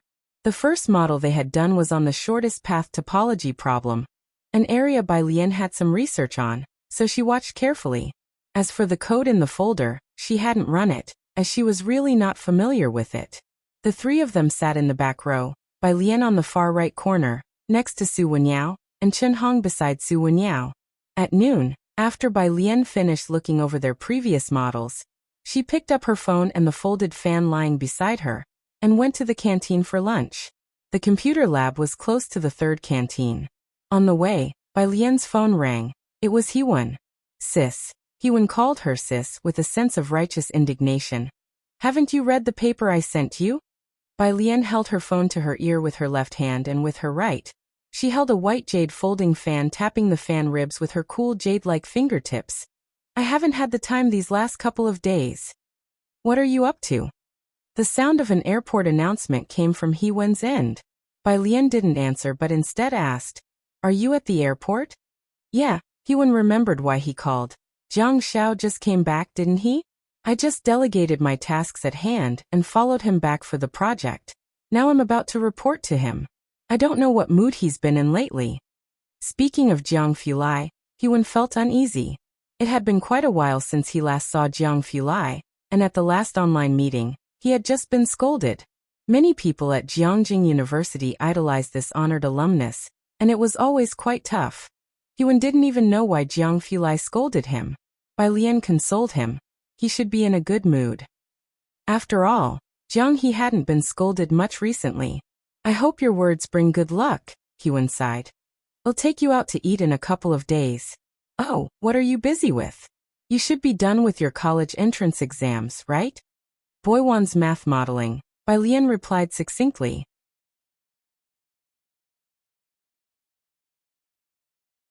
On the other end of the phone, Heewon, the math modeling at the Boyuan summer camp is a global competition, and most students participate in their sophomore or junior year. Heewon participated during his freshman summer. Do you remember you haven't even started school yet? Bai Lian hung up the phone, then single-handedly opened the folding fan, calmly placing it in front of her forehead to shade herself from the sun overhead. Chen Hong glanced at her. Little sister, do you have something busy to attend to? It's fine if you do. Wenyao and I can handle this. Maybe we'll be lucky enough to get the first prize. He had overheard a bit of Bai Lian's conversation. It's okay. Bai Lian slightly tilted her head, her long bangs falling beside her brows casting a shadow. He's not in a hurry. They continued talking. Not far behind them, Qi Jun and his group, who had just come down the stairs, also heard their conversation. Su Wenyao must be crazy, right?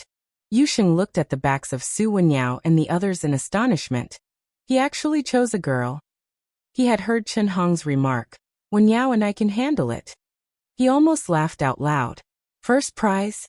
Even Qi Jun wasn't sure of winning the first prize, let alone now that Qi Jun had left their team. Qi Jun remained silent, just watching the backs of Chen Hong and the others, then took out his phone to send a message to Qi Shuyan. In the evening, in the university office, Bai Xiaoke respectfully held a document and knocked on the door. Professor Jiang. Only after hearing a voice from inside did he push the door and enter. Professor Jiang stood by the window on the phone, his voice betraying a trace of ingratiation. You've just returned, and it's only right that we welcome you back.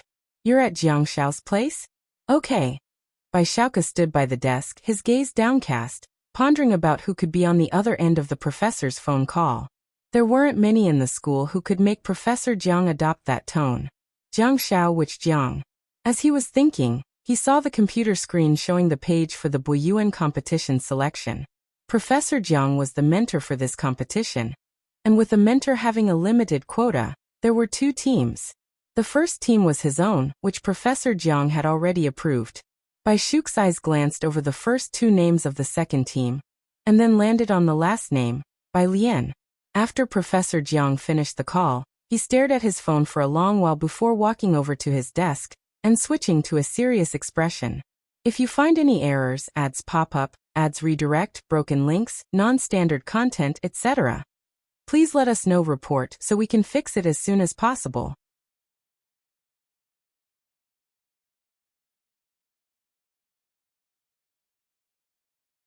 Chapter 574. 226 He When is back. Lan Jie invited the great god _4 noticing the direction of Bai Shuke's gaze fixed on the screen. Bai Shuke was willing to spend money, and many instruments for Professor Jiang's projects were sponsored by Bai Shuke. Plus, he was smart, so Professor Jiang brought him along. What is it? This person, Bai Shuke said, pointing at the name Bai Lian, his eyelashes drooping, seems to be a girl. Women have always faced prejudice in science. When Professor Jiang heard the word girl, his brow furrowed. I saw their team won awards in the last 2 competitions. How come there's a girl? Il asked. As the competition's advising teacher, if his team won an award, he might also be promoted. But it required students to win a breakthrough award. At night, Bai Lian hadn't returned to Shanghai apartment yet. She had to choose a topic tomorrow afternoon. She just turned off the computer in the computer room when she received a call from Jiang Fulai. Haven't come out yet? His voice was unhurried. Just shut down the computer. Bai Lian put away the books next to her, picked up the folding fan, and then stood up. Su Wenyao and Chen Hong were with her. Su Wenyao was going back to the Su family today, and he would stay at Jiangjing University for the next 4 days. The 3 had just taken a few steps when a teacher ahead of them came in. Looking at Su Wenyao and the others. Is Bai Lian your member? Hearing her name, Bai Lian told Jiang Fulai and hung up the phone. That's me, teacher. The teacher glanced at her, nodded, and didn't ask anything more. Bai Lian's senses were better than the average person's. She heard him making a call. Professor Jiang, it's indeed a girl. It was dark, and the streetlights illuminated the campus. Jiang Fulai stood under a streetlight, tall and graceful, with a hat perched on his head, the light casting his cool silhouette very long. Boyuan modeling competition? Jiang Fulai looked at the lights in the teaching building and knew what she was up to.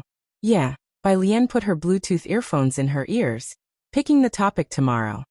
Jiang Fulai nodded, leading her to the side of a car. Ming Dongheng drove a black car today, probably his own, very low-key. Bai Lian's phone vibrated.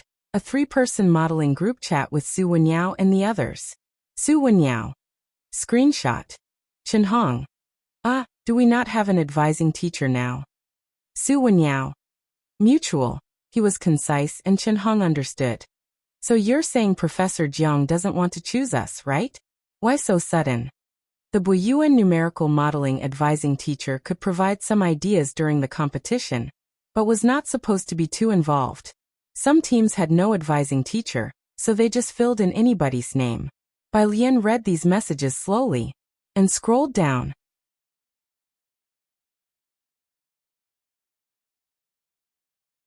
Hewen didn't get scolded much today, so she still got scolded.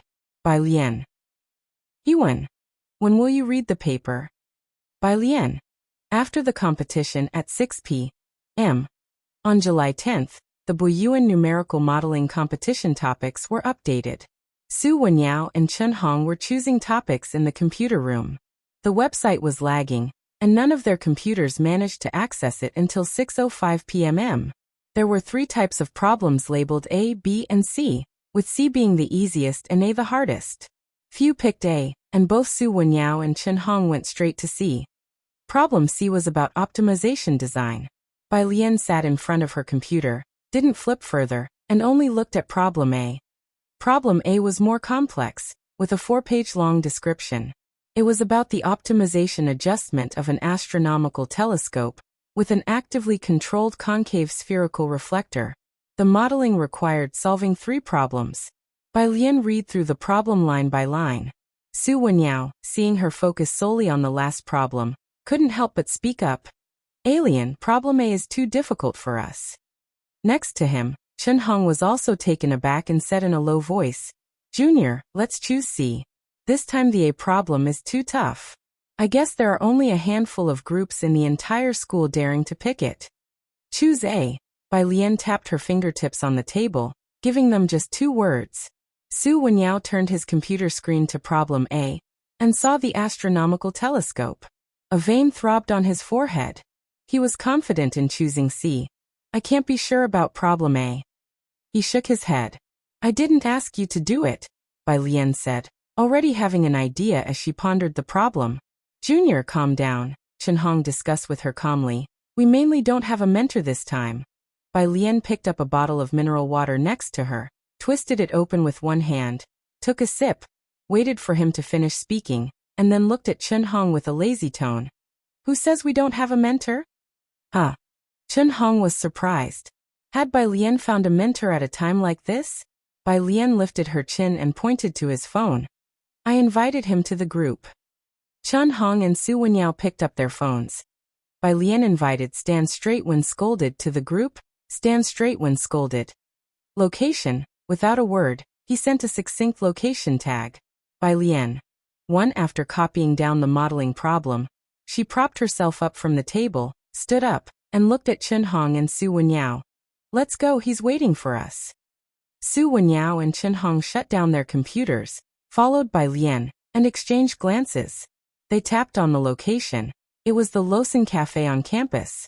This cafe was located under the doctoral dormitory building number 1 at Jiangjing University. Building number 1.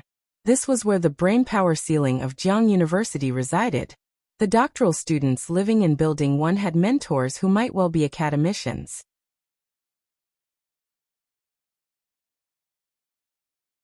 These residents were almost mythical figures, with most conducting research under renowned academicians.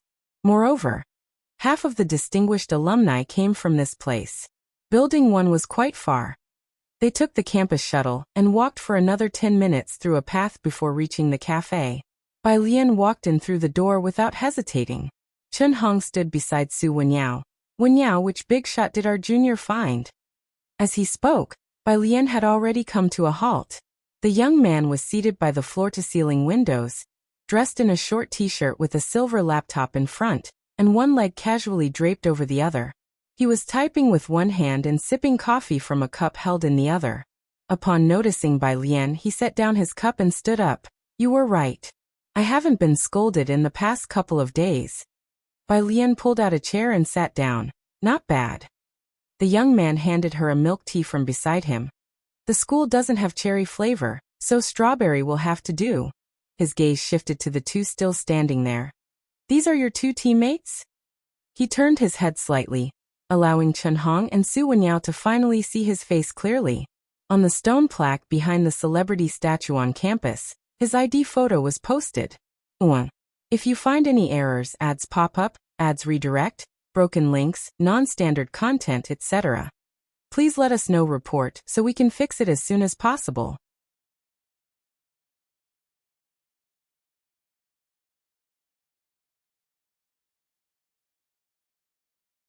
Chapter 575.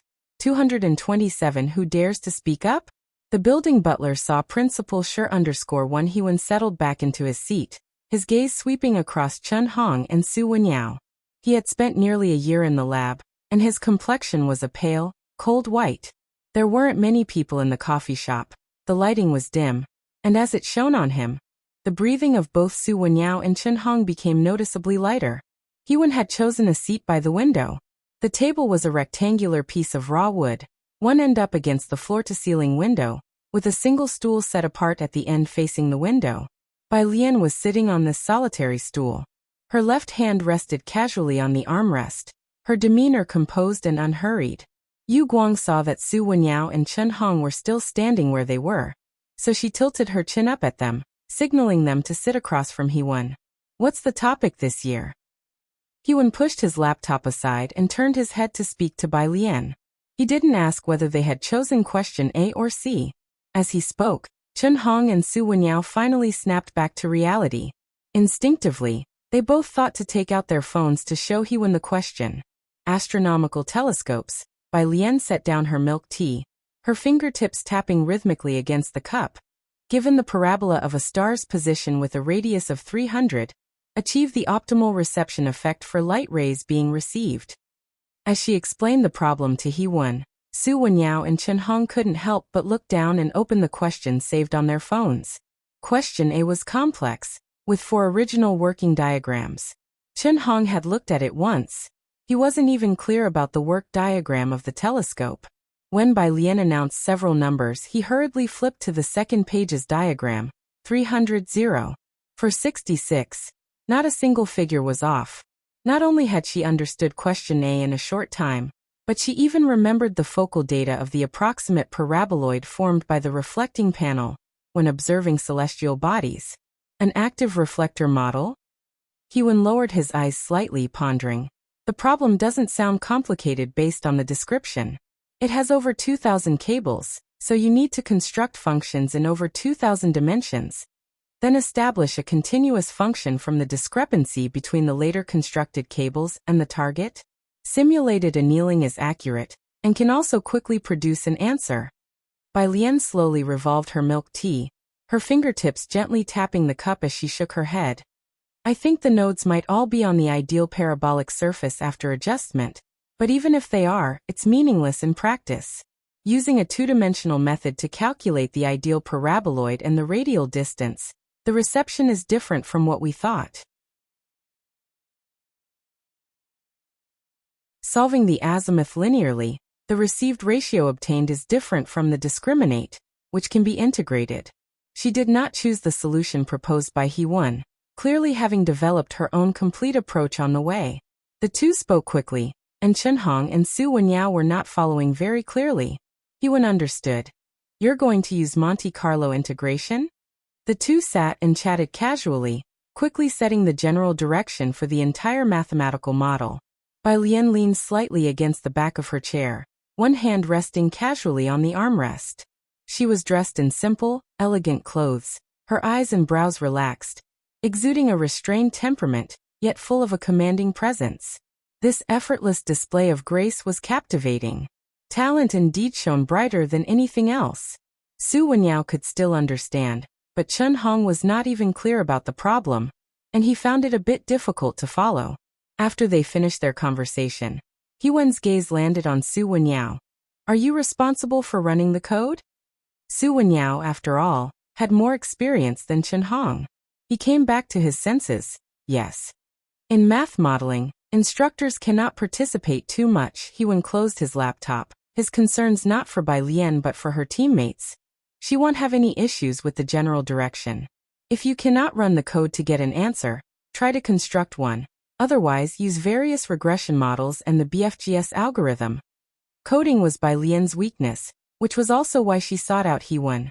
While Hewen was discussing with Su Wenyao, Bai Lian opened a blank document on her phone to analyze the three problems. With only 3 days to confirm the model, run the code, and write the paper, time was tight. It was past 10 in the evening. Hewen and Su Wenyao had not yet finished their discussion when Bai Lian glanced at the time.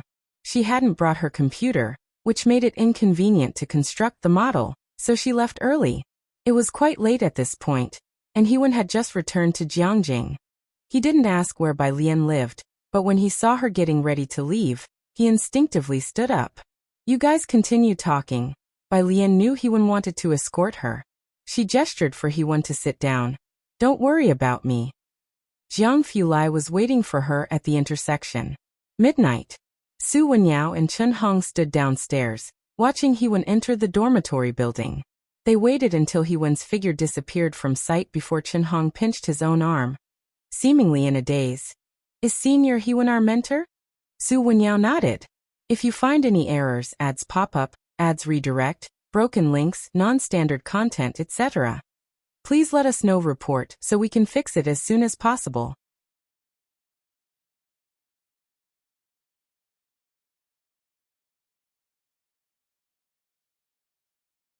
Chapter 576. 227 Who Dares to Speak Up? The building butler saw Principal Sure_2 Chen Hong took out his phone and handed it to Su Wenyao. Quick, help me take a photo with Building 1. After they finished taking the photo, Chen Hong sighed in relief. Just listening to Hewen and Bai Lian's conversation, he was already sweating for the new students this year. Speaking of which, Chen Hong remembered something. He patted Su Wenyao on the shoulder. Old Su, you actually dared to talk to Senior Hewen. I don't even dare to look him in the eyes. I'm afraid he'd think I'm stupid. Su Wenyao didn't respond to him this time, just picked up his phone and glanced at it. Bai Lian had posted 2 papers in the group. They had to calculate mirror distances. To the computer lab. Su Wenyao turned around. They were running out of time. Shanghai apartment. Pu Xiaohan got up at 2 in the morning to drink water. And when she looked up, there was still light shining through the crack in Bai Lian's study room door. Leaning on the table, she finished her cup of water. There seemed to be talking coming from the study. After she had her water, she quietly went back to the guest room. The phone on the nightstand was still lit up, and the Class 15 group chat still had a bunch of people awake. Wang Qi was tagging the sports committee, complaining about his lousy support play. After the college entrance exam, the students in the class had collectively slacked off for a few days, then became active again. Zhang Xiais was given a reduced sentence for good behavior, and he would be released in mid-September. Wang Qi claimed he wanted to get his technique down before his release. The next day, early morning, 5 o'clock. Under Building 11 of Shanghai apartment. A minivan stopped, and 2 men got out. After checking their phones one more time to confirm they were correct, they carried wooden boxes into the building. In front of apartment 301. The leading middle-aged man stood up straight and pressed the doorbell respectfully. With just one ring, someone opened the door. It was an extremely cold-faced man, his eyes like frosty stars. The middle-aged man didn't dare meet his gaze, only bowed respectfully. "Good morning, Mr. Ming." Ming Dongheng gestured with his hand. "Give it to me." The middle-aged man immediately handed over the food box he was holding. Ming Dongheng took the food box inside. The layout of apartment 301 was similar to that of 303, but the living room was a bit larger. He checked the time on his phone, then opened the food box and arranged the delicate pastries one by one. Bai Lian left her apartment at 5:10 in the morning. Ming Dongheng was waiting for her at the door. This early? As Bai Lian walked in, she saw the breakfast laid out on the table.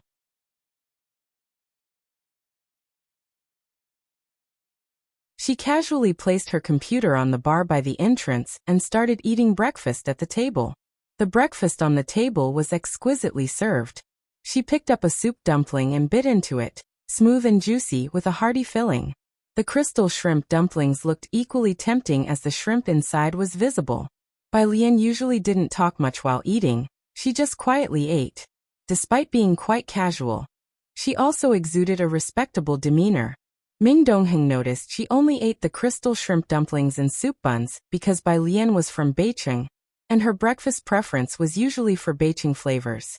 Yet he didn't expect she'd also enjoy breakfast from Jiangjing. He was somewhat surprised but noted these preferences. Ming Dongheng knew she was working on a mathematical model and had 2 other teammates, so he took out a paper bag from the box, packed 2 breakfasts for Bai Lian to bring to them. The rest of the breakfast was left for Xiaohan and Jiang He.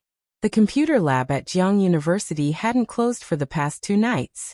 When Bai Lian arrived, most of the seats in the lab were occupied. They were all students who hadn't gone back for the night and were sleeping there. Some of them had woken up, some were still taking short naps. Su Wenyao and Chen Hong were also dozing off at their usual spots. Bai Lian didn't call them but placed the breakfast she brought for them at the edge of her own desk. She had only made a slight movement when Su Wenyao and Chen Hong woke up. Bai Lian placed her laptop on the table, and seeing them awake, she lifted her chin and pointed to the breakfast on the table. They went to wash up at the restroom at the end of the corridor before coming back. "This is so delicious." Chen Hong bit into a pancake roll and felt instantly revitalized. In the front, a student who had just awoken smelled the breakfast and came over, curiously asking Chen Hong, "Chen Hong, where did you buy this breakfast from?" Chen Hong glanced at him, shook his head, and then looked at Bai Lian beside him. "I don't know." Bai Lian had already opened her laptop and was taking out a pen along with a stack of draft paper. "I didn't buy it." Chen Hong looked down at the paper bag. Only a butterfly-shaped logo was on the bag, no restaurant name written. He had never seen this butterfly mark before. Su Wenyao was having his breakfast. Overhearing their conversation, he too glanced at the bag holding the breakfast, recognizing the distinct butterfly logo. It was Kangyu Tower. If you find any errors, ads pop up, ads redirect, broken links, non-standard content, etc., please let us know report so we can fix it as soon as possible.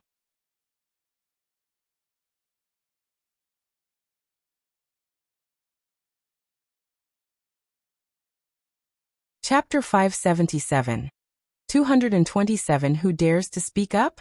The building butler saw Principal Sure_3 Jiangjing's old-time eateries only serve a limited number of breakfast items on a first-come, first-served basis every day, without the options for takeout or delivery. He had gone there with Qi Xian twice before, but never managed to taste their very famous crab roe soup dumplings. Now they've surprisingly started to branch out into new business and begin delivery. Junior, why did you bring your own laptop? Chen Hong opened the software to help Su Wenyao verify regression results. The school's computers are high-end Zhongxing models, much better than our personal ones. Only the computers in the lab can run MAT software. This is the most commonly used software for modeling, capable of drawing many types of charts. The software isn't domestic and isn't open to the public. According to international agreements, only Jiangjing University's computer labs have the permission to use it, which is why modeling students are practically glued to the labs. There are cracked versions outside, but they don't have all the features. All the students from Jiangjing's School of Engineering and Chemistry know this. Jiangjing has always had the most complete and high-end facilities, which is why so many people are desperate to get into this school. Chen Hong turned his head and just happened to see the blue and red logo of the MAT software on Bai Lian's laptop. A cracked version? Bai Lian didn't stay overnight in the school's computer lab. She left at 10 o'clock. Jiang Fulai's car wasn't parked under the computer science building, but at a less crowded intersection. Today he drove a silver sedan she had never seen before. She got into the passenger seat, placed her computer casually on her lap, and buckled herself in. Jiang Fulai's hand rested lazily on the steering wheel, his slender fingers tapping rhythmically. With his other hand, he switched off his Bluetooth headset. He didn't start the car. He was dressed in a white shirt, the cuffs casually rolled up to reveal a watch around his wrist. His side profile appeared even more aloof. Bai Lian hesitated, then chose her words carefully. What's wrong? You chose he want to be the advising teacher. Jiang Fulai spoke solemnly, tilting his gaze slightly, as his long eyelashes curled down, hiding those pale eyes underneath. The face that usually kept others at arm's length now seemed somewhat accusatory. Bai Lian's hand that was pulling out draft paper paused. Seeking Hewen was because she had communicated with him many times about the model, and had worked together with him before. Su Wenyao and Chen Hong were about to graduate from their senior year, and Bai Lian could hardly imagine what expression she would have to wear when Su Wenyao was being scolded by Jiang Fulai in front of her, especially since Su Wenyao had always treated her like an elder. What was most important was, even if Jiang Fulai hadn't said it, Bai Lian knew his influence here was definitely not small. When her name first appeared in Hewen's papers, it caused quite a stir. If the name of Jiang Fulai appeared on a mathematical modeling competition, Bai Lian could not quite dare to envision the scene. Her hand pressed on the draft paper, but her mind was racing. The small-scale modeling competition was a bit of an underuse for you, but Hewen was just right. Jiang Fulai averted his eyes, grudgingly accepting the explanation. Have you encountered any problems? He started the car. No, with the crisis seemingly averted, Bai Lian leaned back, but Chen Hong said the MAT software can only be used in the school lab. Jiang Fulai said offhandedly, that's the theory. And in practice? At the red light, Jiang Fulai slowed down the car to a stop and remained silent, simply raising an eyebrow. He had been using it for quite a while. The lab at home, his apartment in Xiangqing, he had installed it everywhere. Who among those people in overseas labs would dare to make a peep? Time swiftly passed. July 13th, 11 o'clock at night. In these 3 days, Bai Lian and the other 3 members of the Su Wenyao team had only slept less than 6 hours. This session's problem A was difficult, and with not many people choosing it, they were pressed for time to finish the model and gather the last reception ratio. Afterwards, they only had 2 hours left to rush the coding. After submission, they would have to wait 2 months for the evaluation. We too can handle these. Chen Hong was typing as he said this. During these 2 days, he had been helping Bai Lian with calculations while writing the paper. Junior, you go and rest. You've worked hard these 3 days. Chen Hong and Su Wenyao were juniors, and they had plenty of experience writing papers during this period. Glancing through the summary, Chen Hong was writing at lightning speed. Bai Lian found it much better than what Wang Su had written before. It was barely acceptable, and she had no energy to help them polish it. So she didn't decline. Okay. Su Wenyao was verifying the last reception ratio. Looking up and seeing Bai Lian pick up her laptop, he remembered something. Will you go back for dinner the day after tomorrow? Su Ziyu's celebration dinner was tomorrow. Before knowing that Bai Lian had ranked first, the elderly lady had been delighted about Su Ziyu's high score. She had specially arranged a banquet for July 15th to entertain the Su family and some relatives and friends. She even wanted to throw a large banquet for Bai Lian, which Bai Lian had declined. If you find any errors, ads pop up, ads redirect, broken links, non-standard content, etc., please let us know. Report so we can fix it as soon as possible.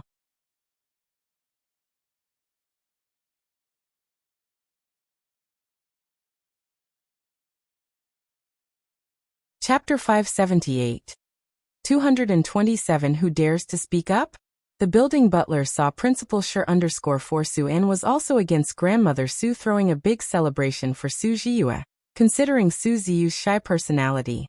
But the old lady of the Yu family had been too showy in the last couple of years. Grandmother Su couldn't swallow her pride, and had been rushing for quick success. Bai Lian took out her phone and looked down at it. Su Ziyue. Come. Su Ziyue. Shy, hey, Su Ziyue. Spinning. JP Su Ziyue. Spinning. JPG. Su Ziyue. Bai Lian. Stop. The screen scrolling came to an abrupt halt. Bai Lian packed away her computer into her canvas bag, pulled out her chair and stood up. We'll see how it goes. 7:15. In the afternoon at Shanghai apartment. Uncle Lin and Gao Yan were both at Bai Lian's place. Gao Yan sat at the edge of the table, talking with Bai Lian and Pu Xiaohan.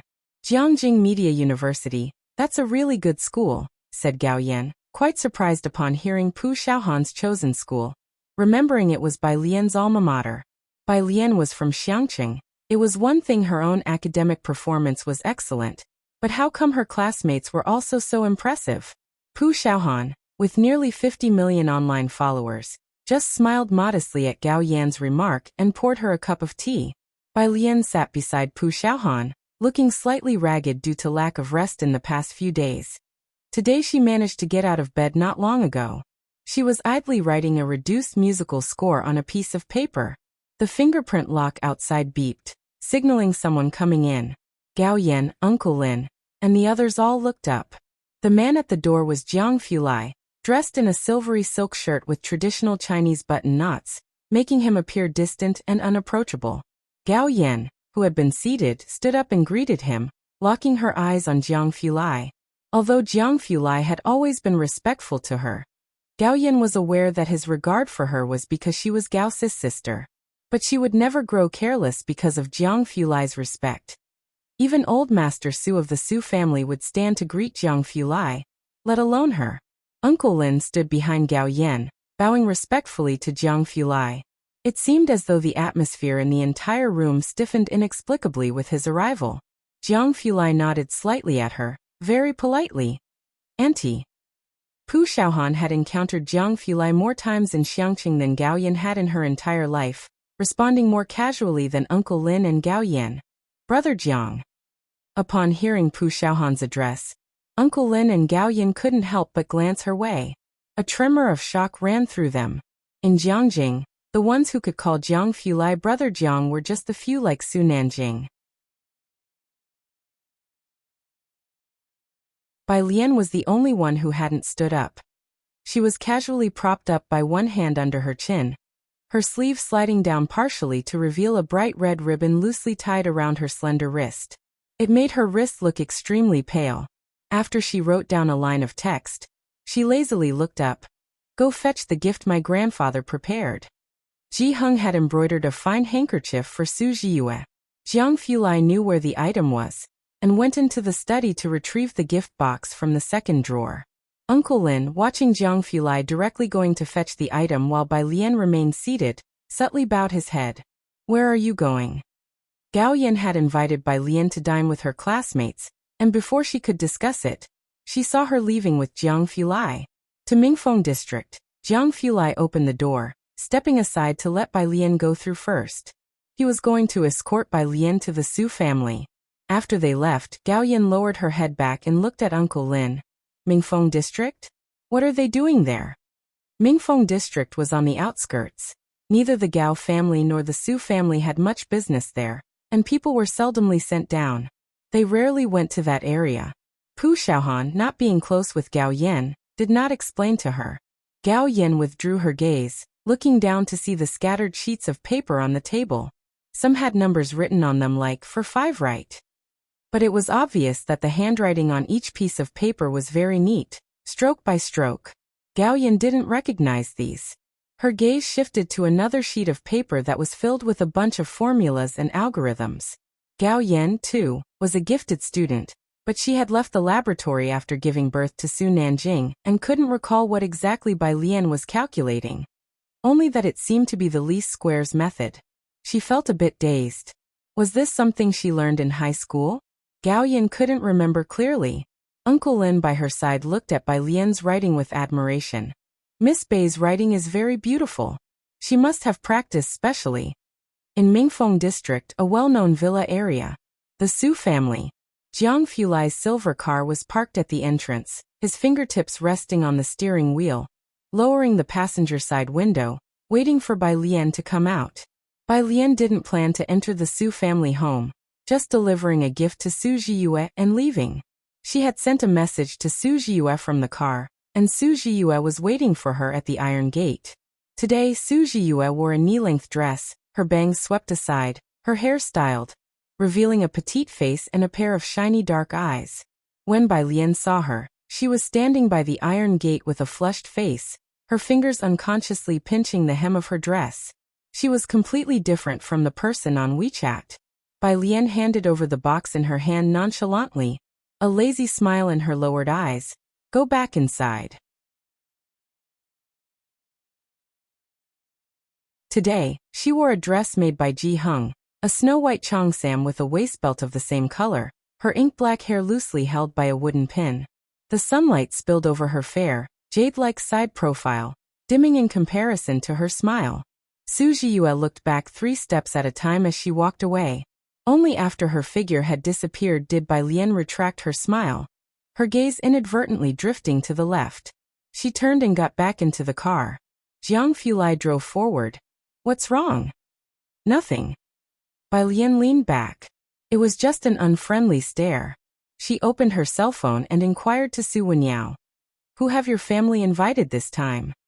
As soon as she sent the message, a call came through on her phone from Ji Xiaojun. Uncle. Bai Lian turned off the Bluetooth and answered. Ji Xiaojun was timing his call to coincide with her break time. Come over for dinner tonight. It's been several days since you last visited, and your aunt has stewed a tonic soup for you. If you don't have time, we can deliver it to you. Ji Heng had heard from Jiang He that Bai Lian had been staying at school the last few days, hadn't been sleeping well at night, and had nearly rushed to Jiangjing himself. Bai Lian rolled down the window, resting her hand on it, smiling. I'm going to see Dean Jian in a bit. I'll come see you guys in a few days and stay a bit longer. On the other end of the phone, Ji Xiaojun thought for a moment. All right, I'll deliver the soup to you today. He hung up cheerily. On the sofa, the butler looked towards Ji Xiaojun. Your niece? Yes. Ji Xiaojun put his phone on the table, stood up, a clear joy on his face. I'll go deliver the soup to her. The butler knew. Ji Xiaojun never referred to Ren Wanxian as his niece. It was unclear why Ji Xiaojun was so favorable towards Bai Lian, but right now, he didn't want to waste Ji Xian's time. After pondering for a moment, continue your studies with the teacher. I'll deliver it to Miss Bai for you. She's still in Chang'an District, right? It's a long way there and back. I'll save you the trouble. Because Ji Xiaojun was talented, the butler had changed the way he addressed Bai Lian. You. Hearing the butler say this, Ji Xiaojun paused, seemingly contemplating for a long time before agreeing.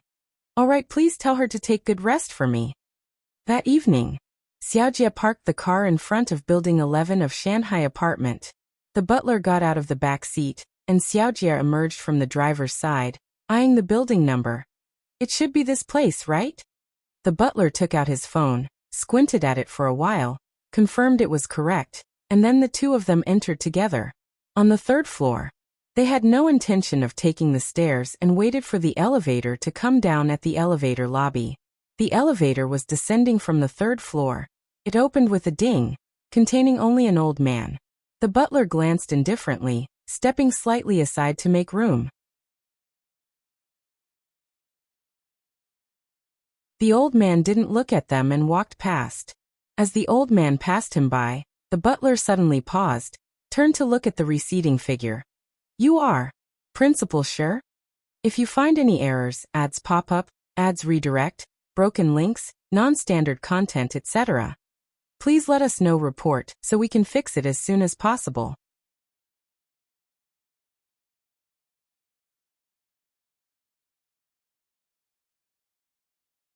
Chapter 579. The Mu family's hope. The arrogant offspring of Chunyi _1 stopped when he heard the voice. He was still wearing his glasses and turned around at the door to look at the butler, unable to remember him. You are. The butler's hair was speckled with white, his skin loose and wrinkled, and his pair of eyes cloudy and unfocused, revealing no particular sense of vitality. Our young master used to be your student. Shiyu didn't remember his own butler, which wasn't a surprise to the butler, his attitude respectful. I have met you before. Shiyu had encountered numerous students and parents, so naturally he didn't remember people he had met over a decade ago who were not significant. Upon hearing this, he merely nodded slightly toward the butler, then immediately took a call and left. The butler stood at the elevator for a long time before finally lowering his gaze and entering. Do you know him? In the elevator, Xiaojie curiously looked at the butler. Yes, the butler responded indifferently without much interest. The principal of Jiangjing University. Butler had met Principal Shi. Back when Mu Qiong was still around, Shiyu was the vice principal of Jiangjing and had visited the Mu family. The butler had been with Mu Qiong since she was small and had met Shiyu. There wasn't a tradition of promoting from another location at Jiang University, so after all these years, Principal Shi must have been confirmed in his position. The principal of Jiang University? Xiaojie regretted not having taken a better look earlier. How come he is here?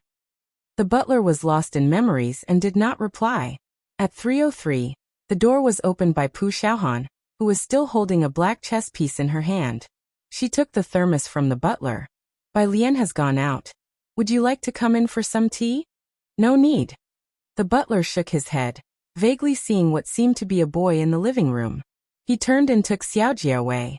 When they got on the elevator, Xiaojie pressed the elevator button and suddenly recalled that Principal Shi had just come down from the third floor, right? Jiangyin Art Building. Bai Xiaoqi was learning in the office with her teacher, who mostly gave one-on-one private lessons. Xiaoqi. The handsome young man outside came very early today. The girl next to Bai Xiaoqi stood up and whispered in her ear. Bai Xiaoqi turned her head and saw Songmin waiting at the door, wearing a white t-shirt, casually scrolling on his phone with downcast eyes. He was always aloof and rarely spoke. Especially recently, his gaze seemed colder, making him even more unapproachable. And his interactions with Bai Xiaoqi had become even less frequent. It had only been a couple of days since Songmin arrived in Jiangjing. He had a driver's license, so Mrs. Song let him come to pick her up. Bai Xiaoqi and the girl left the room, and the three of them entered the elevator together. Many Jiangyin students had gone abroad for study during summer vacation, so the art building was empty. The elevator had only them. As the doors closed, Bai Xiaoqi, standing by the door, pressed for the first floor. The art building had 7 floors, and they were on the 6th floor. Her glance fell on the middle button for the 3rd floor, which sported a forbidden sign, making her wonder. Oh, that. The girl next to Bai Xiaoqi answered with a smile. The 3rd and 4th floors are recording studios. The 3rd floor's studio must be used by some big shot. Usually, you can't go in there during such times. How I wish I could go in and record on my own someday. The girl's voice was filled with longing. Jiangyin boasted the best recording studios in all of Asia, and was also well known internationally. Not to mention domestically, A bunch of people from overseas came to Jiangyin for these studios. Both Bai Xiaoqi and Song Min glanced at the third floor, which was marked with no entry. Third floor, recording studio. Ding Jian's right hand played 4 notes all on one string to the right, the melody flowing naturally like echoes from a distant mountain. Bai Lian stood beside him, slowly and meticulously fitting her tortoiseshell artificial nails on her fingers while bowing her head. After playing that segment, Ding Jian stood up and moved aside.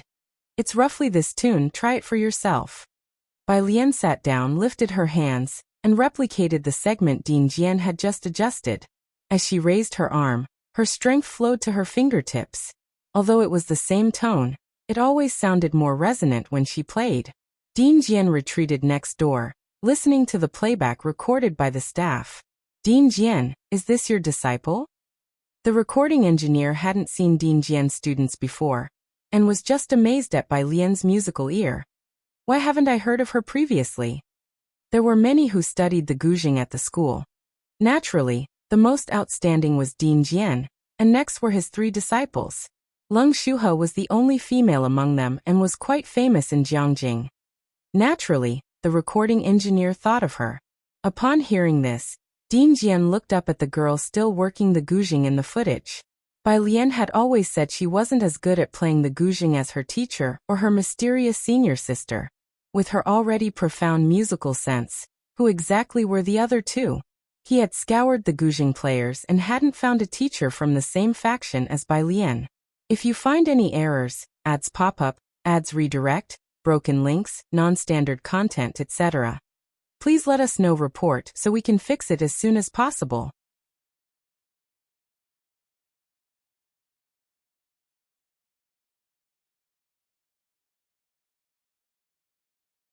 Chapter 580. The Mu family's hope, the arrogant offspring of Chen Yi_2. It's not her. Shu's sense of music isn't as good as hers, Ding Jian replied to him. Such a musical sense is a real pity not to be involved in music. How big is the likelihood of snatching her from Jiang University? Ding Jian pondered this at the bottom of his heart. Meanwhile, the recording engineer was surprised. If it wasn't Leng Shuhe, then who was this girl? He watched through the camera as Bai Lian gently placed her hands on the strings and looked up to speak with the man beside her. The boy was dressed in a crisp white shirt and seemed to have felt the gaze as he glanced indifferently towards the camera. The recording engineer immediately lowered his head as his gaze met those pale, faint eyes. After listening to all the recordings, Ding Jian said, "It's about there, Teacher Zhao. Thank you for your hard work." With headphones on, the recording engineer enjoyed a feast for the ears in the top-notch recording studio combined with Bai Lian's and Ding Jian's collaboration. "Miss Bai," the recording engineer said after listening to the recording. As Bai Lian was taking off her artificial nails, braving Jiang Fulai's chilly aura, he took out his phone to add Bai Lian on WeChat. "If you want to record anything in the future, just come directly to me." Bai Lian took out her phone and allowed him to scan the QR code. Soon, she received an ad request notification, Zhao Jianxin. Bai Lian accepted it. Only after Bai Lian and the other 2 left did Zhao Jianxin finally breathe a sigh of relief, looking at the tall and cool silhouette beside Bai Lian. After they left, a staff member approached Zhao Jianxin. "Mr. Zhao, the principal is still waiting for you." "Yeah," Zhao Jianxin packed up his things to leave. "Your school's equipment is really good. When can you lend it to our music station to use?" Around 8 in the evening, Ding Jian led Bai Lian and Jiang Fulai through Pomegranate Grove to an octagonal 2-story loft to the south, surrounded by a circular colonnade. By this time, the sky had darkened, and the street lights on either side were on. The security guard in the booth at the front of the small building stood up quickly when he saw Ding Jian. "Ding Jian." "Open the door," Ding Jian said, looking at the wooden door that were shut, his hands hanging by his sides. "We're here to pay respects to our ancestors." The guard had already taken out an old-fashioned long key to unlock the door. Ding Jian led the way up the steps inside. As he set foot on the porch, he noticed that the others hadn't followed and turned around at the door to look at Bai Lian. "Not coming in?" "Yeah." Bai Lian snapped back to reality and stepped up the stairs. Jiang Fulai stayed outside, merely looking up at the loft without entering. The loft wasn't large, and entering it one could see a spirit tablet set up for offering incense to the deity statue. Behind the statue was a staircase. Bai Lian took the incense that Ding Jian handed her, lit it, and stood in front of the spirit tablet. Her gaze became slightly vacant, touching upon the numbers on Qin Jiu's tablet. Qin Jiu had passed away in peace. It seems Jiang Yi hadn't mistreated him. Compared to Bai Lian, Ding Jian was extremely respectful. From the moment he stepped into the loft, his expression was solemn, and he bowed 3 times before inserting the incense. Qin Jiu is the belief of Jianjian Zither masters and disciples. Whether for exams or work changes, these people would come to pay respects to the ancestor. With the Zither, this huge sect, Qin Jiu occupied half of the territory. After he finished offering incense, he noticed Bai Lian was still fixedly looking at the tablet without moving. Her dark eyes were cast upon the tablet, but her gaze seemed a bit distracted. Several minutes later, Bai Lian came back to her senses and inserted the partially burned incense into place. Shanghai apartment. In 303, when Jiang Fulai and Bai Lian returned, Pu Xiaohan and Jiang He were playing Go in the living room. Jiang He was sitting cross-legged on the carpet, holding a white stone across from Pu Xiaohan. Seeing Pu Xiaohan place a stone, he unthinkingly placed his white stone on a spot. Wait! Pu Xiaohan picked up the white stone he had just placed and returned it to him, also retrieving her own black stone. Birdie, give me another chance, I placed it wrong just now. She put her black stone where Jiang He had just placed his. Jiang He. No one touched the piece of paper Bai Lian left on the table. Pu Xiaohan couldn't understand any of it. In 303, except for Jiang Fulai, no one dared to tidy up Bai Lian's stuff, fearing they might carelessly lose her important data. Right. Pu Xiaohan retracted another stone, then looked up at Bai Lian. Previously, Principal Shi came looking for you, and also, an elderly person delivered soup for you. She pointed to the thermos on the table. Bai Lian was aware, but she wondered what Principal Shi wanted with her. She bowed her head to take out her phone, and sent a message to Principal Shi. Shunyu replied quickly. The dean of the Chinese department is looking for you. When can you come to the university? He waited for you all afternoon today, and has an academic conference tomorrow. He'll return the day after tomorrow. If you find any errors, ads pop up, ads redirect, broken links, non-standard content, etc., please let us know. Report so we can fix it as soon as possible.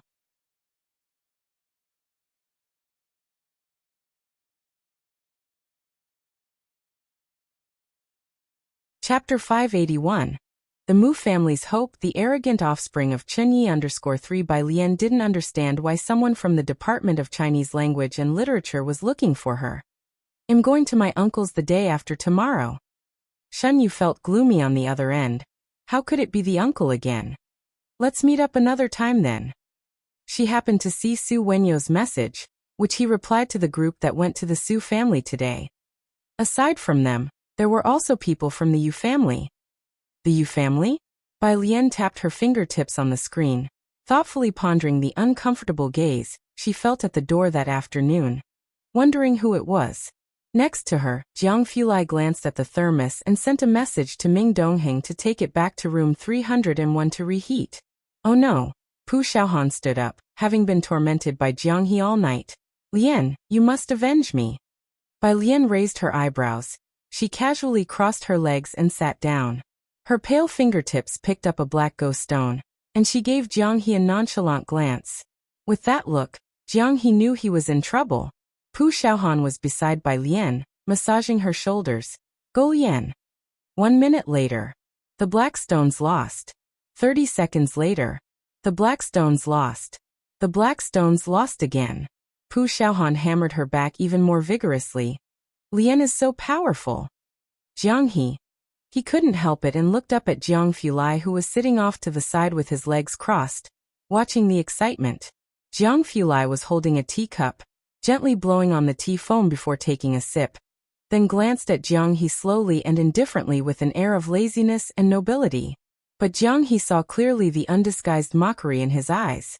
Not only did he not help, but he also ridiculed him. On the 17th, Bai Lian went to Ji Shan's home. You haven't lost weight. Xinqing bought a bunch of groceries and kept them at home. As soon as Bai Lian arrived, she examined her from head to toe, nodding. You also look well. This physical condition clearly surpasses Tang Ming and Ning Xiao by a great deal. Those two guys couldn't handle a single all-nighter at Wu Yuan before. Xin Qing was relieved. Bai Lian stayed here for one night, and didn't leave the next day either. Afternoon. Xiaojia brought Ji Xiaojun back. After getting out of the car, Ji Xiaojun looked at the butler inside. Would you like to come up for a meal? Alien came yesterday. He and Xin Qing usually eat quite casually. But when Bai Lian came, both of them became excellent chefs. No, I'll just go up for a visit. The butler's face was full of exhaustion. Whenever he met Principal Shi, he inevitably remembered Master Mu Qiong. The butler had been assigned to him since Mu Qiong was born. After Mu Qiong passed away, the old Mr. Mu was deeply affected, and the butler was no less so.